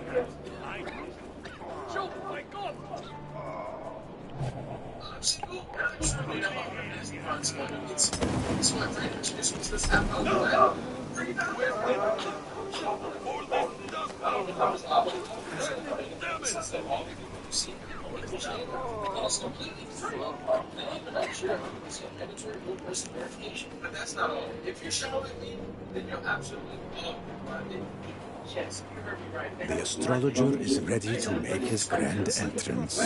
Hopefully it is enough to persuade any of the guards to grant me passage. Like literally right around the corner. And you have chance.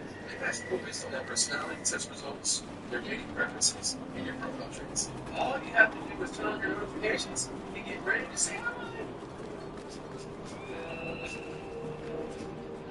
Open this door at once! Who is there? It is the astrologer. I bring the astrolabe Nimlot requested. Nimlot is busy. He must wait. I have other matters to attend to. If Nimlot wants the astrolabe, he must see me now. Fine, fine. Keep your temper.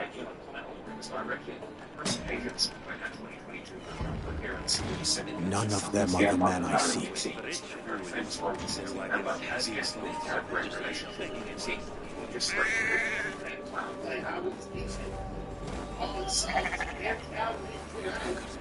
Is that my father suffering such torments? No, this is not my father. Thank you. It was the end for me. You can show your gratitude by telling me where I can find Nimlot.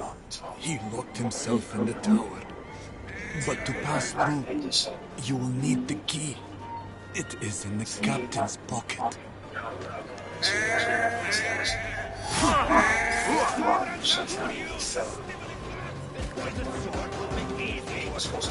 Only a coward resorts to dirty tricks, to evil mistakes.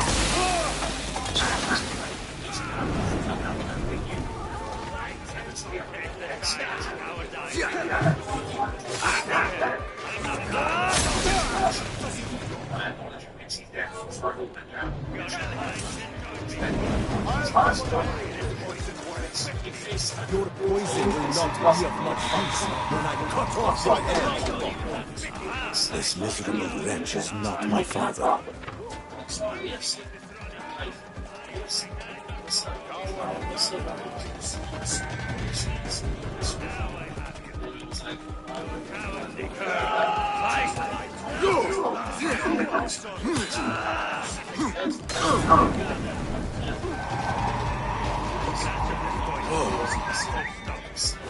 What choice banter?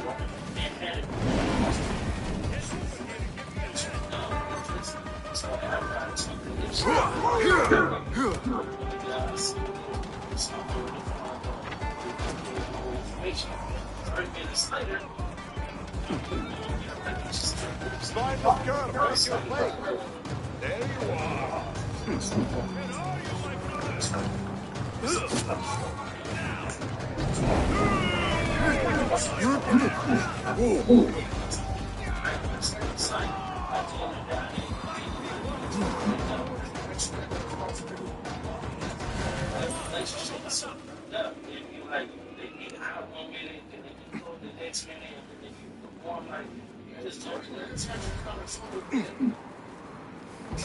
Nimlot is in the tower, and he alone knows where my father is located.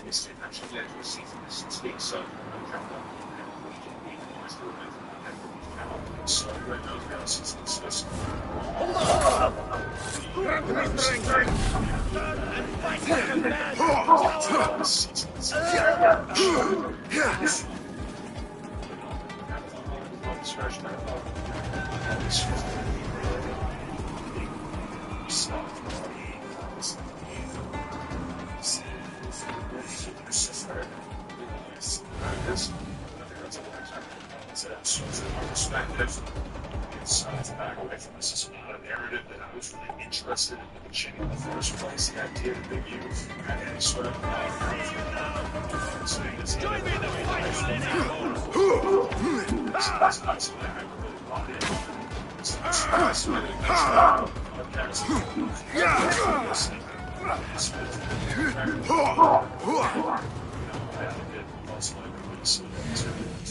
interesting go 25 that dropped it turn out it's cannon just illegally to make a big use of and it's a fact and legend.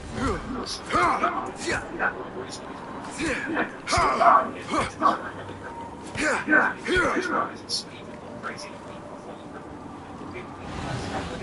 it's cannon with tell stories about people robberies and if it you podcast to hear.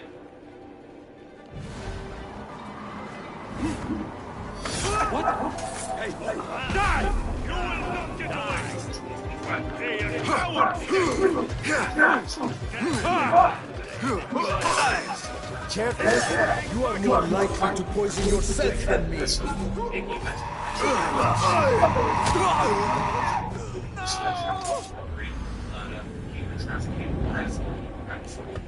Financial crimes, obstruction of justice, illegal debt collection, illegal gambling, and conspiracy to commit fraud. Some of these crimes seem absolutely crazy in the modern day. Make you think of mafia, extortion, scene in Godfather movies, the gang records,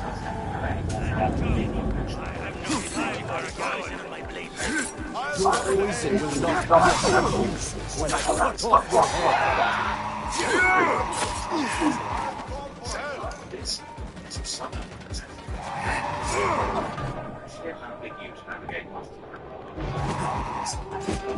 Business at the same time is not profit.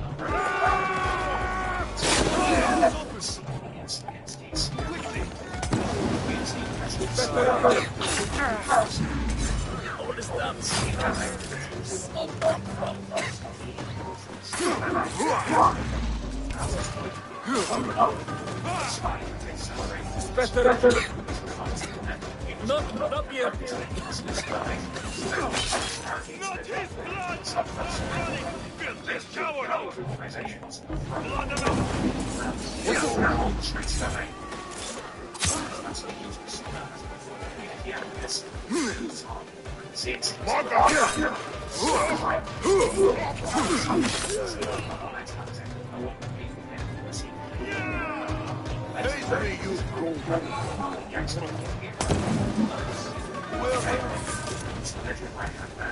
also, Amex investment points and AKA bed or being a trusted lieutenant being staying now for a long way. Shots in LA for decades, particularly like here. There's one instance where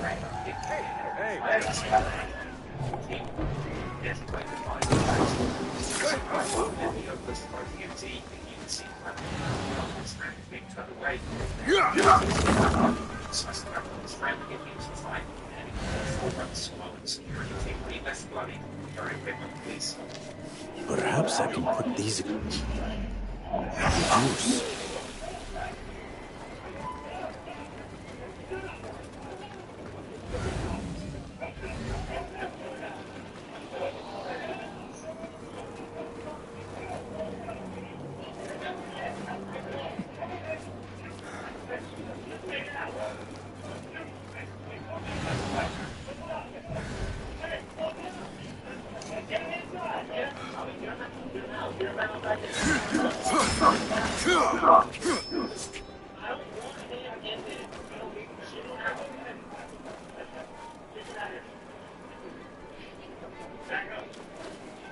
This is what I need.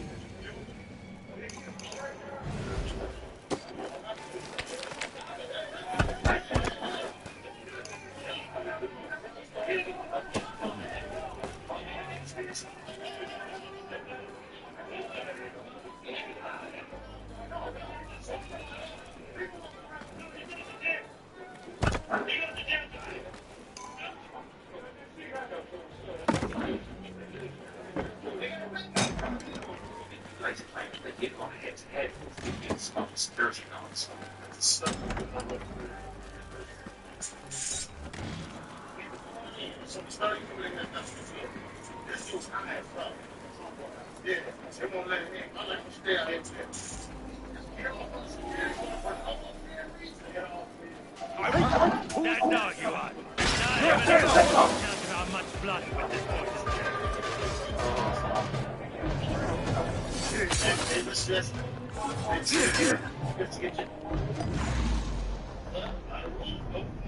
How did this boy do that? Curse this! What started?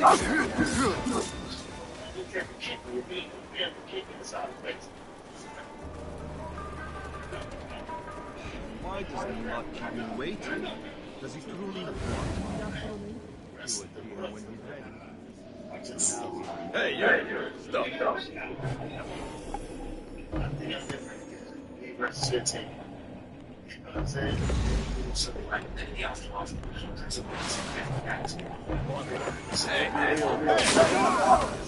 Stop.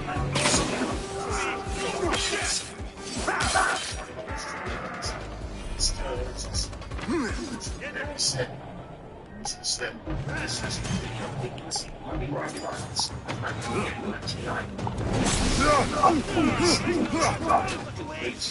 Make